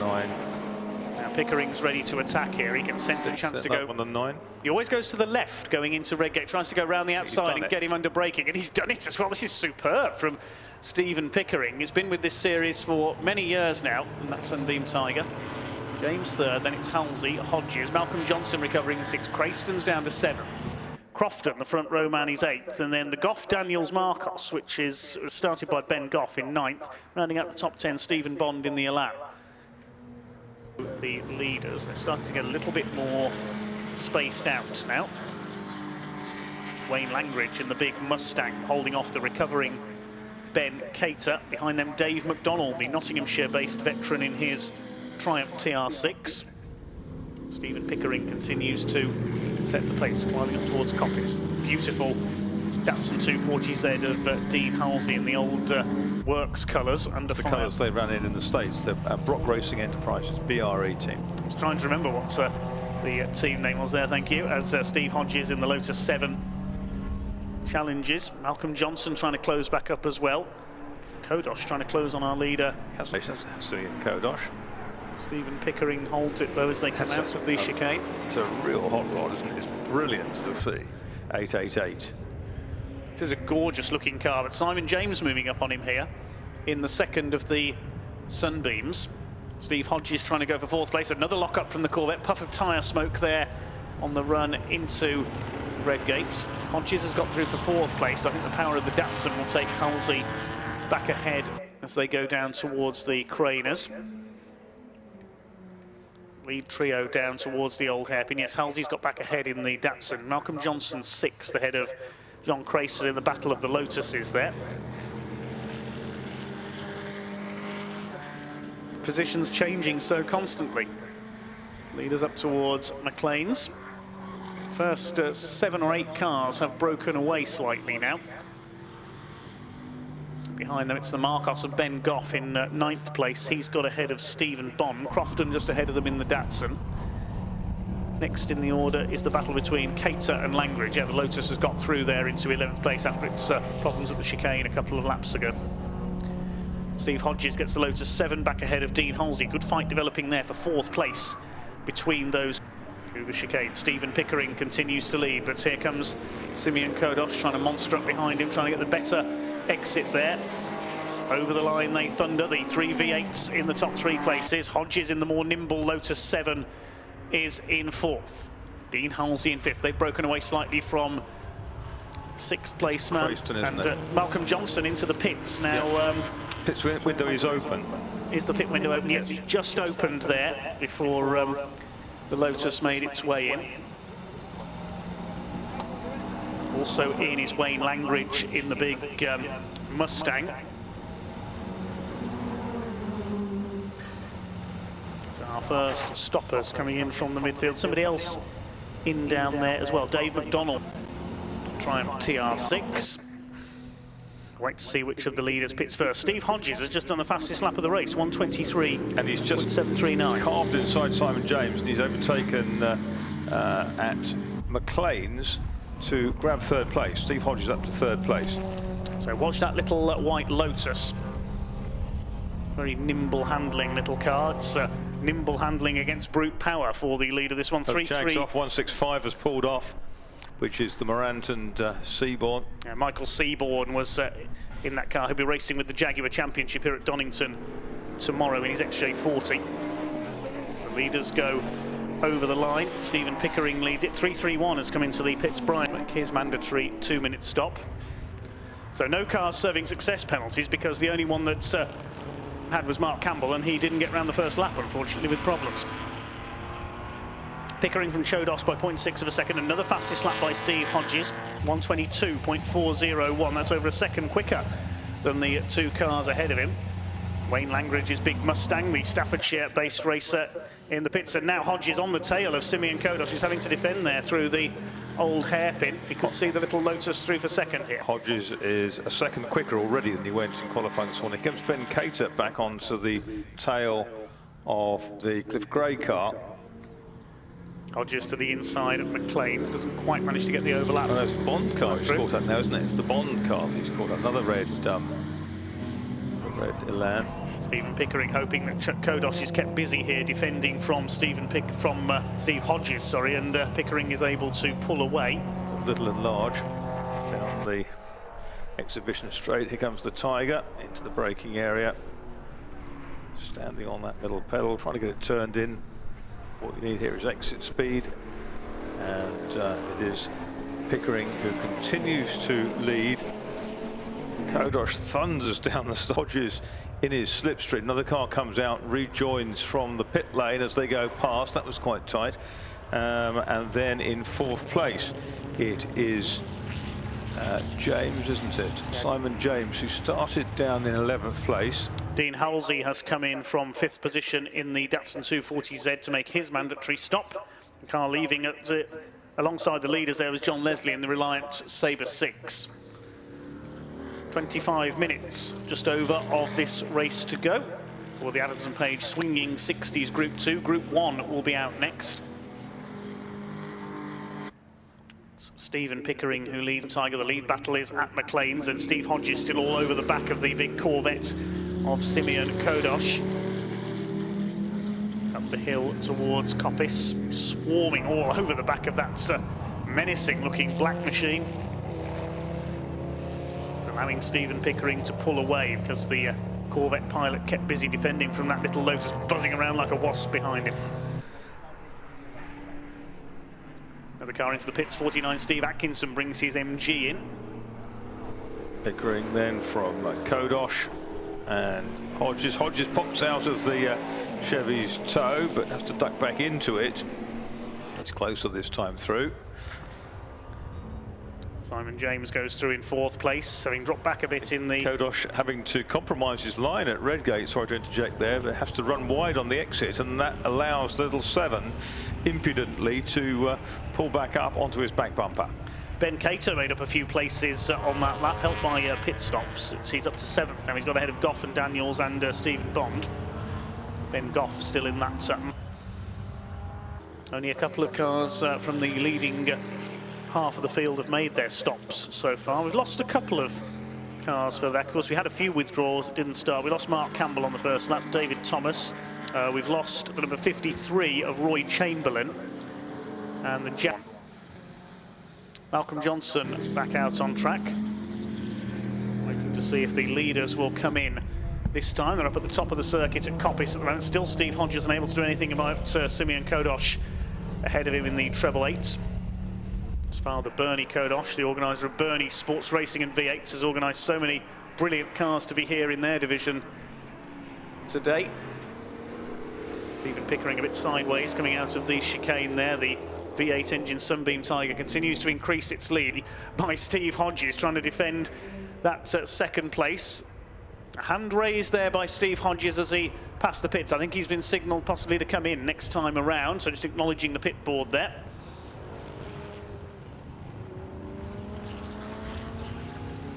Pit crew's being kept busy in the sunshine down there. We can see them working away. As in comes 124 Rob Crofton with the Datsun 240Z. Started from the front row, was running in 8th place. Super Samurai. Yes, Wyn Percy, triple British salute car champion, used to race Super Samurai car. Crofton's raced Datsuns for a few years now. Still Hodges glued to the back of the Corvette as they head into McLean's. He just cannot find a way through. Throwing the bat rope out, hooked it around the rear bumper. If there was a rear bumper to hook it round. All this is allowing Pickering to pull further ahead. His lead on the last lap was 5.3 seconds.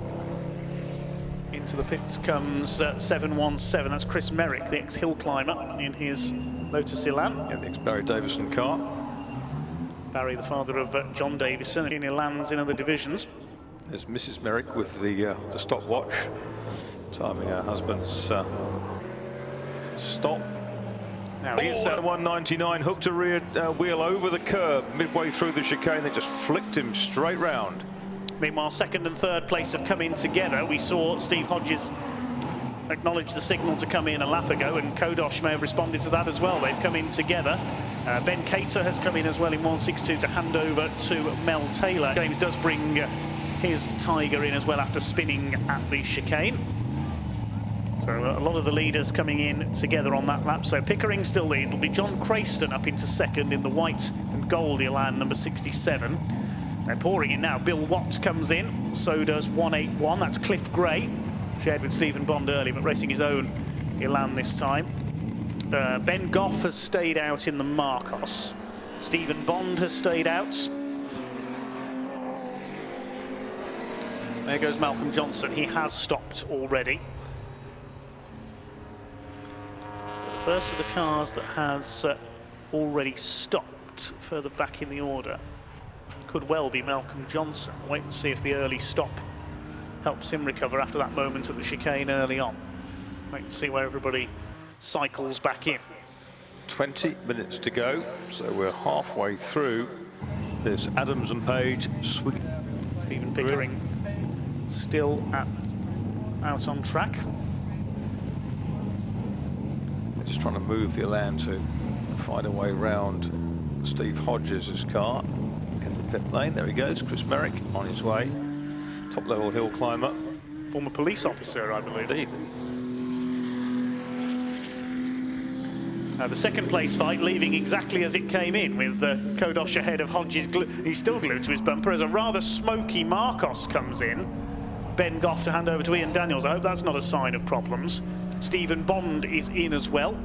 Mel Taylor leaves at the wheel of the car started by Ben Cater and spun by Ben Cater at the chicane as well. He's going to leave just behind Malcolm Johnson. Simon James heads back out, so Mel Taylor, I think, has gained a place in the pit lane there as a result of that spin for Simon James delaying him. Just ahead of them, that's Robert Crofton as well, so he's gained some time. We'll see how it all pans out when everybody's made their stops. The majority of cars have now. Steve to the Marcos, lots of smoke coming out now. Yes, that unfortunately could be terminal, I'm afraid. Ben Goff has brought in. The leader is coming in. Stephen Pickering had a very substantial lead over John Crayston. He should come in as well this time. They're about 16 seconds apart. Yep. The Flynn's Reliance Sabre 6. Crayston's staying out by the looks of things. So Crayston will take the lead, number 67. I think he's now the only car that has not stopped. Yes, that's correct. So he's going to be the last to pit. Pit window closes with 15 minutes of the race to go, so he's got another 3 minutes to make his pit stops. He'll have to come in the next couple of laps as Hodges gets the better exit from the chicane this time, but again Kodosh gets the power down. Their battle continues to rage. Pickering, who was out in front, still in the pit lane. Stephen Bond rejoins. They're trying to cool that Marcos down. That one with a V6 Ford Essex engine in it rather than the Volvos in the other ones we've seen around. Dave McDonald draws past Mel Taylor down the straight there. Wayne Langridge. There goes Simon James. He's lost a few spots as a result of that spin and then subsequently pitting. Dean Halsey ahead of... all depends where that lead duo cycles back in. Still behind the Elan that they've been following since the Craner curves. And they managed to get past Bill Watt in the number 60 there, going up towards Coppice. Still Hodges glued to the back of the number 888, as now the leader, John Crayston, does come in. So what remains now is to see where everybody is going to cycle back through. Stephen Pickering leaving the pit lane now.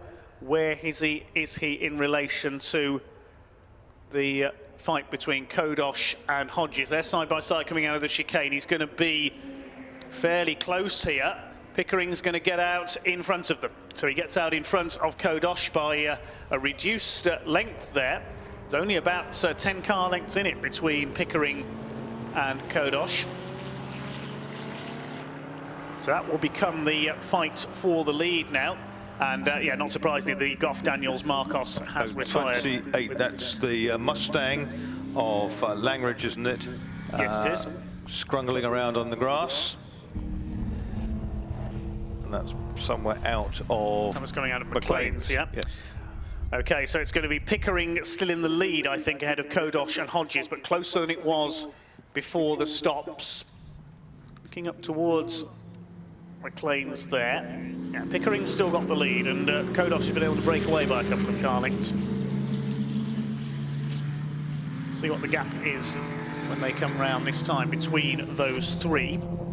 Should be Dean Halsey in fourth place behind them in the Datsun 240Z. Then the Lotus Europa of Malcolm Johnson recovering after his moments early on. John Crayston still in the pit lane with his Elan. Here is Stephen Pickering into the chicane. There is Kodosh, and he's still got Hodges stuck to his bumper. Even through the pits, they were nose to tail. And with a bird's eye view of the whole thing is Chris Merrick, new to Elans this year.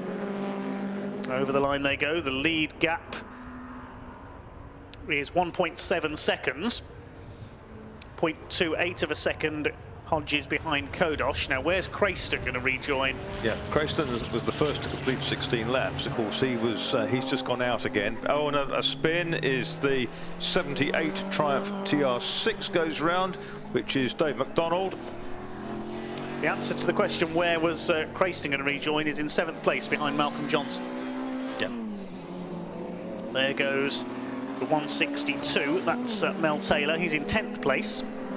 The car that lost time early on, of course, was Simon James after that spin at the chicane. He's down to 9th, was running as high as 4th. It's the lead trio up through McLean's. Dave McDonald has rejoined after that spin, passing, trying to pass one of the Elans there, 331. That's Brian Cowan. We have got 14 minutes of this race still to go. It's a cracker as well. It certainly is. The way they were going at it early on, swapping places like that, you'd think it was a 10-minute sprint, as I said. absolutely loving it, these drivers, despite the age of these machines.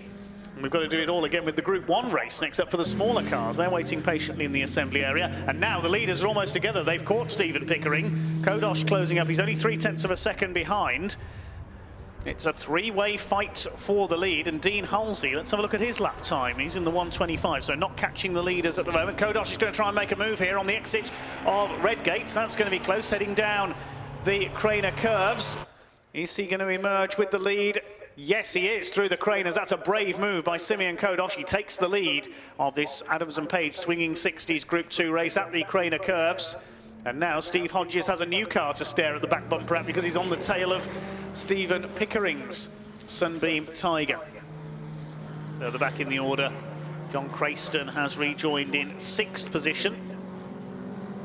38 is the Reliant Sabre 6 with its straight 6 Ford engine. That's John Devlin, but the leaders. They were rallied internationally as well as raced. Yeah, only on 1 or 2 occasions managed to beat the Austin Healeys in their class though. Round the top of the circuits go the 3 leaders. All over the back of Stephen Pickering is Steve Hodges. Kodosh, meanwhile, was trying to scarp her, isn't he? It'd be great to see that lovely Corvette take a win here. Brave move through the top of the Craners to take the lead. Through Hollywood into the Craners is it's brave in any car, but not to be sniffed at. A big unwieldy V8 like that takes some fortitude. Oh, Stephen Pickering's lost it. He spins coming out of the chicane. Oh, what a shame. He led for so long, he's spun it. He's on the grass on the inside of the chicane, spins the wheels in frustration. And now it's 2 for the lead, so the pressure from Steve Hodges paid off there. He's through to 2nd. Pickering is behind John Crayston down into 6th place. Disaster for Stephen Pickering, a driver who's supported this series very loyally over the years. So Kodosh now out on his own. And Halsey 3rd in the first of the 240Zs. Johnson, after his outbreaking moment early in the race, he is in 4th in the Europa. Then it is Crayston in his white and gold Elan, and behind Crayston in 6th place is the recovering Stephen Pickering. Crofton 7th, Bond 8th, James 9th, Dave McDonnell is up to 10th. He's just got ahead of Mel Taylor into 10th position. See them on the screens. How many of these cars haven't spun? There's been quite a lot. Yeah, nearly everybody's spun at the chicane, haven't they? I don't know if there's a bit of fluid been dropped down there or something early on. It can't have come from Mark Campbell's car, can it? No, he didn't make it as far as the chicane, sadly. Great shame for Mark. The battle for 10th drops down the Craner curves. On your screen is Mel Taylor, who is running 11th in the 162. And here's Hodges.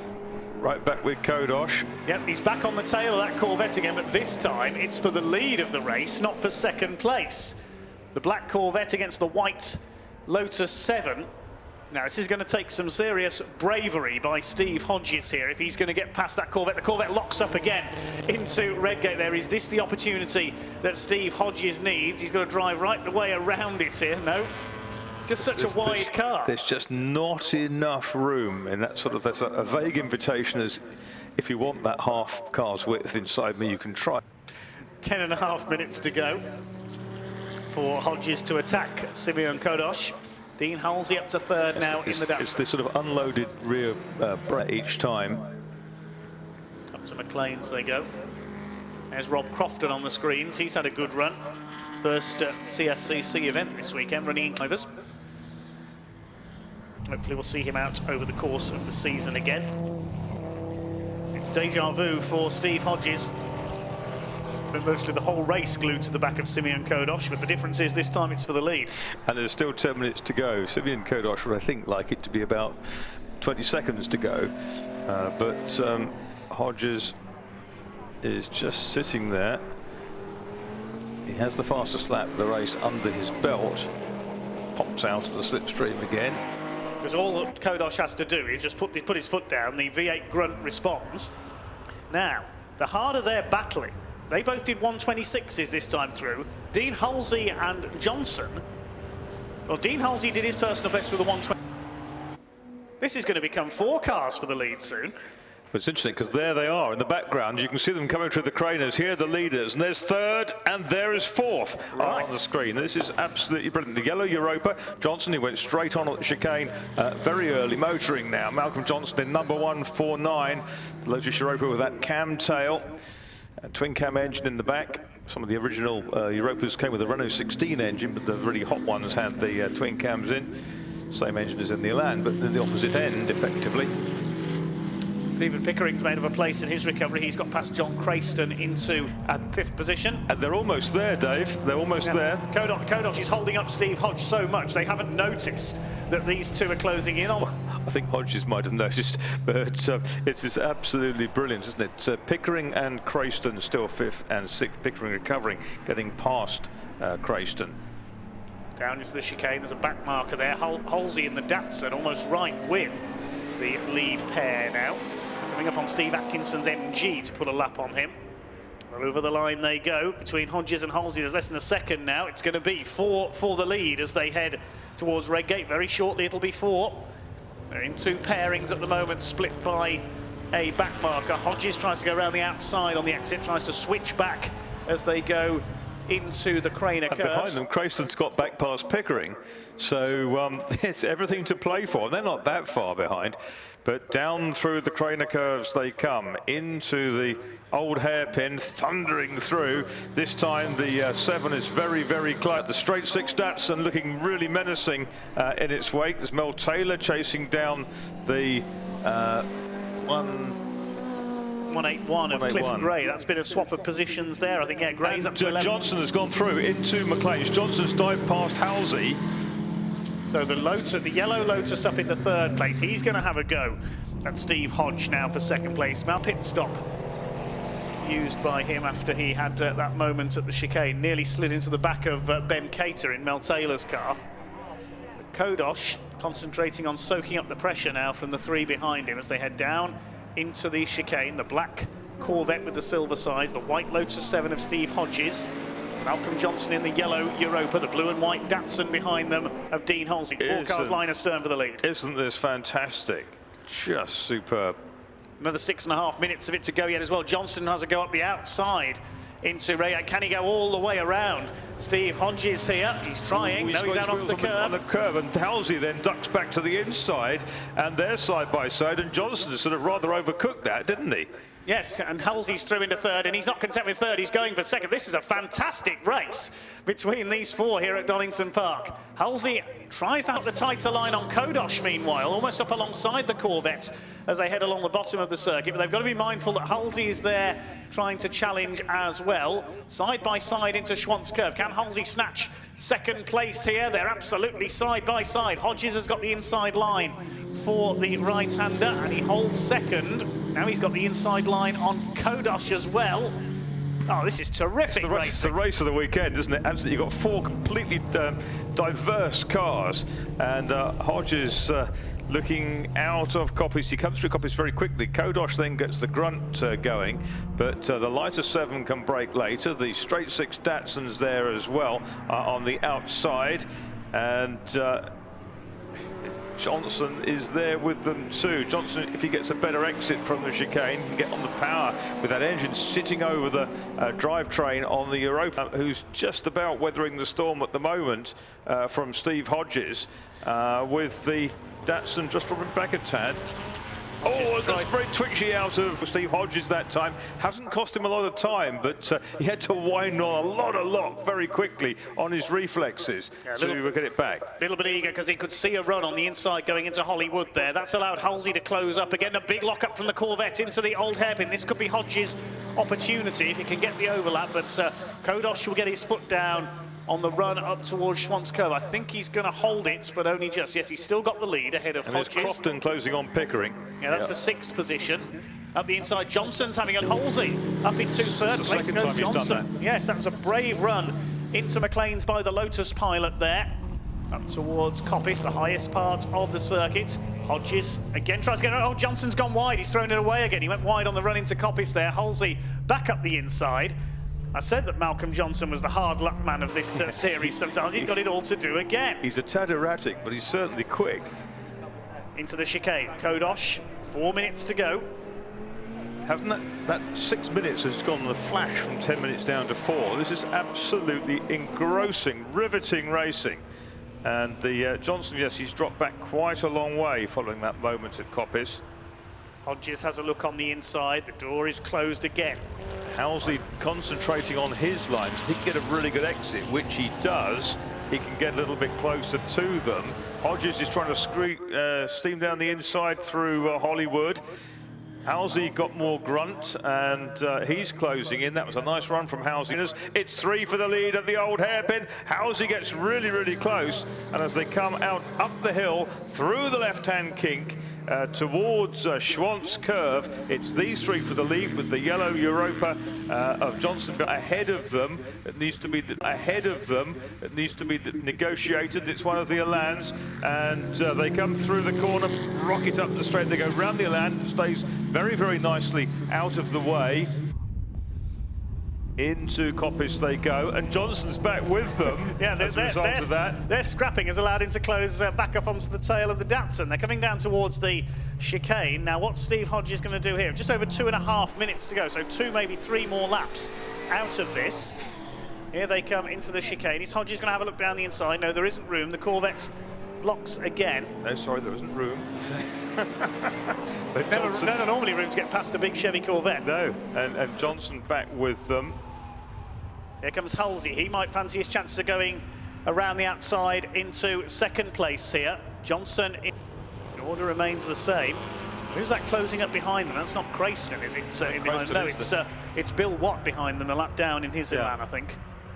That's Crayston, I think, ahead of them, isn't it, with the gold bumpers? Yeah, Crayston is 5th, Pickering 6th, and Crofton in 7th, closing up on him. And it's 4 together again, line astern into the old hairpin. Kodosh from Hodges cuts to the inside. 3rd place is still Dean Halsey. They head up towards the left up sweep to defend, because here comes Dean Halsey in the Datsun. The BRE livery number 240. Johnson is there as well. If any one of them makes a mistake, there's going to be a dramatic change. I'm reminded of that 81 Spanish Grand Prix when Gilles Villeneuve was the man holding everybody off. It was 5 then, it's 4 now. Hodges goes to the outside. He was a little bit too wide through there on the run out of Coppice. It'll be last lap this time, I think, for Simeon Kodosh. Has snuck a couple of car lengths out of that, which is very interesting. So it's 2 for the lead, then 2 more giving chase, and in 5th place, it's way back is Crayston, who's not that far ahead of Pickering and Crofton. Down into Redgate, another lock-up from the Corvette. We're on the last lap of the race now, and it's incredible. Adams and Page swinging 60s, Group 2 event. Steve Hodges will know this is his last chance to attack. Simeon Kodosh for the lead. Halsey's pulled away a little bit from Johnson into Halsey's 3rd place. Car is so neat through the centre part, the left-hand kink in the Craners. Carries good speed, but he runs just a little bit wide. A lap alongside the leader comes Hodges, but he hasn't got the grunt to go round the outside. Now, there's 2 back markers heading through McLean's. Are they going to be caught by these 4? The Mustang and the Sabre. Johnson has a look up the inside. Johnson's made it through on the inside to 3rd place again. That's 3 times he's done that there. Let's hope he doesn't throw it away on the run up into Coppice again. No, he's there in 3rd. Halsey's lost that 3rd place. Another lock-up from the Corvette. Steve Hodges will know this is his last chance. The clock has ticked down. They're not going to catch the 2 guys ahead of them, are they? But it is Kodosh from Hodges. Dave's getting really excited alongside me. He's jumping up and down. Here he comes then. Is he going to? I don't think he's going to do it, Steve Hodges. I think Simeon Kodosh is going to hang on. What a brilliant race we have seen from the swinging 60s. The checkered flag is raised, and Kodosh wins it. Hodges 2nd. You won't see a better race than that, ladies and gentlemen. A mighty drive from Simeon Kodosh. Congratulations to him. He's won it from Steve Hodges. That was really determined stuff. Johnson got 3rd.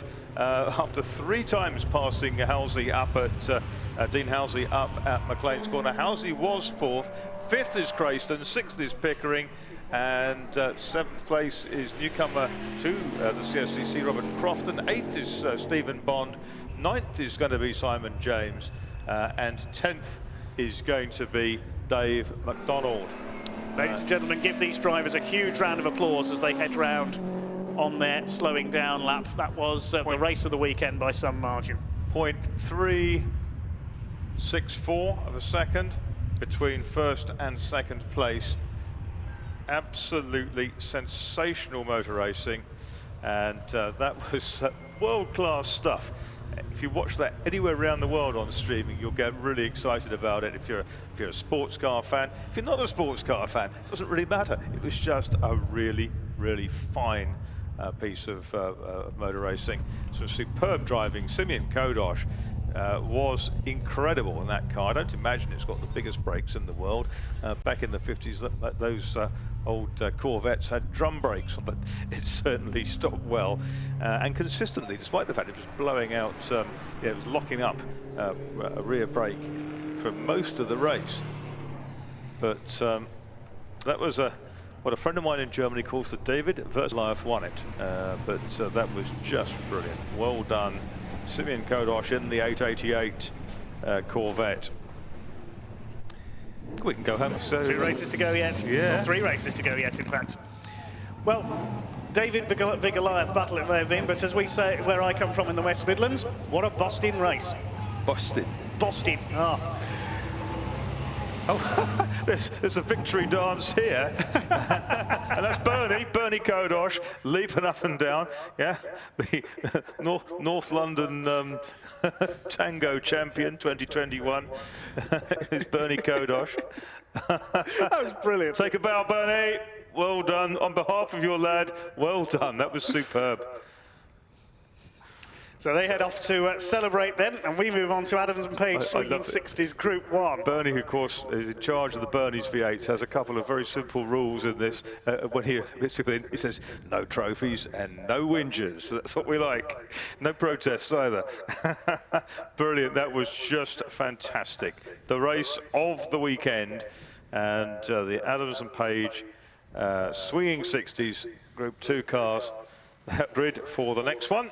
And we'll move on through our program. That was race 11 then, and we're into another Adams and Page Swinging 60s bout directly afterwards.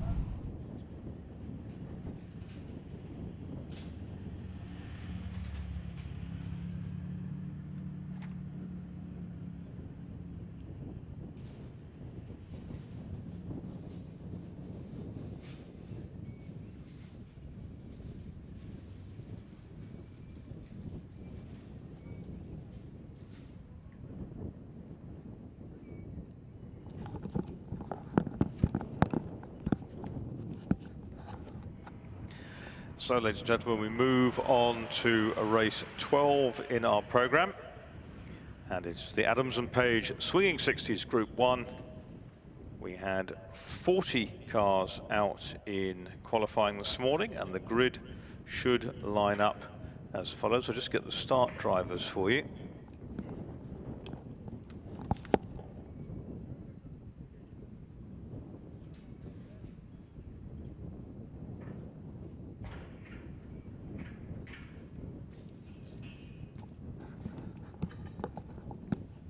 So the grid is in this order. 23 will start on the front, and that is Ralph Budd in the Leyland Mini, British Leyland Mini 1380cc, and he went round in a 124.493 seconds, 84.32 miles an hour. Alongside him will be the 341 Mini of our friends Bell and Ferguson, who were impressive before. Tom Bell, Joe Ferguson, we don't, unfortunately, but they were only 5/1000ths of a second off Ralph Budd's time. Ralph Budd, a regular Mini Challenge racer in the past. 193 on the second row is Phil Bullen-Brown back again for another run in his car, the sister car to the Bell and Ferguson car, and alongside is 106, which is Chris Watkinson. So Mini, Mini, Mini, Mini. And there's a fifth Mini there as well, because the Tong and Winter car, which is a regular in this field, is there as well. Trying to get you the start. It's Clive Tong who starts first, and Vaughan Winter will take it over. 29 alongside is the first interloper away from the minis. It's the MGA of the father and son combo. It's car 29 in our field, and it is Steve Smith who starts. That's Dad Smith, and his lad takes it over. That's Jack Smith. In the fourth row will be 16 and 131. 16, Ian Staines with his MG Midget, and 131, Joel Wickham with his BMW 2002 Tii. Then we go back to another BMW. That's Tom Peed, number 5. And then 87 alongside, which is the midget of the Witts. And it's Abigail Witt who starts, and Ian Witt takes it over.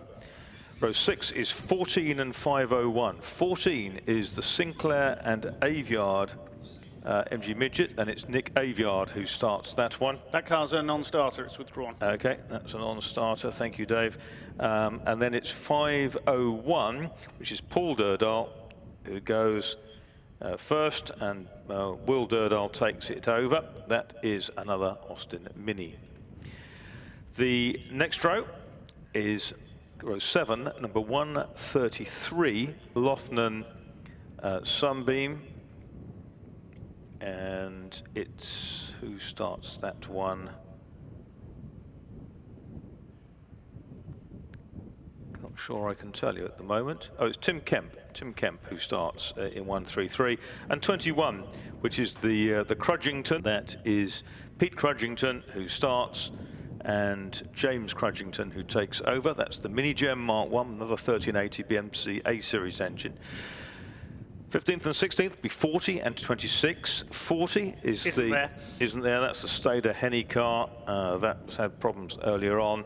And 26 is the Pickett's. It's Daniel Pickett who starts. Dennis Pickett takes it over. The next row is the Elwells in car number 33, which is which Elwell? Gordon Elwell starts it, and that will be taken over by Helen Elwell. Then we have Rowlands and Hassel. That had some problems in qualifying, didn't it? Yeah, that's not there. 148 car. Rowlands and Hassel, not a starter, unfortunately. 45 is next up. That'll be Justin Potter to start. And Justin Potter will hand over to Simon Stowe. That is a Healy Sprite. Then we've got 27, which can only mean Martin Reynolds in his early Ford 105e Anglia. Then we have 421. 421 is the Chaplins, Steve Chaplin and Adam Chaplin. Steve Chaplin, who we see in the Formula 5000 Lola, long-time Clubman's racer as well with the Phantom. And they're driving the family MG Midget, and it's Steve Chaplin who goes first in 421. 11 alongside is the Marcus Fellows Alistair Bowie Sprite, and that's Marcus Fellows who goes first. 175 is Trevor Peters in his Sprite, and he's joined on that row by number 2, which is Anthony Hunting, Morris Mini Cooper. Hunting Percival, obviously the Percival Provost. Then we've got 141, the Longdons, with their Mini, and that is Rory Longdon who goes first. Richard takes over. 182 alongside is Stephen Osborne in an MGB, but he is a non-starter, fallen by the wayside. 171 is Kim Bradshaw in a midget, and then we go back to 79, the Fraser Cortina. And which of the Frasers starts that? That's Ian.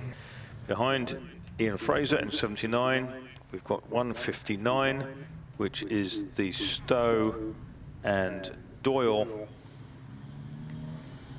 Seamus Doyle starting that one, sometime historic Formula 4 2000 Lola racer. And then 20 alongside is Mark Cloutman, who's in an Austin A40. Ah, that's the Austin A40 in the national racing colours of Egypt in sort of violet. 82 is Brent Fowler in a Healy Frog-Eye Sprite. 105 is Gary Lyon in the Alfa Romeo. 39 Alex Williams in an Anglia, and the Cooper S alongside 144 is Rob Roodhouse. Then we've got 24, if he's there. Problems early on, Nick Jesting. No, he isn't. No, the veteran rallycross ace. And 84, which is Paul Wybrow with an MGB. 51 is Ian Hewlett in Austin Healey Woosum Sprite, the Wilson Spratt Motorsport Sprite, and Charles Marriott. Non-starter. 62, he's a non-starter. He had problems this morning. 17 is Dave Waterhouse, an MGB roaster, and 648 David Cornwallis in the Radio Caroline BMW, and the throng of minis, a phalanx of minis spread out across the track going into the first corner, and it's the pale blue car which has emerged ahead. I can't give you the number because they're going away from me at the moment. It's got the three wagons behind. I think that's probably the pole-sitting car of Ralph Budd, isn't it? And look at the angles they get to through the craners. It's fantastic to see this dancing. 175 all over the grass there. That's Trevor Peters. His Sprite has spun at the exit of Redgate.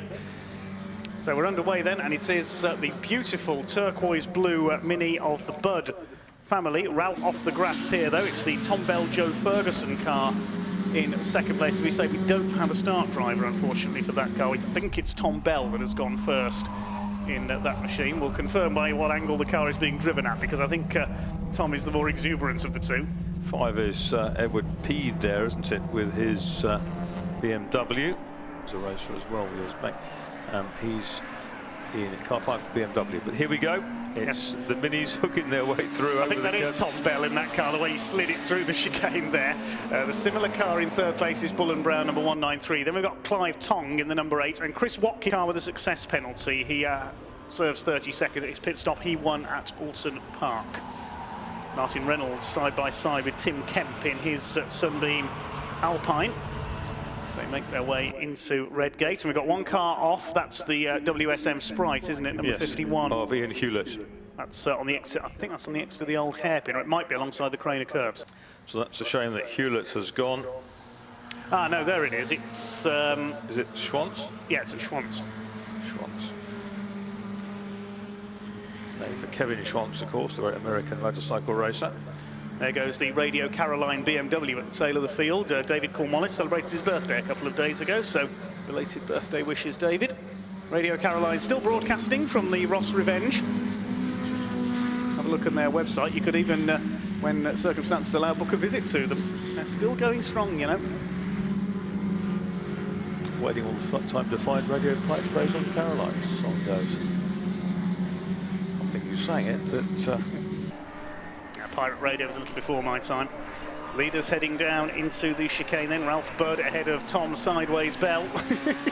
He's loving it in there, isn't he? Chris Watkinson has moved up into 4th place ahead of Clive Tong. He and Vaughan Winter, mini racing veterans. They've won usually in very wet conditions. They are wet weather specialists, those two. They've got Steve Smith in his MG behind them, the MG8. And then behind him is Tom Peed in the BMW. Then we've got the Daredevils in their Mini. Steve Smith, of course, raced in historic Formula Junior for a while, raced a Cooper in that, and then raced an ex-Jolly Club Chevron in 1 litre Formula 3. Change of lead, and that's down into the old hairpin, and that's Tom Bell coming past. He lost some momentum, though, in doing that, and that's allowed Ralph Budd to come back up the outside. It's all the B's, isn't it? Budd, Bell, and... and in 3rd place it's Bull and Brown. Budd, Bell and Bull and Brown. Make something out of that. Budd's back up the inside as they go into McLean's. They're side by side on the exit heading up towards Coventry. This is going to be as entertaining as the Group 2 race, isn't it? It is. It is. So Bell led at the old hairpin and Budd at McLean's. And at Coppice, he's held the lead there with Bull and Brown closing in. Behind them is Chris as they head up towards the chicane once again. Budd family moves through the world of autograss, short oval racing, the Mini 7 Racing Club. That's a brave dive by Chris Watkinson to take 3rd place away from Bull and Brown. Clive Tong lurking behind them, and Steve Smith in his MGA trying to break the Mini dominance at the front of the field. Thomas Peed is next, and then 501, which is Paul Daredal, under fire from Joel Wickham in all manner of events, including classic rallies across Europe in that machine in the past. Gordon Elwell is up there as well in his Sprite, number 33, the little frog eye. Another veteran, Gordon Elwell. Sharing with Helen. This is just fabulous. Oh, crikey. tail, it's like I've got a caster underneath. You'd think it was rear-wheel drive, wouldn't you, the way he's flinging that thing around Tom Bell? You don't tend to see too much oversteer of minis, apart from down through the corner curves. And yeah, Tom Bell loving every bit of this. You can imagine his right foot is nailed to the bulkhead underneath the throttle pedal, and just maybe a little dab of the brakes to flick the tail. John Rhodes would be proud. Here comes Chris Watkinson, though. He's losing a bit of momentum with all this sliding. It may look spectacular. It's not helping his lap times. And Chris Watkinson is right up there with them now in the 106, looking for his second win of the season. It was Richard Merrill who won at Thruxton with his Alfa Romeo. He's not out this weekend. Ralph Budd continues to lead that lovely but we've got Cornwallis ahead of them in the BMW, hopping over the curb just about, keeps Bell in second place, and Watkinson in the orange car comes out behind Cornwallis's BMW, hops out from it, and that then has the next car up, which is 8. That's Clive Tong bearing down on it. That's long gone through. Steve Smith is there. We've lost one of them. Phil Bull and Brown pulling into the pits. Now the pit window isn't open, so that's an issue for the Bull and Brown car. He's pulled in. It's Budd who still leads the way, chased by Bell. Down the crane as they come. Watkinson in third. It's 3 for the lead now. Clive Tong is up to 4th with the demise of Phil Bull and Brown. He's with his crew down there. So an issue for the number 193 car. It's Mini, the Budd family car. It's very similar to that Porsche of John Cockerton that we saw earlier on, isn't it? Similar colour. A bit more kind of blue, isn't it? But it's rather splendid. It looks lovely. Up the inside into McLean's, and then running wide on the exit and losing that position again is Tom Bell. He felt he had to. It was worth a try. What it's doing is opening a door for Watkinson to come back on the inside at Coppice, and Watkinson's done that and has gone into second place as a result of that move that Bell pulled on Budd at McLean's. It's cost him. This is brilliant stuff as section of cars further back heads down the crane of curves, including the 82 of Brent Frog Eye Sprites. Leaders heading over the line. Still Budd from Watkinson now in second, ahead of Tom Bell, ready to attack the leader. Then it's Clive Tong, Steve Smith, Tom Peed, holding off Joel Wickham's BMW a little further back. As up the inside, Tom Bell has a look. He gets a wheel onto the grass there on the inside, determined to cut ahead of Chris Watkinson. But Watkinson in the orange car is having none of it. Down the crane as they come. Little battle at the chicane as well. There's battles all the way down the order. We've got somebody off. That's the number 20. That's the purple Austin A40 of Mark Cloutman. Now, has he clouted the barrier there? Oh, I think he has. So not. Well, that's at the bottom of the circuit, out of the old hairpin, I think. Leaders up towards McLean's once again. It is still Budd with the lead. There's one of the MGAs. That's being chased by Brent Fowler. I couldn't see the number on the MGA there. There's the Alfa Romeo, the 105, and of course it is a 105 shaped Alfa Romeo, hence that number, a Bertone style car.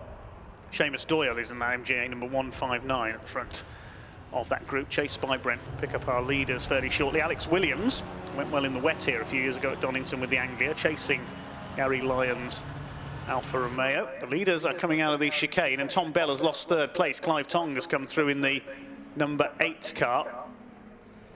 Bell tries to fight back as they head down towards just over a minute until the pit window opens. Joel Wickham tries to draw past Paul Deardale, whose son Will take over the wheel of that car. They jink around there going. Leaders, meanwhile, heading down the craners once again. Can Chris Watkinson move into position to attack Ralph Budd for the lead here? Not at the moment, and Tom Bell slides up the inside of the old hair, but he's never going to get through there, surely, on Clive Tong. He's trying his hardest, though. Waiting for them to come back into my sights. They do so. Yes, Bell still side by side with Tong. He's taking it all the way up to McLean's, and he's going to go through on the inside at the top of the hill. Hard to take your eyes off these battling minis. We see on these screens at the moment Trevor Peters recovering from a spin on the first corner, moving his way back up the order. He's got ahead of Seamus Doyle. The minis are great. Healy number 11, Healy Sprite in the gravel, in the litter. That's at Redgate. It's Marcus Fellows that's gone off there with the Sebring Sprite. don't think he's going to get out of there, and he's quite close to the edge of the circuit as well. Hopefully the marshals can recover that. If not, we may have a safety car. And it's going to have the start of the pit window. It could be... Yes, that spin happened just as the pit window opened. Yeah. So maybe here come the Orange Army to get the number 11 car moved if they can, under yellow flags. They're going to struggle, I suspect, with that, with the best foot in the world. It's a light car, but I think it's up to its axles in the gravel. Somebody locks up going down into the... no, they've got it moving. They've got Marcus Fellows out. Well done, marshals. By the three marshals there. It wasn't in as deep as we thought, as Tom Bell sideways, almost rallycrossing his way through the old hairpin. He is loving this. It's like a man on something. The leaders will head up into McLean's once again then. Chris Watkinson still shadowing Bud for the lead. They've got back markers ahead of them now. It's Clive Tong who's lost third place to the sideways Tom Bell. Driving like Kurt Göransson used to drive his race truck. He was constantly sideways. Göransson. Yep, Kurt Göransson, who learnt his sideways driving through his work in the logging industry in Sweden, driving on icy roads. Here comes Chris Watkinson now. They lap he's going a lap down. It's Paul Wybrow, I think. Through the chicane. Ralph Budd continues to lead. The pit window. And the MGB did really well to not lean on the Mini that came past it. Have we had any takers yet? I don't think we have. Nobody's come in on that lap. Having too much fun to actually notice the window's open. Yes, they're enjoying themselves too much. We don't want anybody missing the pit window. It's a penalty of 2 laps if you pit outside the window. Slightly draconian, you'd have thought. But...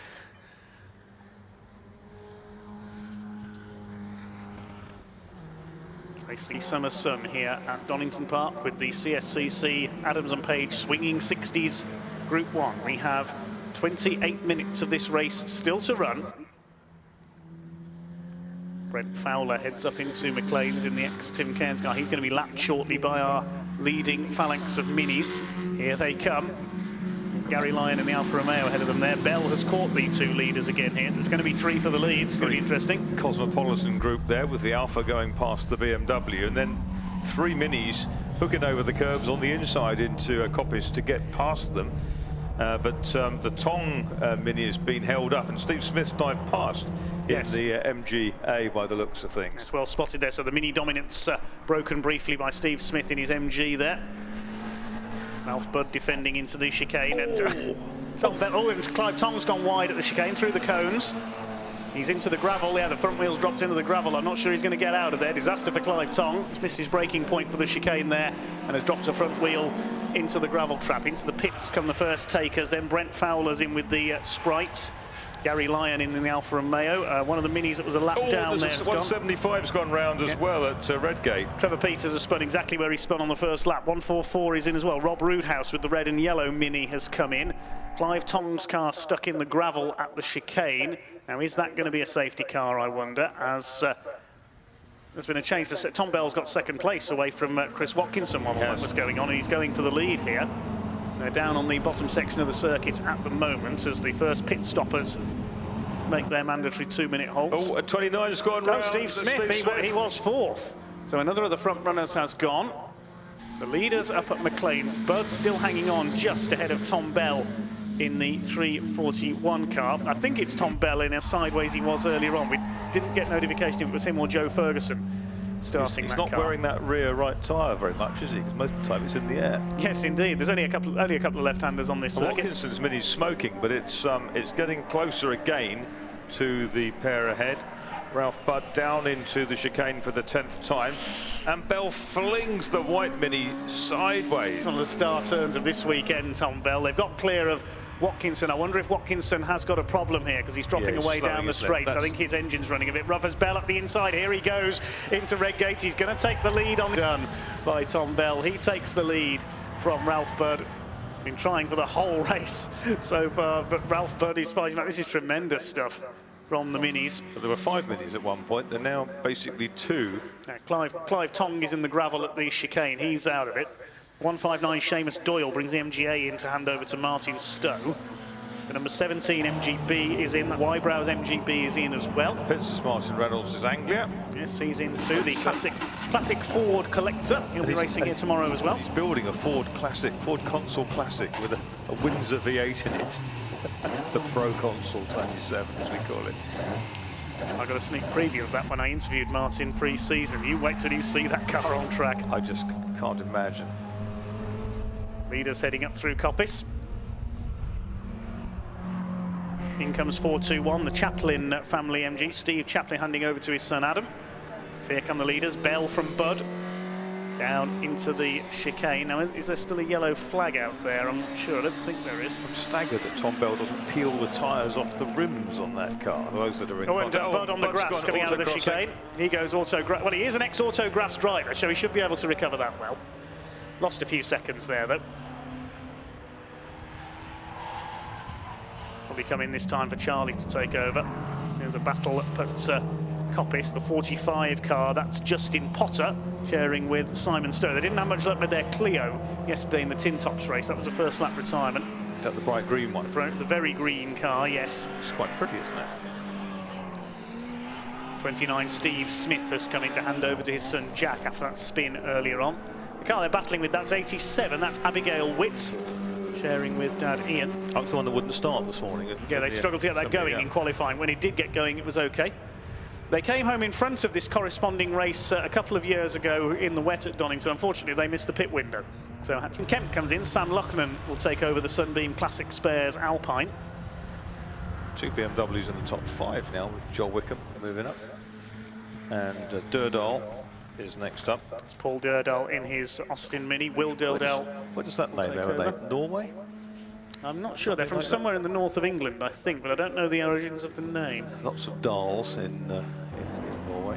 Gordon Elwell has come in. There's the Welsh Fraser team. But the Fraser Imp team in the 60s. Yes, indeed. They were a Scottish team. Not sure if they're any relation. Yeah, these are Welsh. The others were these people are Welsh. The others were Scottish. Indeed, they're the two leaders. Just under 3 seconds between them. So that's how much Ralph Budd lost by running onto the grass coming out of the chicane.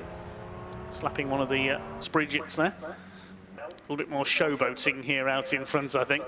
Here he goes into the old hairpin. He's right socket plays. Brilliant stuff. He is loving this. And so are all of you as well. Another angle box in. That's Alex Williams, the white car with the red stripe. More cars taking their stops. The 175 Trevor Peters in. The little mini Gem is in as well, the 21. The Gem Marsh creator machine. Pete Crudgington handing over to James Crudgington. The two leaders fairly well out in front here. The right rear wheel right off the ground there through Coppice. You would think Tom Bell was driving in a rally, not in a race.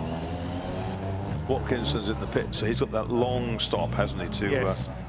Account for his victory at Alton Park, start of the season. In very wet conditions, he won that as well. Nice contrast for him today.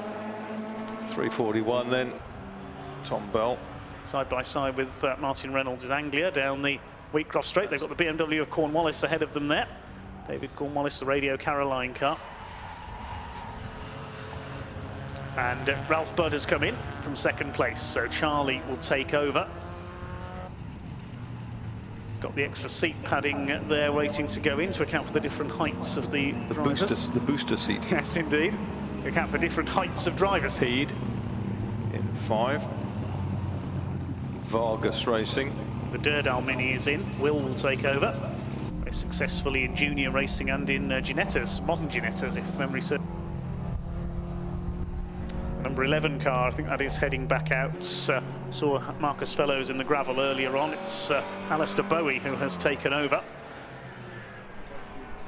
In comes the 87, the Witt family MG.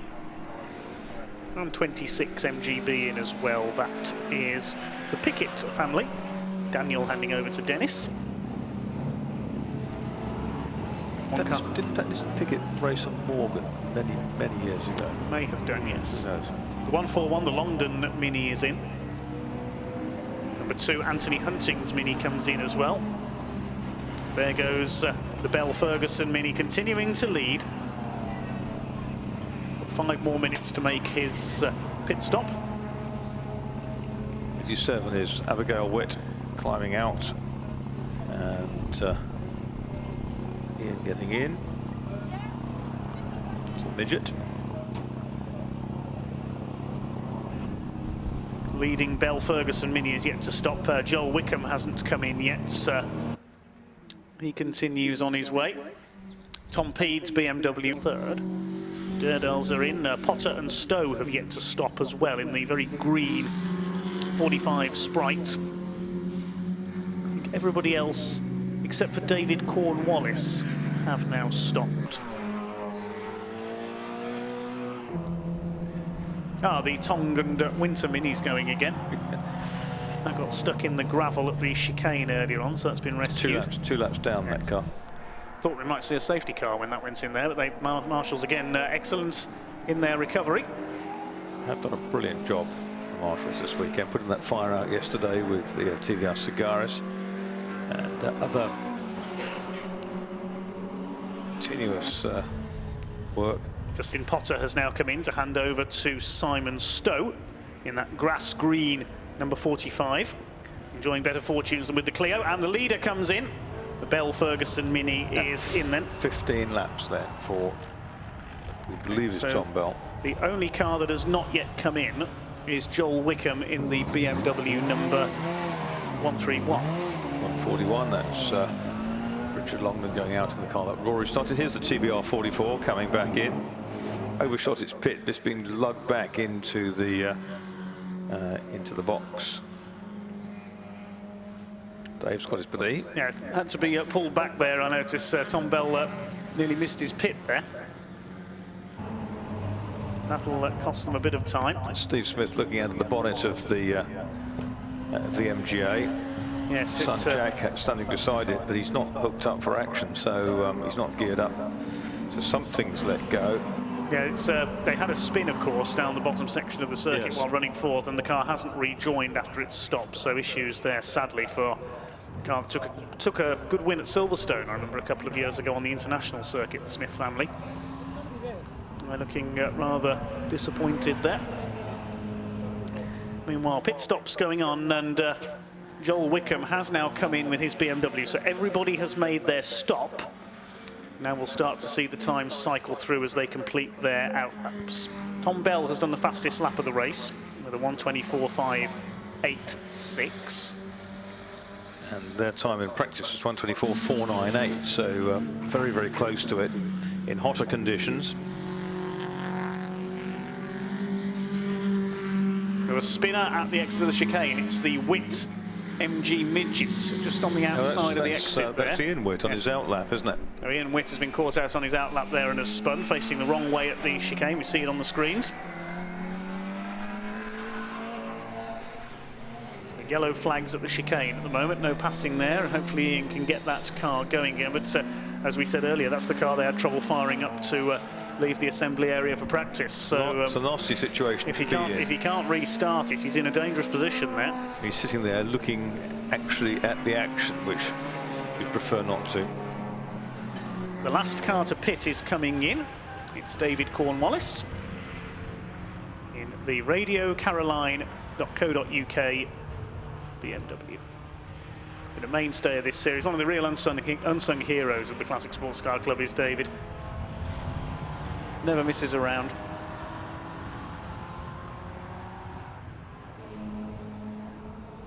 Still yellow flags at the chicane, and Ian Witt is out of the car and trying to wheel it away into the Marshals post there. The Marshals will help him. Is there a refuge there? I don't know that there is. Hard to see for the tyre barrier. Not with the tyres, I don't think. Or the recticell barrier. We've got just over 15 minutes of this race to go, so David Cornwallis left it as late as possible to take his pit stop there. Okay, so the times will be cycling through. Bell and Ferguson should have the lead here. There goes Joe Ferguson now at the wheel of the 341 car, completes 16 laps. Waiting for his pursuers to come through. Still got yellow flags at the chicane as the Marshals trying to wheel that MG out of the way. It's up against the barrier now. Second place is Charlie Budd, now in the number 23 car. He's going into Redgate now. 18.4 seconds is the gap. Ian Witt, who's just scrambling over the tyre barriers to safety. Right in front of the TV camera as well. Sorry, Ian, we did catch that one.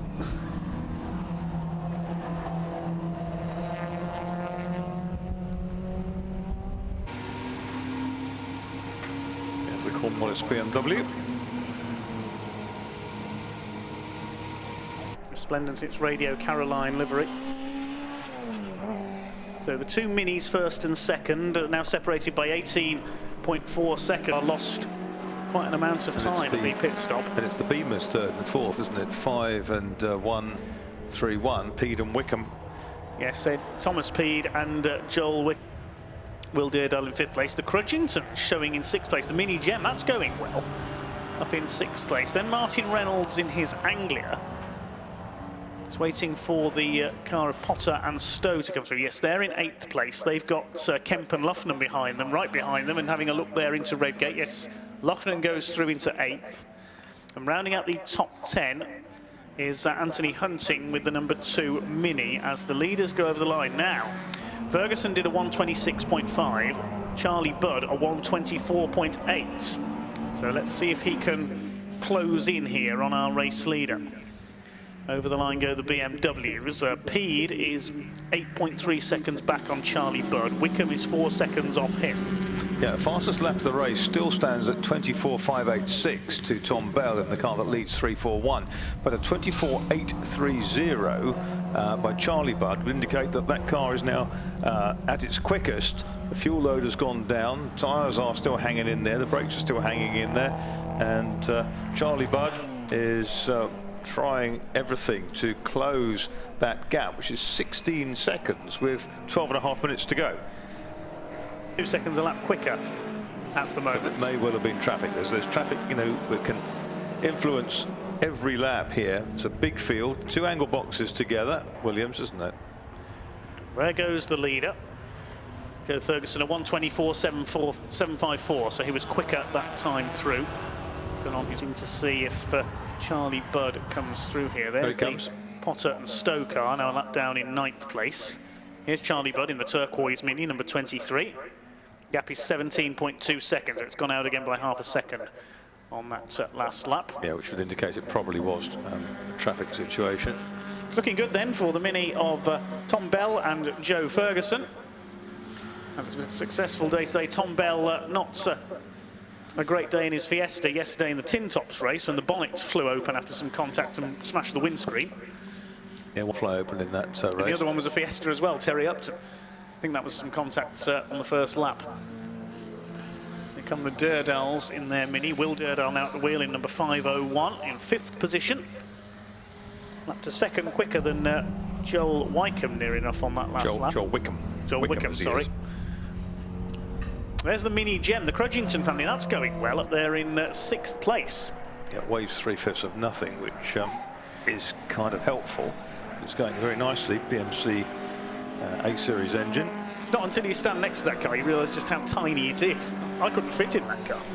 Well, if they could build it round you, you couldn't get out of it. They'd have to.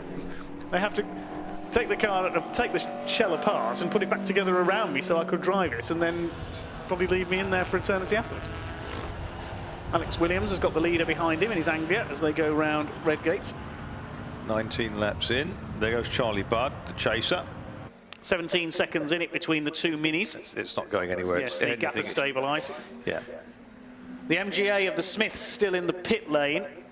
Also in down there as well, the Seamus Doyle and Martin Stowe car down below us.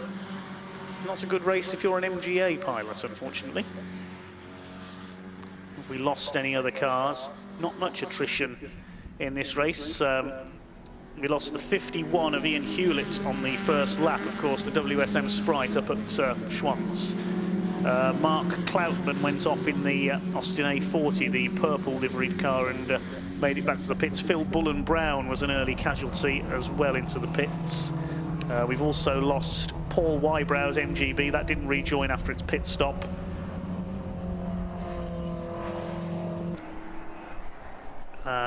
The Smith MGA we've mentioned. Chris Watkinson's Mini, as I surmised, didn't rejoin after its pit stop either, with some issues. Ian Witt's car abandoned at the chicane. It's the number 11 car that's in the pit lane, the Fellows and Bowie Sebring Sprite that's being worked on down there. I could only see the tail end of it, couldn't tell what it was. There's the MGA still going.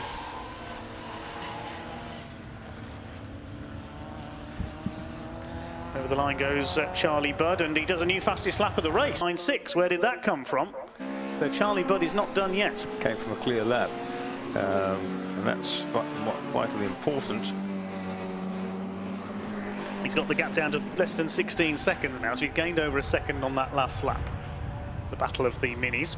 What battles for position have we got on track? Vaughan Winter in the number 8 Mini is just behind Simon Stowe in the grass green number 45 on track. They're coming out of Redgate, I think, now down the Craner Curves. Yeah, the Mini has got ahead. Vaughan Winter sliding his way down the Craner Curves. He's made up the place. That is for 10th overall. Done very well to come back so strongly. Yeah, he's pretty much made up a lap, hasn't he, on those ahead of him after that's off at the chicane.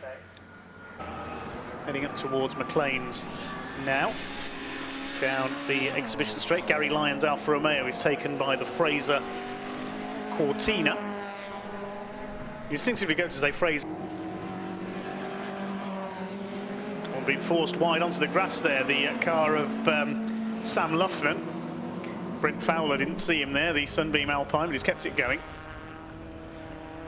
Charlie Budd ahead of them. Now, what's his lap this time? It's 124.8, so on a par with the race leader. The gap down to 15.5. It's coming down very slightly, but not enough for him to catch Joe Ferguson. Number 8's the Grime Reaper Cleaning Products Mini. Great name that is, goes through Vaughan Winter. Leader up at McLean's.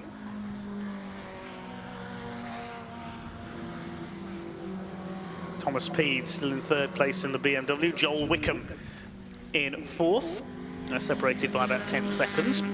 Peed just at a personal best of 124.993. Trevor Peters still going, a couple of spins early on. Will Durdal across the line in his Mini in 5th position. Leaders fairly well spaced out now. There goes Helen Elwell in her Sprite, closing on Richard Longdon there, running together with the Mini. As the number 11 car of Alistair Bowie does head back out, the Sebring Sprite.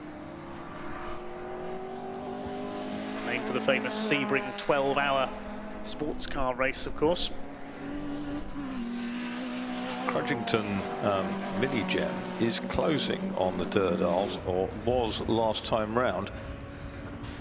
Is only 7.8 seconds behind.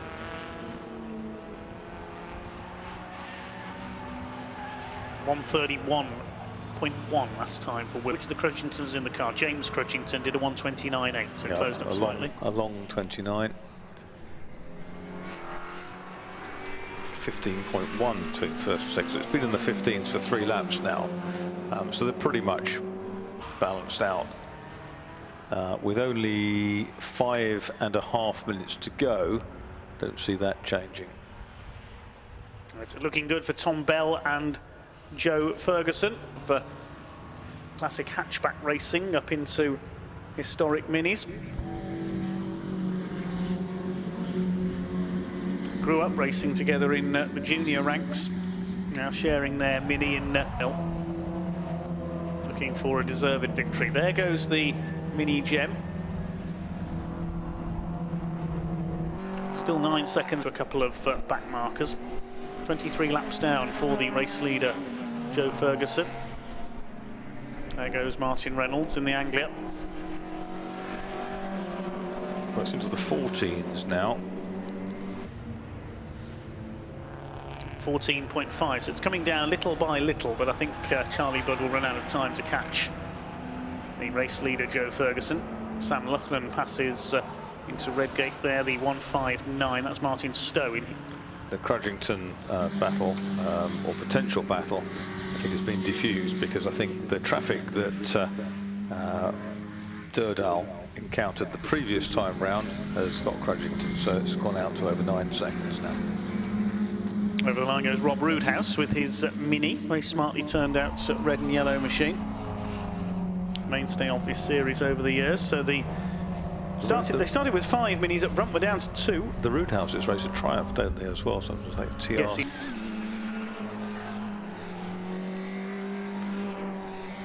there's the Durdal Mini. Is it being caught by the Crudgington family? A slower lap last time through. There goes the leader, she's just lapped the Mini Gem.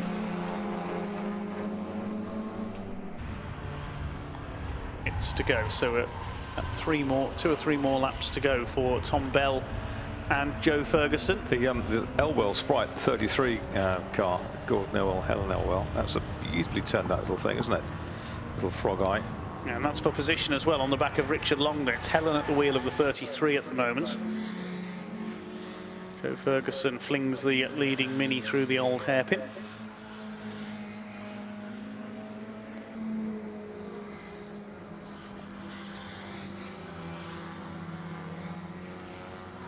We're in the closing stages now of this Adams and Page Swinging 60s Group 1 event here at Donington Park.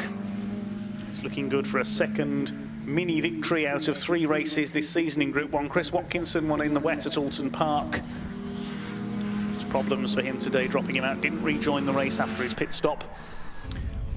Richard Merrill won Group 1 in a combined race between Groups 1 and 2. They raced all together at Thruxton. Richard Merrill's Alfa Romeo was top Group 1 car, but not out this weekend. So we are guaranteed a new winner, and it looking likely it's going to be Tom Bell and Joe Ferguson with their Mini. Over the line it goes to complete its 25th lap, 2 minutes 10 seconds on the clock, so they'll have 2 more past Richard Longden there into the chicane. Charlie Budd is behind them, they're having their own race. They haven't noticed that Charlie is there, I don't think. Taking over from Ralph Budd. It's delayed him a little in his chase of the leader, but he's not going to catch Joe Ferguson here. The Steve and Jack Smith MGA still sitting forlornly in the pit lane. Great shame for them because they were fighting in the top 5 in the early stages. They could have been the best non-Mini in this race. That honour looks like it's going to go to Thomas Peed's BMW in 3rd place.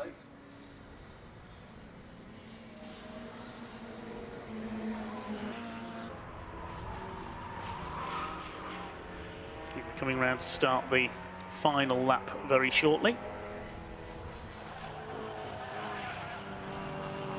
Watching the Williams Anglia through the chicane. He was working really hard at the wheel, and then came down to Redgate. Absolutely superb. Alex Williams really busy in the cockpit. A really busy race for Joe Ferguson. And for Tom Bell, his absolute heroics early on. They are heading for a deserved victory in this Swinging 60s Group 1 event.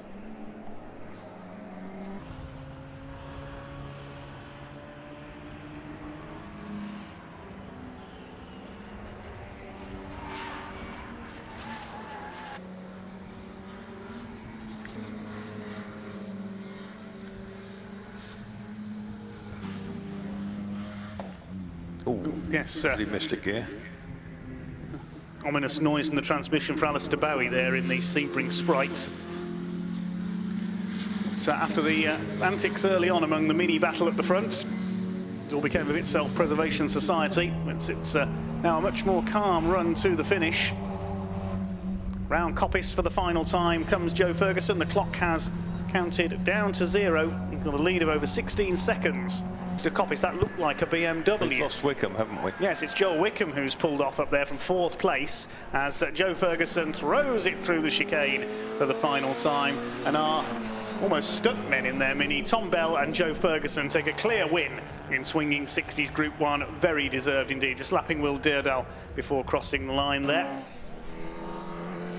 So only 3 cars will finish on the lead lap by the look of things. Here comes Charlie Budd, relayed by Ralph. The Budd family takes 2nd in their superbly turned out number 23 Mini.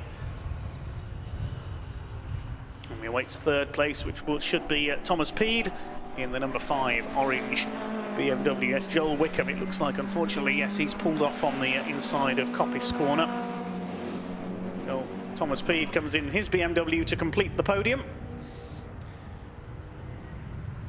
I think those are the only men on the lead lap. The Budd family get consolation of the fastest lap of the race. Charlie Budd with a 1:24.6.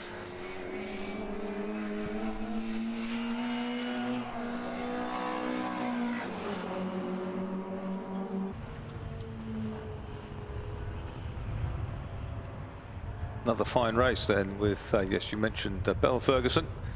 The Budds, second place.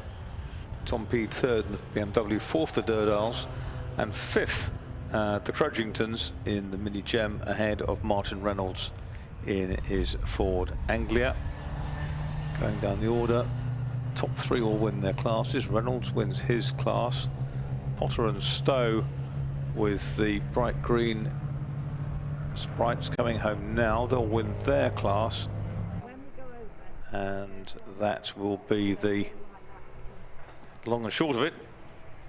Drive, when they tow you back, just stick your lap belt on, mate, just to be on the safe side. So absolutely superb. Those two Adams and Page swinging 60s races have really made this this afternoon special.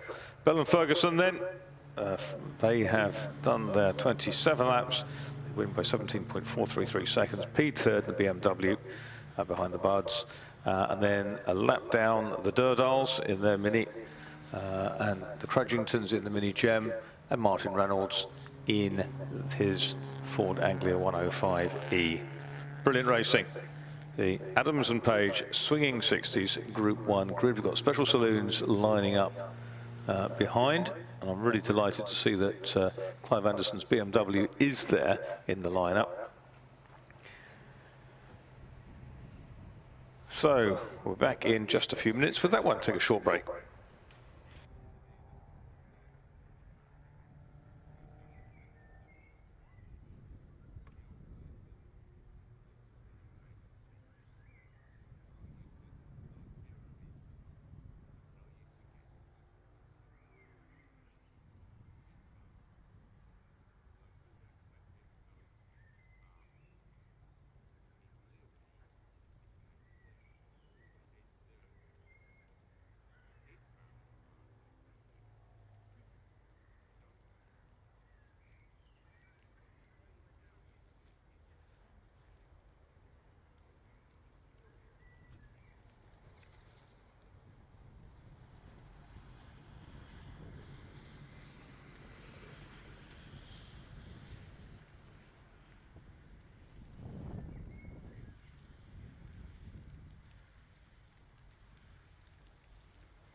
be honest, I'm not that bad. I've had my hat on all day and I've applied sun cream, so I'm not as bad as I thought I was going to be.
Well, the cars will be out on track shortly then for our next race, which is the JMC Racing Special Saloons and Mod Sports with Bernie Sports Racing and V8s.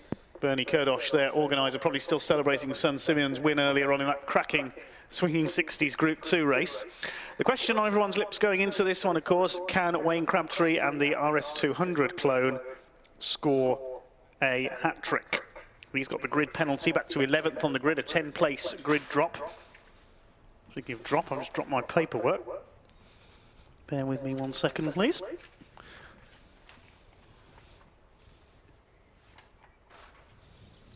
Okay, so we can give you the grid then. In pole position is Baby Bertha, Joe Ward, number 61. Alongside him, 101, Malkrell. Front row, the engine's just firing up in the assembly area. Second row will be Lucky Christoforou in the Escort, number 127, and 44, Rod Burley with the BMW. Row 3, Matt Holben, number 56 in his TVR. Martin Reynolds in 27 with the Escort alongside him. Swap, he drove his Anglia straight off track from the Swinging 60s race round to the assembly area. His Escort was there ready for him to get into. Martin Reynolds has swapped cars. Busy man this weekend with his classic Ford collection. The fourth row, 59 Jack Gadd and 57 Tony Paxman, the two Mark 1 Escorts.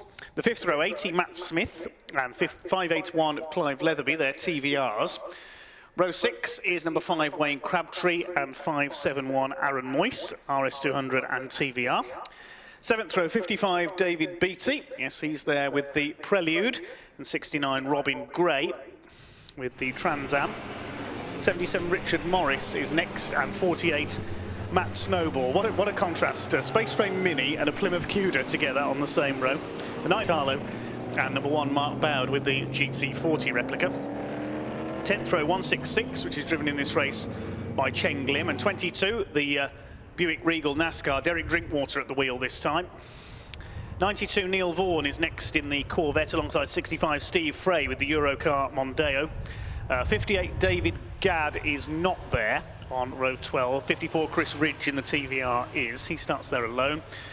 Row 13, should be Andy Southcott, number 175. Is he there? Yes, he is. So watch for Andy coming through from 25th on the grid alongside number 90, Alan Cooper, with the Datsun 240Z. Row 14, Craig Percy, I don't think was there in the Morris Minor, unfortunately. 88, Chris Scott was there with the Cavalier. Chris driving in this one. 97, Andrew Knighton. 11, Clive Anderson next on the grid. Watch for Clive in the BMW from towards the back. 66, Neil Duke in the Anglia, I don't think is there. 89, Jim Soward taking the wheel of the Triumph TR7 V8s this time. It's the back of the grid on these screens. Yeah, he's there. 31, Tom Carey is back out as well, so watch for him coming through from the back. The Cosworth-powered CRX, he's there. 34, Kevin Cooper in the Nike Imp, and 74, Pete Carter in the MGB. They were casualties in qualifying, so they are non-starters.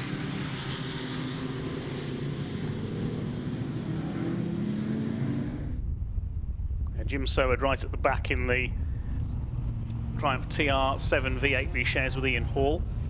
So can Wayne Crabtree in the MR2 at number 5 then, the RS200 number 5 with the Subaru engine, make his way up from 11th on the grid to take a third win and score the hat-trick.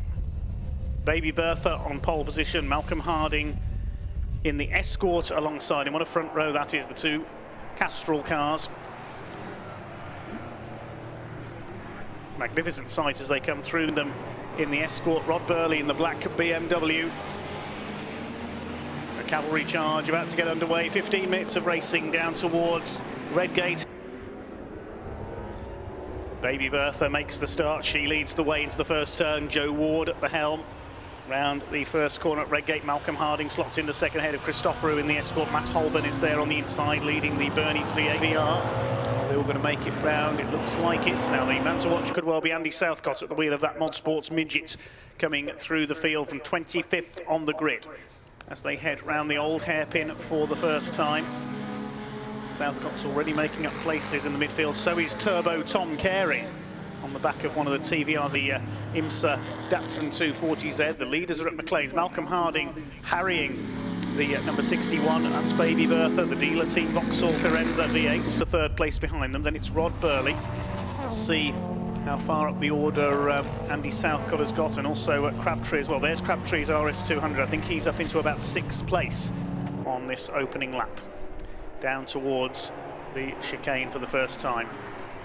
Jerry Marshall will be looking down with great pride here as she leads the first lap. Bill Blydenstein likewise, as the RS200 draws past Matt. Rod Burley as well into Redgate. Through into 4th place goes Wayne Crabtree.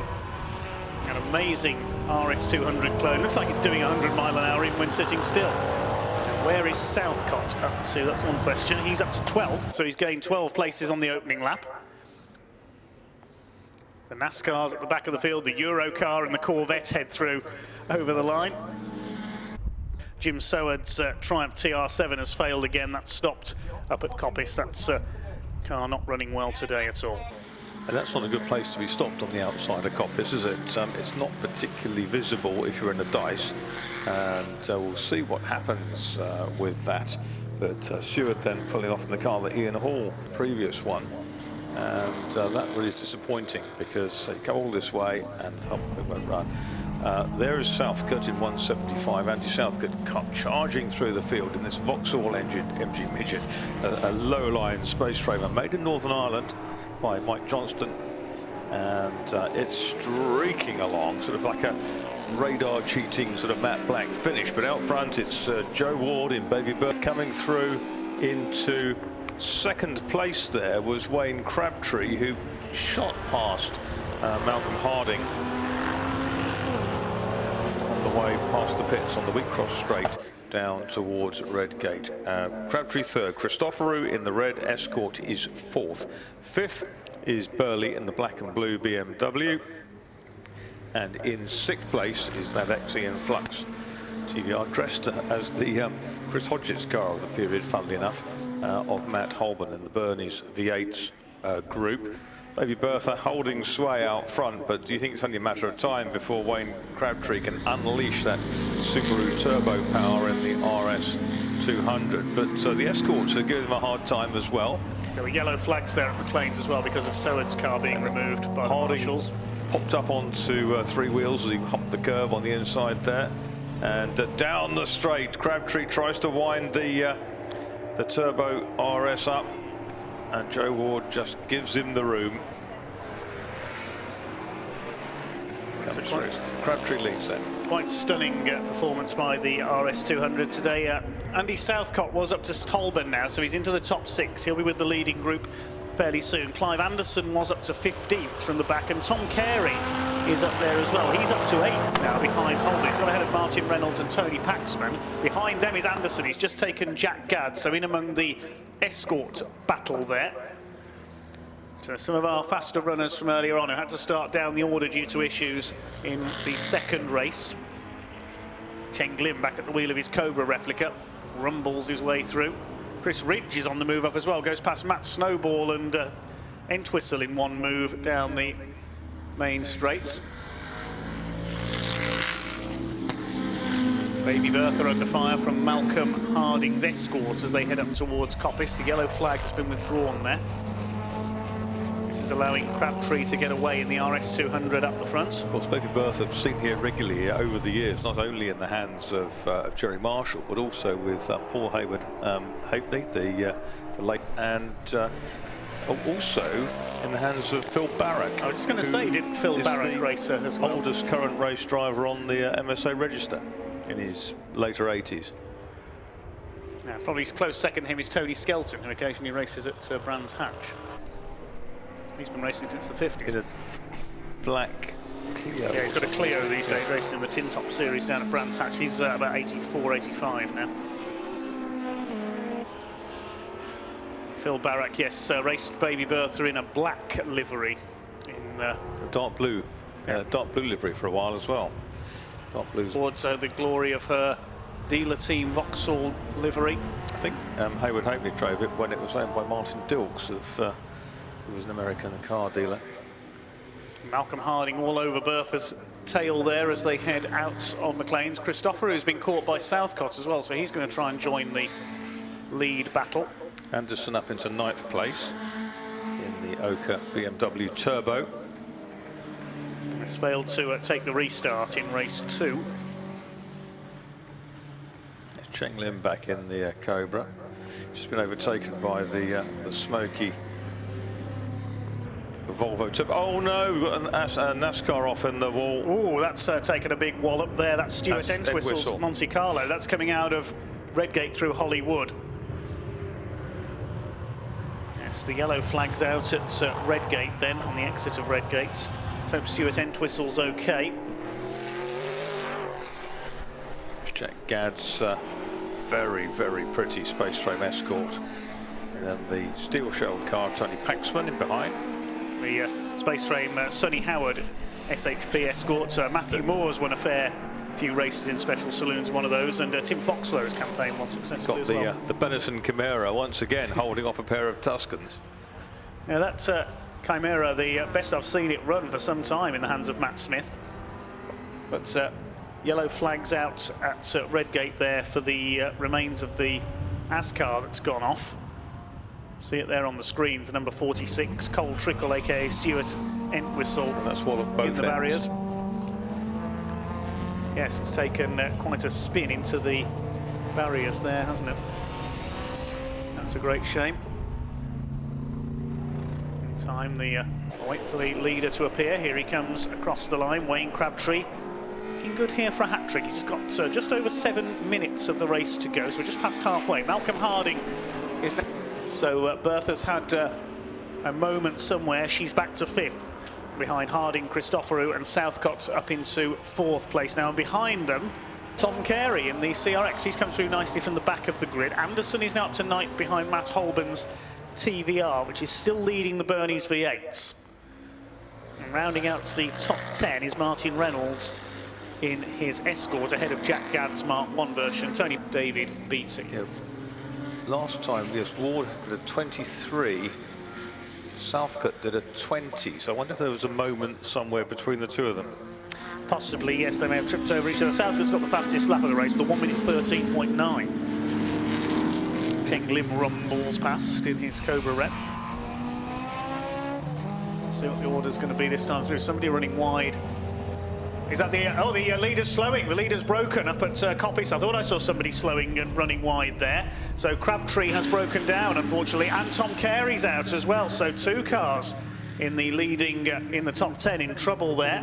Now, where has Carey stopped in a cloud of smoke? Smoky demise for Carey, who's on the inside. It's on the inside of...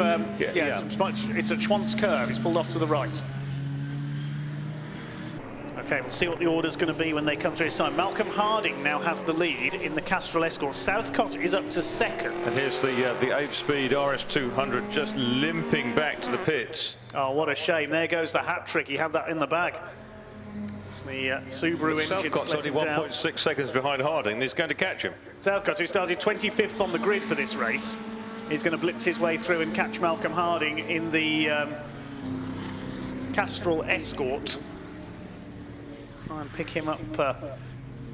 Where is the Escort around the circuit? Up at the top at the moment. I think, yes, they're at the exit of McLean's. And Southcott has almost caught his quarry here. They've got back markers ahead of them. There they are on the screens. Through Coppice they go. Andy Southcott in the Mod Sports Midget. They lap one of the Ascars there, Andrew Knight. And Southcott is poised to attack underneath the rear wing of Malcolm Harding's Mark II Escort. He's going for it into the chicane. He's surely going to get through here on the inside, and Andy Southcott over the cover. He hits Malcolm Harding. And they touch. That was a little unnecessary. And they get through, but Southcott, who has the lead. But Harding's going to go back through again. Is Southcott broken? Yes, he's damaged the car. Yeah. It is not Andy Southcott's day at all today. Another retirement. He pulls off onto the grass on the run into Redgate. It's broken the steering, I suspect. Yes, that was a little too eager. He could have waited until the straight there, surely, to blitz past the Escorts. And Clive Anderson, I think, slowing down as well in the BMW. Or maybe they just slowed for the yellow flag for Southcott. Yeah, they're all slowing. They're being very cognizant of it. Southcott's now filled the front of it with grass, so that's going to overheat. He's not going to... I thought he was going to pull into the marshal's post there. No, he's going to try and keep going. That is going to kill the engine before he gets round the lap, because it's absolutely full. He won't know that. The radiator intake is absolutely chock full of grass mowings. I don't know why he dived down the chicane, in the inside of the chicane so suddenly on the brakes there. He could have waited until the exit of the chicane and he would have got past Malcolm Harding in a straight line, but instead he bounced off the side of the Escort. So let's have a look who's going to be leading as they come through. But it's an Escort one. Maybe Bertha's back on the equation as well. Now, is Harding's car wounded? Let's have a look at the steering on that. I think he's got away okay, but Christoforou is ready to attack it. I think that's not the tracking out on Malcolm Harding's car. He seems to be struggling a bit. His last lap time of 1:18. The two behind him are 1:17. They've got a back marker ahead of them, the Plymouth Cuda. There's 3 minutes of the race still to go.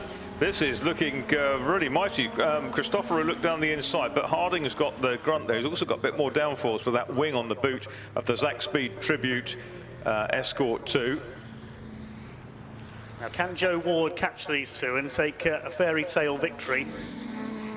Clive Anderson is slowing down. The BMW is struggling. And the Datsun's in. Yes, that's the number 90, Alan Cooper. The IMSA Datsun 240Z. It's a back marker just moving out of the way there. The Plymouth, as Rod Burley comes through. IMSA and Trans Am, that car, when it was... That's a form of racing that deserves more recognition. Well, Southcott's made it back to the pits in his lawnmower. It's a lot less bother than a hover. And here comes Giuseppe Ward down the inside of Christoforou down towards the chicane. And Christoforou just about holds on, runs a bit wide, and Ward, if he gets the power on, could eat the Escort in a straight line, and does. Now, can he catch Malcolm Harding? We've got just, I think, will be 2 more laps here for him to catch Malcolm Harding. They lap the yellow Corvette. It's a little yellow Corvette, not a little red Corvette. Pretty heading through Corvette. The top of the Craner curves there. Oh dear. It's Vaughan's car, number 92. There's Southcott in the pits. Now here are the lead, Malcolm Harding. It's a Castrol battle. They fought for second place in the earlier race. There's Rod Burley. He could get into the top three here if he plays his cards right. The ex-Gary Whittaker BMW M3. Leaders up towards McLean's. Coming up on the Mini to lap it fairly shortly. There's the Pontiac Trans Am of Robin Gray. He competes in the Future Classic Series. Anderson was being caught by Reynolds, wasn't he? He was slowing down quite considerably there. Let's have a look, see what's happening. Oh, and it's the Cheng Lim Cobra. That's spun somewhere. That's Coppice. Oh, what a shame. Another ground shaker in trouble. There's less than a minute left on the clock now for Malcolm Harding, and Baby Bertha's caught him. Here comes Joe Ward. They're lapping Chris Ridge in the TVR. That's delayed Christopherou a little at the chicane. Here comes Baby Bertha. Monsters up behind the Castrol Escort to try and go for the outside into Redgate. They're side by side on the entry. Harding's got the inside and holds the lead. Are we going to see Baby Bertha come through Baby here? Bertha accelerates rampantly out. There's that the crashed ASCAR event whistle down the side there, but he's got to play it safe, hasn't he? He's got to wait till Coppice, then give it a big bootful. Well, I won't be able to pass that Coppice because of the stranded car Cheng Lim, the yellow flags. Down the straight, they've got the Buick Regal ahead of them. Well, coming up towards the top of these circuits very shortly. It's still the Escorts. They've lapped the Buick of Derek Drinkwater. Should be Derek Drinkmiller this weekend, shouldn't it, really? As they head up towards Coppice for the final time. Christopherou a little further back in the Escorts. And coming up on Steve Frey, who moves aside in the Mondeo. The hazard's been cleared up there, so no yellow flags now. Is it going to be a last corner lunge from Joe Ward? It might be. Joe Ward looks to the inside. Here he goes. He's getting into the slipstream. Harding moves to the inside to cover. This is going to be close. Joe Ward needs to take it really tight in there and try and get on the cutback on the acceleration. Checkered flag is at the ready. He's not going to do it. Malcolm Harding wins race 3 for the Special Saloons, just ahead of Joe Ward. The margin 0.166 of a second. Cracking race between the two Castrol cars. Just brilliant. What a wonderful finale that was for Joe Ward. So wrestling with that broken rib that he was really in a lot of pain with this morning. Third goes to Lucky Christopherou in the Escort, and Rod Burley fourth in his BMW. They're well clear of their opposition. Neil Vaughan clambering all over the gravel in the Australian import Corvette. Clive Anderson does make it home in the BMW. Matt Holborn finishes 5th in the TVR. He wins the Bernie's V8 split. Anderson 6th from the back. Martin Reynolds 7th. Jack Gadd will take 8th. Cheng Lim did make it out of the gravel. He comes home over the line in his Cobra rep. Jack Gadd and Martin Reynolds both got into the 19s on their final laps. So that was brilliant. Should be Paxman next home. Yes, there's the blue Escort over the line. And David Beattie in the Honda Prelude. Rod Burley's old car completes the top 10. The GT40, 2 TVRs. The Grand National Coupe completes the finishers. Malcolm Harding didn't see the flag. He was so engrossed in that tussle. He was watching his mirrors, I think, to make sure Joe Ward didn't jink out of the slipstream. What a brilliant race. Another great race here on the CSCC Donington Sunday. I think that's Malcolm Harding's, possibly his. Joe Ward thanking the marshals. Gentleman Joe, the Boston farmer. Malcolm Harding then, Ford Escort Mark II, 2.6 litre car, wins the race, and second Joe Ward in the Baby Bertha, third Pantelis Christopherou, Lucky Christopherou of the Escort, fourth Rod Burley, fifth Matt Holborn, winner of the Bernie's V8s, and in 6th place Clive Anderson works his way through the field in the BMW E30 Turbo. Great job by him. Andy Southcott got the fastest lap of 1:13.977 seconds early in the race, before unfortunately coming together with Malcolm Harding, and that damaged the midget, so he had to stop. So that was our third bout of the Special Saloons. They now go back to their trailers and transporters, and we've got one finale to go then, haven't we, Dave? End of a long weekend. One of my personal favourite series with the CSCC, the Advantage Motorsport Future Classics. Everything 70s and 80s coming out shortly.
Cars heading out onto track then for our final race of the weekend here at Donington. It's the Advantage Motorsport Future Classics for everything 70s and 80s.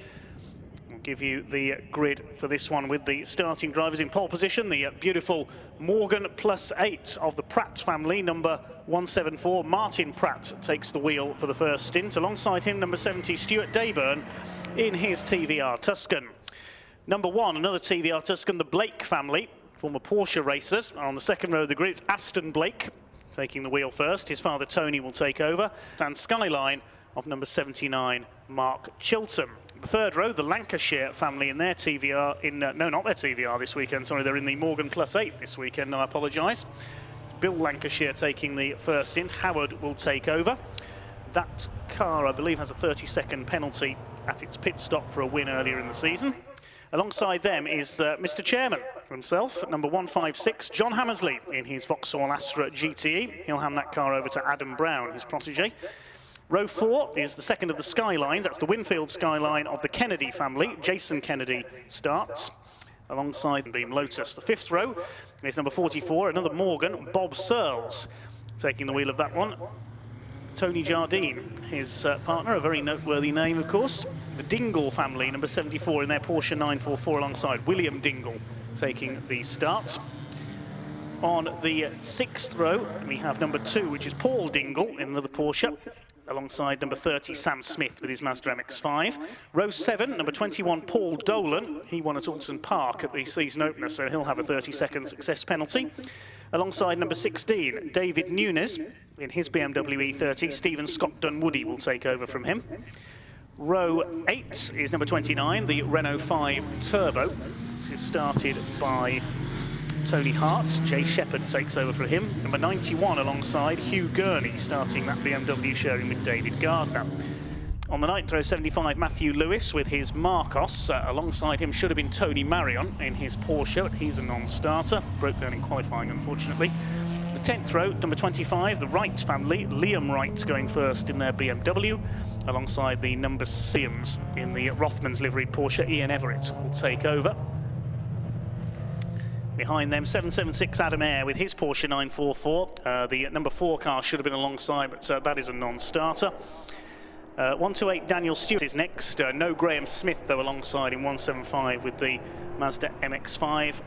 We should see Paul Connell's Golf next, number 181 and 62 of Stuart Parks with his Golf alongside them. There isn't time to go through any more because 40 minutes about to get underway with a mandatory pit stop. 2 cars with success penalties. Up towards the red lights they come then. The TVR down towards Redgate into the early sunset for the first time. It's a good start from the outside of the front row by Stuart Dayburn in the Battleship Grey TVR Tuscan. He's got the lead. F. Beale and John Hammersley. Hammersley not as quick as the more powerful sports cars around him. 2 groups in this race, one for everything 70s and one for everything 80s, split into the various subclasses. Stuart Dayburn it is who leads the way. Mark Chilton Skyline up in a second, and somebody going off down the Craner curves. That's the number 2 Porsche of Paul Dingle that's had a leery spin there. He'll rejoin at the back of the field. He hasn't hit anything. He joins just behind Colin Claxton in his Triumph Dolomite Sprint. Leaders head up towards McLean. Stuart Dayburn, the ex-classic Triumph racer, had a fairly busy weekend. There's a cloud of dust there. I think it was either dust or smoke in the background. Somebody's gone wide onto the dirt there at McLean's corner, but they've continued. Mark Chilton in second place, the former Porsche man in his replica Skyline, the Mark Scaife Jim Richards liveried car. The other Skyline further back, another Aussie replica, the Winfield liveried car, Jason Kennedy.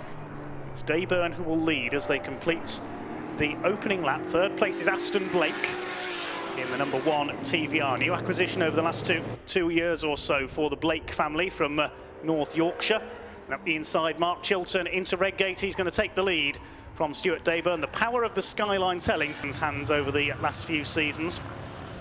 It's the Morgans battling for 4th place. Bill Lancashire, ex-Westfield champion and former TVR man, fighting it out, sharing with his son Howard. Fighting with Martin and Ollie Pratt, who are making the move up from Caterham Racing with their Morgan. They were out in their Caterhams in the Magnificent Sevens races yesterday here at Donington. Wonderful variety. Further back in the order, Liam Wright making a move with his BMW E30. Great to see a number of E30 BMWs out in this one, passing one of the Porsche 944s, the 776 car of Adam Ayer. TVR's battling it out through Coppice corner, the grey machine of Stuart Dayburn. It's Mark Chilton who leads the way, looking for his first win of the season. He's won here in that car at Donington in the past. Leads them through the chicane this time. Super sounding Skyline over the line ahead of Dayburn and Bill Lancashire, and Aston Blake rather. Bill Lancashire in 4th place in the Morgan. Then it's Martin Pratt and Jeff Beale up to 6th in the Talbot Sunbeam Lotus. Then Jason Kennedy, John Hammersley, Sam Smith in the Mazda MX-5 is next through, and then Will Dingle in the number 74 Porsche. That car destroyed its transmission here at Donington last year, so hoping for better fortunes in 2021. Good to see Paul Connells out there with the red VW Golf, the ex-Sierra Cosworth race, so that car had trouble in qualifying. The other Golf out there, number 62, which is driven by Stuart Parks, in the colours of Matty Evans' BMW that had a win in the Open Series race yesterday. Chilton in the Skyline, it's a little bit out of shape there through McLean's. And Aston Blake now right on the tail of Stuart Dayburn for 2nd place. He's got his headlights on, trying to intimidate his fellow TVR pilots, perhaps pressure him into a mistake here. Flash of smoke from the Skyline as the turbo boost kicks in. Mark Chilton runs a Porsche specialist garage just south of Birmingham in Worcestershire. Leads them out of the chicane for the 3rd time. Over the line they go. A lap of 1:16.416 that time through. Rumbling V8 of the Morgan goes through. Battle of the BMWs further back in the order. 16 of Paul Dolan is in there, winner on opening day at Alton Park in rather inclement conditions. He took the Vixen. It was Bill Lancashire, so they all both have a 30-second pit stop penalty. The 70s group winners from the 2 races so far, the Ellis family with their Talbot Sunbeam Lotus, and the Matthew Irons, Jake Severs BMW, they're not here this weekend. So it's 80s cars filling the top 5 places, the 70s split being led by Jeff Beale in his Talbot Sunbeam Lotus. There's the Rothmans lookalike Porsche, number 6, heading through on the screens. Theo Bridgman Williams sharing with Ian Everett. 35 minutes to go, 5 minutes gone in this final race of the weekend. Paul Dingle is bringing his Porsche into the pits, had that spin at the Craner curves on the opening lap. Paul Connell battling it out with 776 of Adam Ayer, the crimson liveried Porsche 944, as Chilton charges Aston Blake, unable to get past Stuart Dayburn for 2nd position. Down into Redgate they go once again. Bill Lancashire 4th in his Morgan. Further back, Martin Pratt in the red Morgan +8 in 5th position.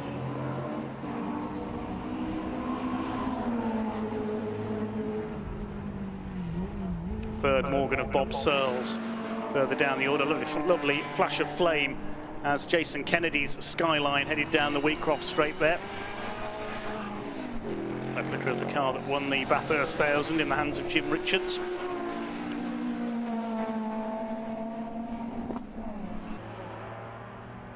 Matthew Lewis's Marcos Mantula there, heading a trio of Ether leading that group.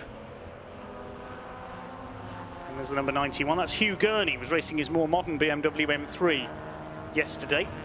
Behind them, Liam Wright in the number 25. It's Harry and Gurney there as they head down the Craner curves. Back in the order, Colin Claxon across the line. David Bryant in his number 38 Toyota MR2. Been racing that car with this series for many years now. The gap has come down slightly to our leader, Mark Chilton. Stuart Dayburn and Aston Blake starting to swarm up onto the back of him now as they head into Redgate. Just lapping another BMW there, the number 54, that is. Who started that car? Tim Bentley, sharing with Michael Kidson. Jeff Beale still leads the 70s split in his Talbot. Frantically to catch the Japanese machine ahead of them through the old hairpin.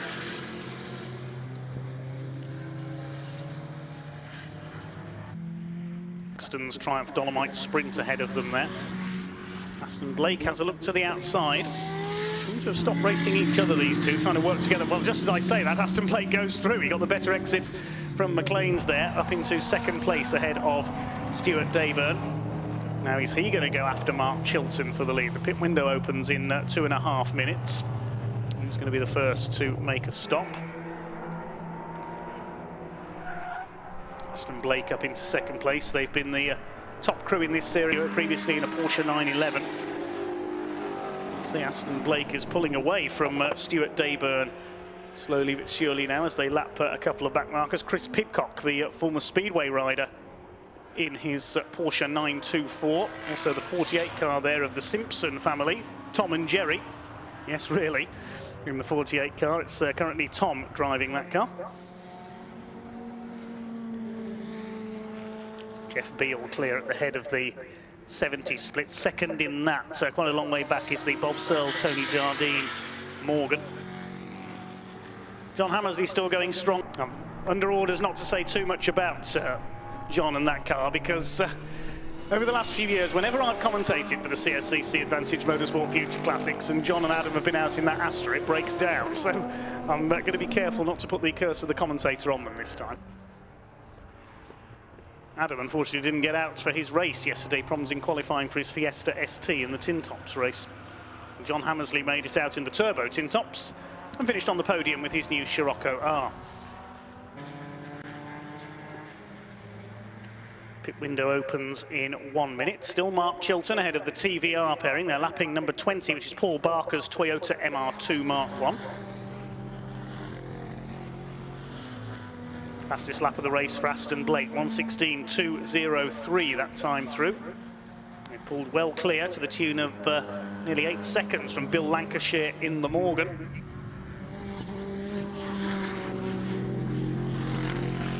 Beautiful rumbling sound of the V8 engined +8s. Martin Pratt being reeled in by Jeff Beale now for 5th place in his Morgan. Still the flames out of the back of Jason Kennedy's Skyline.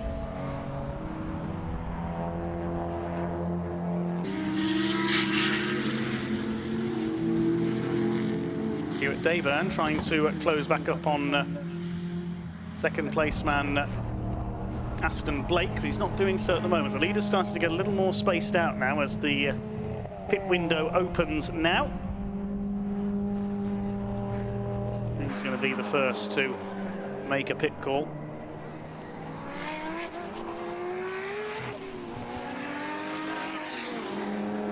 Leader thunders his way along the Wheatcroft Straight, 8 laps completed. He's 1.3 seconds up on the TVR duo behind him. They're starting to pull further clear of their opposition. Lancashire in 4th place still in the Morgan.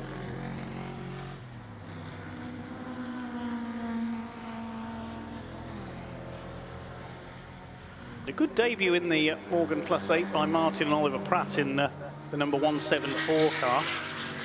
On their own in 5th place at the moment. Daniel Stewart's pushing on in the number 128, the 70s F1 colours, that car. Jeff Beale is the first man to make a pit stop.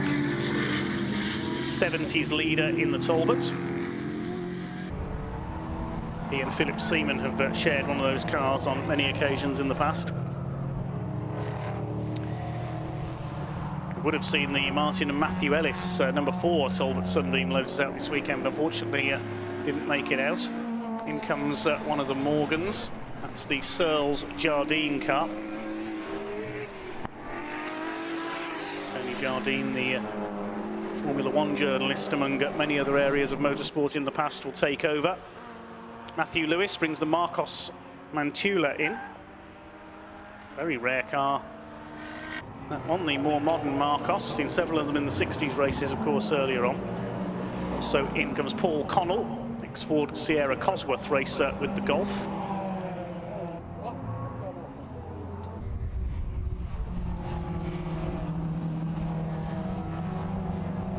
Another Morgan coming in, that's Martin Pratt. Ollie Pratt will take over at the wheel of the +8. The lead gap had come down that time through. Aston Blake with another fastest lap of the race, 1:16 exactly. As he caught Mark Chilton in the Skyline, we'll pick them up in just a moment. Hammersley goes through. He's got Sam Smith in the pink Mazda MX-5 on his tail. In comes the number 21 BMW, that's Paul Dolan. He has an extra 30 seconds to serve because of his win at Alton Park early in the season. Pulls up next to Paul Connell's Golf. Tony Hart's little Renault 5 Turbo in the works yellow, black and white Renault colours goes over the line. Mark Chilton is heading for the pits, so Aston Blake will take over in the lead.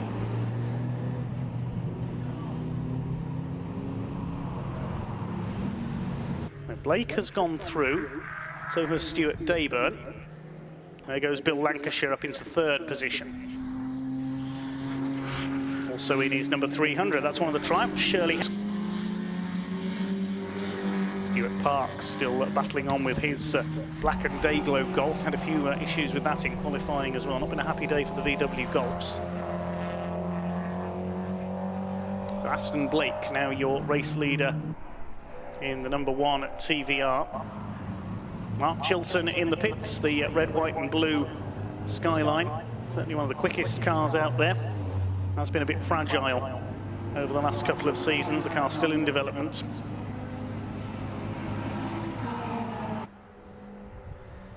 John Hammersley's Astra. Over 40 years of saloon car racing in the UK. Leads Sam Smith's MX-5. They're scrapping for 6th overall behind the Kennedy Skyline.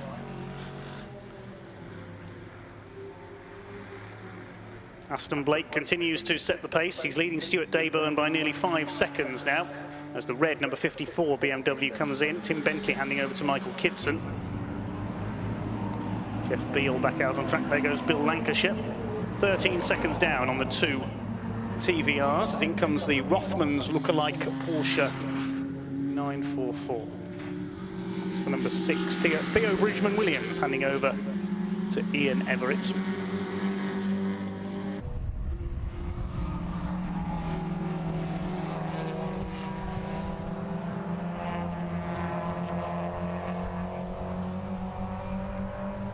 "25 minutes of this race still to go.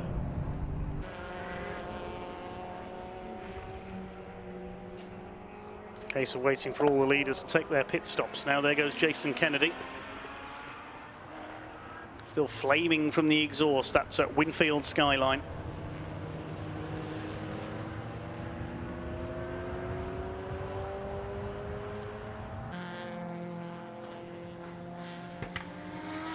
Blake family looking good out in front. Aston, I think, will stay in the car for as long as he can. Bif's over.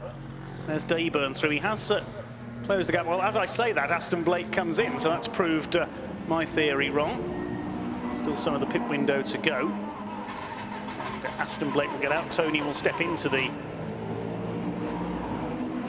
TVR. Colin Claxton comes in as well in the Dolly Sprint.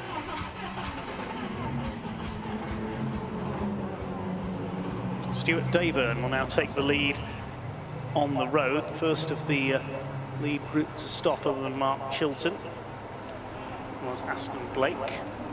And Lancashire Morgan has an extra 30 seconds to serve because they won at Thruxton in the 80s group. 2 70s group winners so far this year not here. Groups on the screens there of the Winfield Skyline.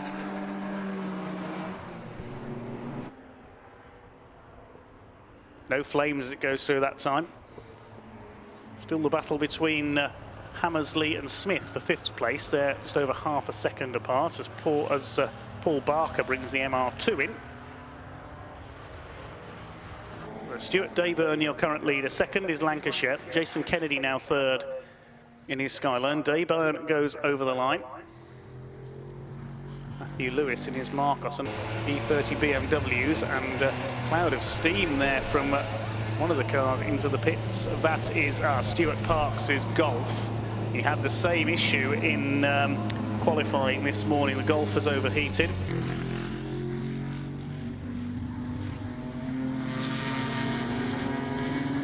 Hopefully he'll be able to get that running again after a bit of cooling work, but that does unfortunately look fairly terminal there, the amount of steam from Stuart Parks' Golf. Mark Chilton back out on track. Let's see where he is in relation to the others who've stopped so far. Have to wait for everything to cycle through, I would think. Richard Murtha and Steve J's Alfa Romeo has been in, the Alfa 75. Daniel Stewart has brought the Jaguar XJS in.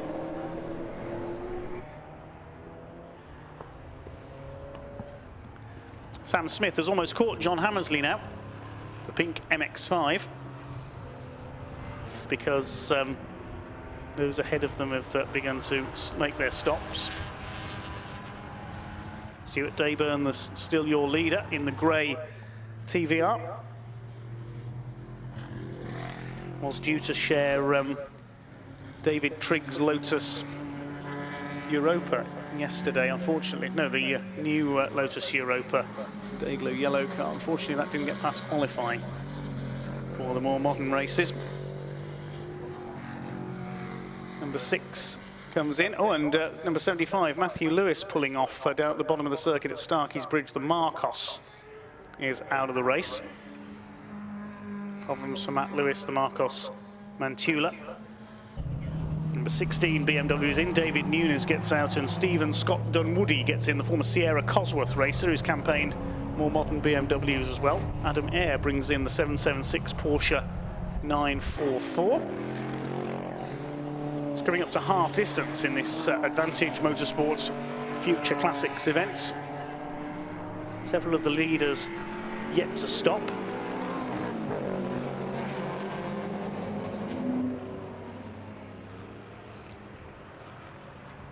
Jason Kennedy just did his personal best of 120.798. John Hammersley is in. The club chairman handing over to young Adam Brown. And Stuart Dayburn is in as well. So the leader is in. Through goes Bill Lancashire to take it up in his Morgan. Skyline go through to take second place. There's Jeff Beale. He was the first man to stop.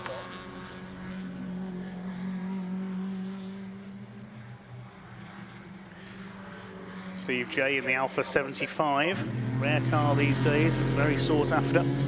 Ollie Pratt's now at the wheel of the red 174 Morgan. It's a case of waiting to see where everybody slots back in. Tony Hart has brought the Renault in to hand over to Jay Shepherd. Now Mark Chilton is ahead of Aston Blake, I can tell you, further back in the order, among those who've stopped by some 11 seconds. So the Skyline still has its advantage further back. We'll see where everybody else slots in when the pit stops happen. There goes Ollie Pratt in the Morgan. Where is he in relation to Aston Blake? Yeah, quite a long way behind him. Sam Smith goes through in the MX-5. Your leader on track now is Bill Lancashire's Morgan, by nearly a minute ahead of Jason Kennedy in the Winfield R32 Skyline. Sam Smith is third, so they're well spaced out in this final race of the weekend. Now we know he's got that success penalty to serve. Are we going to see Jason Kennedy go through to take the lead? Well, there goes Mark Chilton in the other Skyline. He bounces back up into 5th place on the timing screen. Liam Wright brings his BMW in. Now, where is Tony Blake? There is the number 1 TVR. What's the gap ahead of him? It's about 12 seconds between the what should be the 2 lead cars when everybody has cycled through their stops. So it's looking good for Mark Chilton at first win of the season. He's won off a 30-second success penalty here at Donington in the past with the Nissan Skyline. Ollie Pratt is some almost 23 seconds down on Tony Blake in what could become 3rd place. We'll see where everybody else slots in. In comes the Winfield Skyline. Louise Kennedy will take over. They were running in 2nd place on the road when that car came in.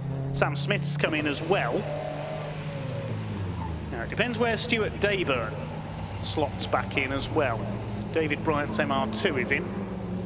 Sam Smith, the pink. Oh, the 48 Simpson family Porsche has spun. I think that's a Coppice facing the wrong way. Door open on the Porsche there, and there's another car off with it as well. Colin Claxton's Triumph Dolomite is off as well. That's at Coppice, so they've had a are coming together, I think. It's on the entry to Coppice there. Colin Claxton is getting out of the car. It's on the edge of the circuit, so yeah, it's damage to the front of the Triumph. So are we going to see a safety car? Yes, we are. The safety car is coming out. That's just after nearly everybody had made their pit stops. Now, this is going to change things, because who is showing as the leader? Well, the leader is showing as the Lancashire family. They're still in the pit lane. So is Jason and Louise Kennedy's Skyline. They're in the pit lane. And Sam Smith is in as well. So this should give the lead back to Mark Chilton. This is where it throws all my predictions out of whack, because the three cars that were due to take the lead as the safety car came out are all still in the pit lanes. This is going to spoil things for them. The Lancashires, of course, have that additional 30-second penalty to serve. The Marshals and recovery crews towing away Tom and Jerry Simpson's Porsche 944 up at Coppice after coming together with Colin Claxton's Triumph.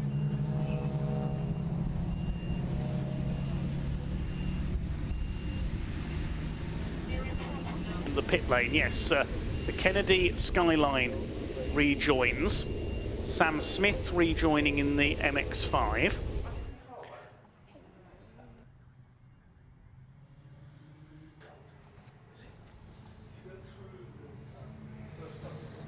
And they're just ahead of Mark Chilton in the Skyline, so that's lost them quite a considerable amount of time. Chilton showing as the leader. He's 11 seconds up on Stuart Dayburn now, so Dayburn has come out in second place. Where are the Blakes? That's the next question. Where is Tony Blake? Marshall's still waiting to move Colin Claxton's Triumph from up at Coppice in the gravel trap. So it's Chilton from Dayburn, who's slotted back in second place, stopped a little later. Stuart Parks' Golf pushed away. Thumbs up from his mechanics, though. Overheating issues ending that car's run, sadly. Had similar trouble in qualifying. So now we've got to wait to see where all the times unravel and who's where. We know the top two of Chilton and Dayburn. They've completed 17 laps. It's looking good for the Skyline at the moment. We have got 14.5 minutes of this Advantage Motorsport Future Classics race still to run. BMW has picked up Tony Blake in the TVR. Yeah, that's in third place, but will be a considerable way behind on corrected time if the pack is then unleashed. Fourth is Martin and Ollie Pratt's Morgan. The Lancashires are fifth. Then sixth, it's the Kennedy family. I think they could be the only cars on the lead lap if things stay as they are. Sam Smith in seventh, then Jeff Beale. He's still leading the 70s split. John Hammersley and Adam Brown. Adam Brown now in the Astra. And it's the number 74 driven by James Dingle rounding out the top 10, the Porsche 944. Colin Claxton's Triumph with some damage to the front end there. The Marshals attempting to move it.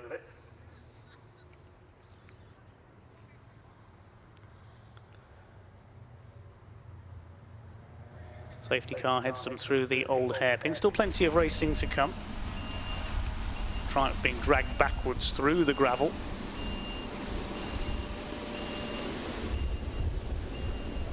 Front suspension must be broken. They couldn't move it forwards.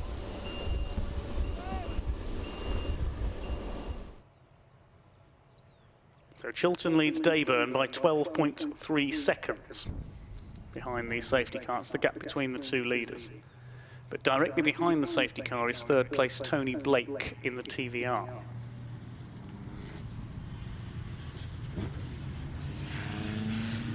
Howard Lancashire's got his headlights on in the Morgan. He's behind Ollie Pratt's similar version. So he's still open. I think everybody has stopped who is able to. Safety cars caught one or two out there because came out just after everyone had stopped. The cars that lost out were Kennedy and Smith, Skyline and the MX-5. So they were caught in the pits when the safety car emerged. They didn't lose too much time there, thankfully. Now it looks like the cars are being waved round, so the safety car can pick up the leader. Just waiting to confirm that now. The car's heading down the front straight at increased speed. Yes, the safety car has now picked up the leader, Mark Chilton. Safety car observer signalling the drivers through there to go round and join up to the back. Chilton's got a cushion of a few back markers, but that's closed things up. It's only 2.78 seconds now between first and second place. There's about 3 or 4 back markers in. So he's gained about 10 seconds under the safety car there, Stuart Dayburn. This is working in the TVR man's favour. It was looking rosy for Chilton after the pit stops, but the safety car, just as all the leaders had made their stops, has changed everything.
Ten minutes to go here in this Advantage Motorsport Future Classics race, and everything closing up again. The cars moving round to the back of the order that were waved past the safety car there.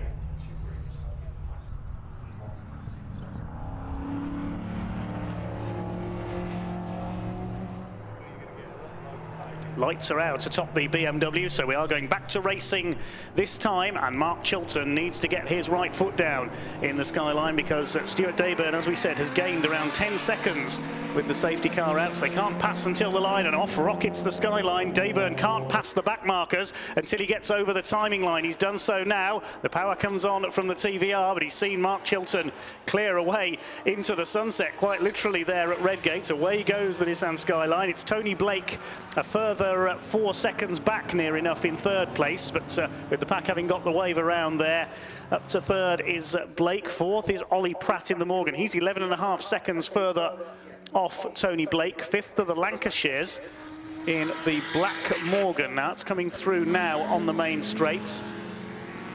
Tony Blake's got TVR's back behind the skyline of Chilton after the pit stops cycled through.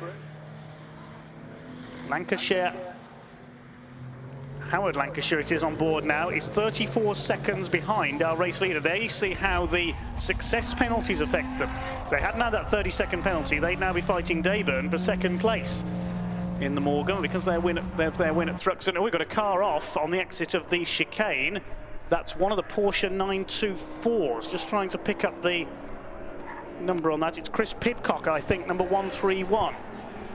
He's used to being in the dirt, because he used to race speedway motorcycles for Middlesbrough, but he's stuck there in the gravel on the exit of the chicane. There were yellow flags there, so no passing. Chris Pidcock's out of the car, he's okay. He's hit the recticel barrier there.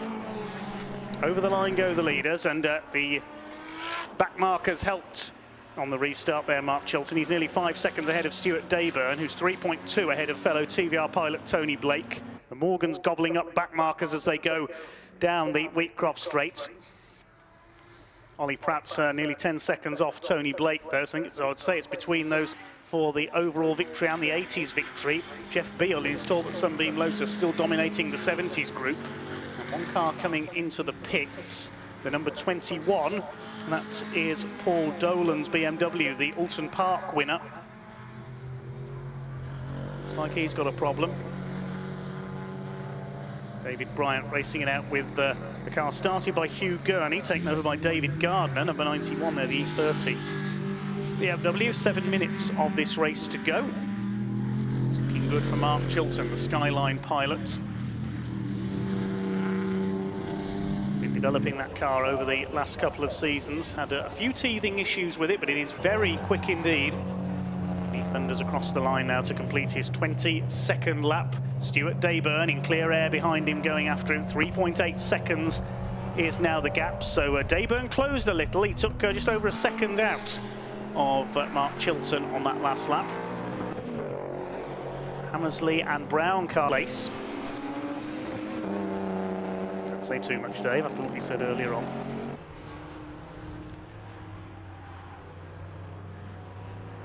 There goes the Dingle family, their Porsche just outside the top 10. James Dingle now at the wheel.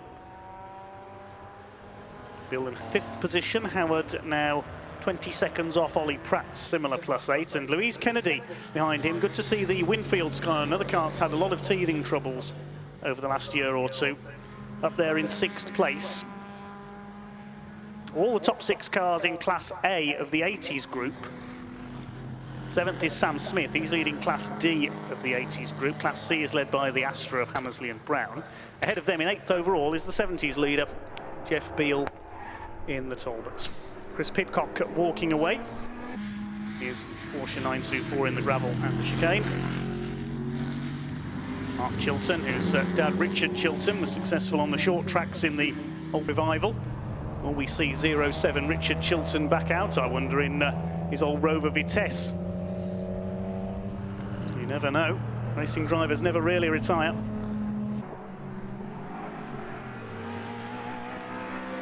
Dayburn has closed in 2.9 seconds. So he took 9/10 of a second out of him again that time through. 5 minutes to go, and Dayburn, I reckon, could catch the Nissan here. What about Tony Blake? He's just in a one. He's only 2.7 seconds off Stuart Dayburn, so the leaders are beginning to close up. Yes, he's got the skyline in his sights now, coming out of McLean's there, Stuart Dayburn. There's Blake in the black TVR going up towards Coppice behind them. It's Louise Kennedy in 6th position in her skyline. See what the gap is this time through. The leaders are on their way down towards the chicane. We'll get about 4 more laps out of this, I would think, barring any major problems. There's Howard Lancashire on the screens as Tony Blake chases his way into the chicane up behind the 2 leaders, and the gap is definitely coming down. It was 2.9 seconds. What is it this time? It's down to 1.3 seconds. Stuart Dayburn is really pushing hard here in the grey TVR. Down towards Redgate they go. This race certainly starting to come alive in its closing stages. Tony Blake in 3rd position. He's 2.4th position. We have got Ollie Pratt in his Morgan, but he's 11 seconds off Tony Blake. So this race is not over yet. Stuart Dayburn pushing as hard as he dares in the number 70 TVR, the number 1 TVR of Tony Blake in 3rd place, taking over from his son Aston. There's only about half a dozen car lengths in it now between Mark Chilton and Stuart Dayburn. They go through McLean's, number 70 Dayburn, the Battleship Grey TVR Tuscan. Swing their way through Coppice. He's got the skyline in his sights now. What can he do?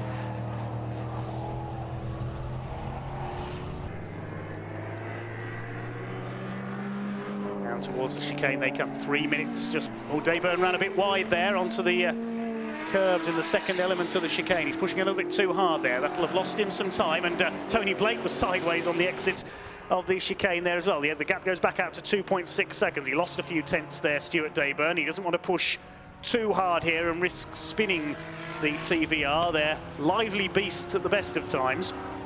You have to handle them with care. Ollie Pratt has meanwhile just done the fastest lap of the race, 1:15.594 for the ex-Caterham man. That's impressive. New to the Larry must abide his time. There's a couple of laps to go now in this Advantage Motorsport Future Classics race. They pass the stranded Matthew Lewis Marcos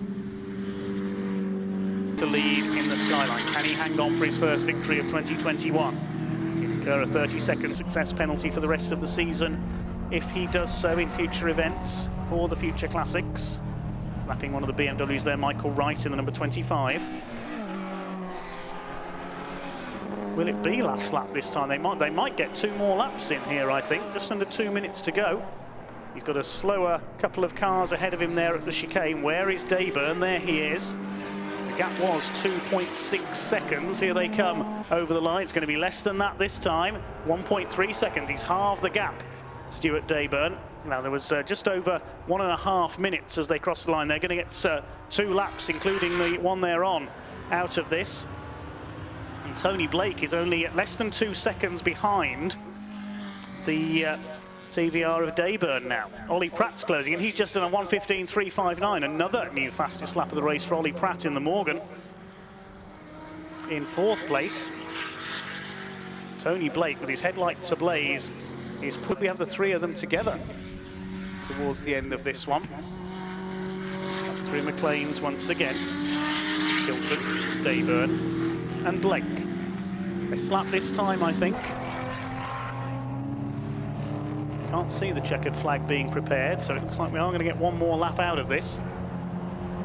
Coming down towards the chicane, then Mark Chilton just needs to keep a cool head here. Try not to fall over any back marker traffic. Lapping Jay Shepherd in the Renault 5. Out of the chicane he comes. So just 20 seconds left on the clock as he crosses the line into his final lap. There goes Stuart Dayburn. The gap was 1.3 seconds. It's back out to 2.2 seconds now. A new personal best from Mark Chilton. So he's saving one final push for the last couple of laps. Blake just to Stuart Dayburn as well. Are we going to see any major change on this final lap? Down the hill, down the Craner curves comes Mark Chilton in the sunset here at Donington Park. The last lap of the weekend.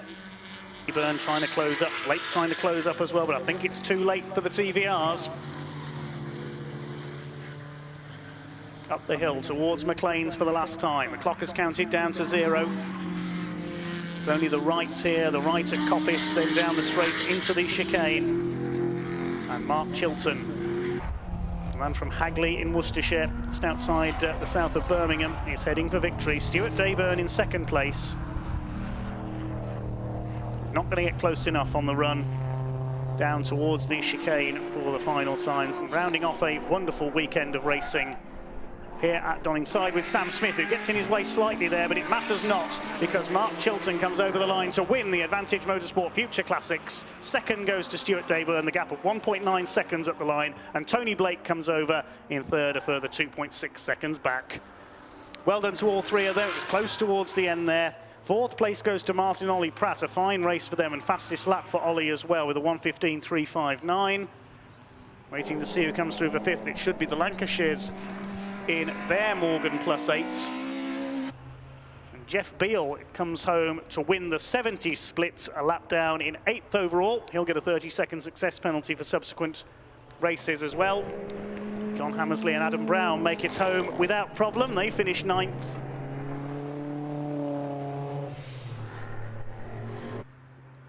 The rest of the field make it home, just waiting for our 5th place car. There is Howard Lancashire. The car started by Bill. 48.8 seconds off the winner. Behind them, we should see the Kennedys in their Skyline come home in 6th place. Sam Smith a lap down in 7th.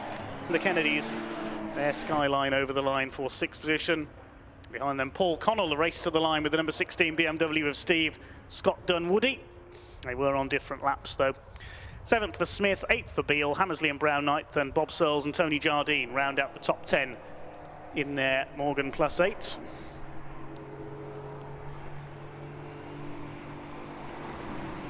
One car stopped in the pit lane exit. That looks like the MR2 of Paul Barker that has stopped up there. With the result confirmed then, Mark Chilton the winner by just under 2 seconds ahead of Stuart Dayburn, and the Blake family take 3rd.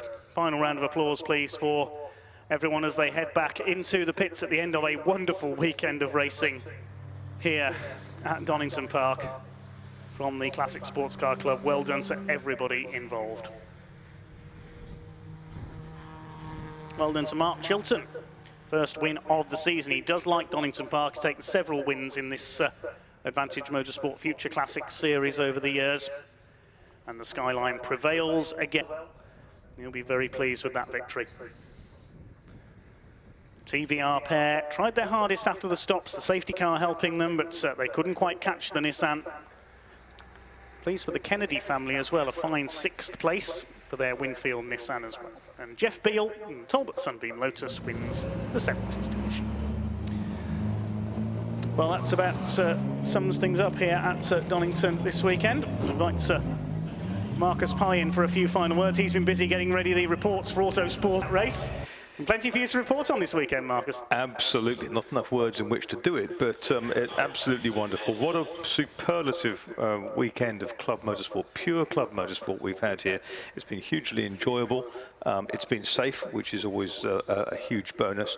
We've had a long day of 14 races over the 2 days. We've seen some extraordinary driving, and I think that Donington Park as a venue is marvellous for this sort of thing. It's a great track to drive, it's a great track to spectate, and just a big thank you to everyone who's put this on, and all the competitors for turning out, more than 500 of them. Yes, indeed, a record for the Classic Sports Car Club. It seemed like the whole club was here this weekend to celebrate the return of spectators, most importantly to racing as well. Thanks to everybody for following safety and social distancing rules this weekend, especially. You've all had a great day for the first time with the CSCC this year. Your personal highlights of the weekend, Marcus? I think there's been some marvellous races, and particularly that one with the Corvette and the Lotuses all snapping around it, etc. today. Yes. Unfortunately, the races didn't quite finish up as we saw once the list of penalties for short stops and other things had been put into place. But they were brilliant. It was great to see Baby Bertha out there and competitive, which was superb in that last of the three special saloons and mod sports and Bernie's V8 races. And I think we've just seen some really enjoyable, good, down-to-earth, old-school club racing, which is what I've enjoyed for 40 years. I myself, the swinging 60 is definitely a highlight for me. That Group 2 race with the four cars battling together, and the driving of Tom Bell and Joe Ferguson in that mini sideways all the time as well. They get ones, yeah. I think an award for their efforts there. But full credit to everybody here this weekend, to all of you for your efforts. We must say a massive thank you to our volunteer marshals for their efforts, the Orange Army. We couldn't go racing without them. And thank you very much indeed to all of them, to the medical staff, the recovery crews, the race control officials, the Classic Sports Car Club officials as well, to all the drivers and to their mechanic for making this meeting possible. And of course to you, the supporters, great to have you back as well. Well said, Dave. Been great working with you, and I look forward to future opportunities, because our paths do cross at numerous race events, and it's great to share the box with a really knowledgeable guy whose heart is in this type of racing. Well done. Thank you very much indeed, Marcus Pye, my co-commentator for this weekend, bringing his own expert knowledge, particularly of the history of the cars that we've seen this weekend. He's off to write up the reports, which you can read in Autosport, Motorsport News, and on the Classic Sports Car Club website as well. If you want the results from this weekend, tsl-timing.com will have the full classified results from this weekend's races. We didn't have time to read them all out, unfortunately. But thanks again for your attendance here, ladies and gents. Have a very safe journey home. Please remember that this is a race circuit. The roads around it are not, so please drive carefully on your way home. There is more motorsport here at Donington tomorrow, because of course it is Bank Holiday Monday. The British Automobile Racing Club are here. The Classic Touring Car Racing Club taking centre stage. Also got the Jaguar Saloons and GTs racing with them. The Mighty Minis and the Kumho BMWs. That's all here tomorrow at Donington. We hope to see some of you back here for that one. But on behalf of my co-commentator Marcus Pye and everybody at the Classic Sports Car Club, this is commentator Dave Goddard signing off here at Donington Park. Safe journey home, everyone. Thanks for your support and good night.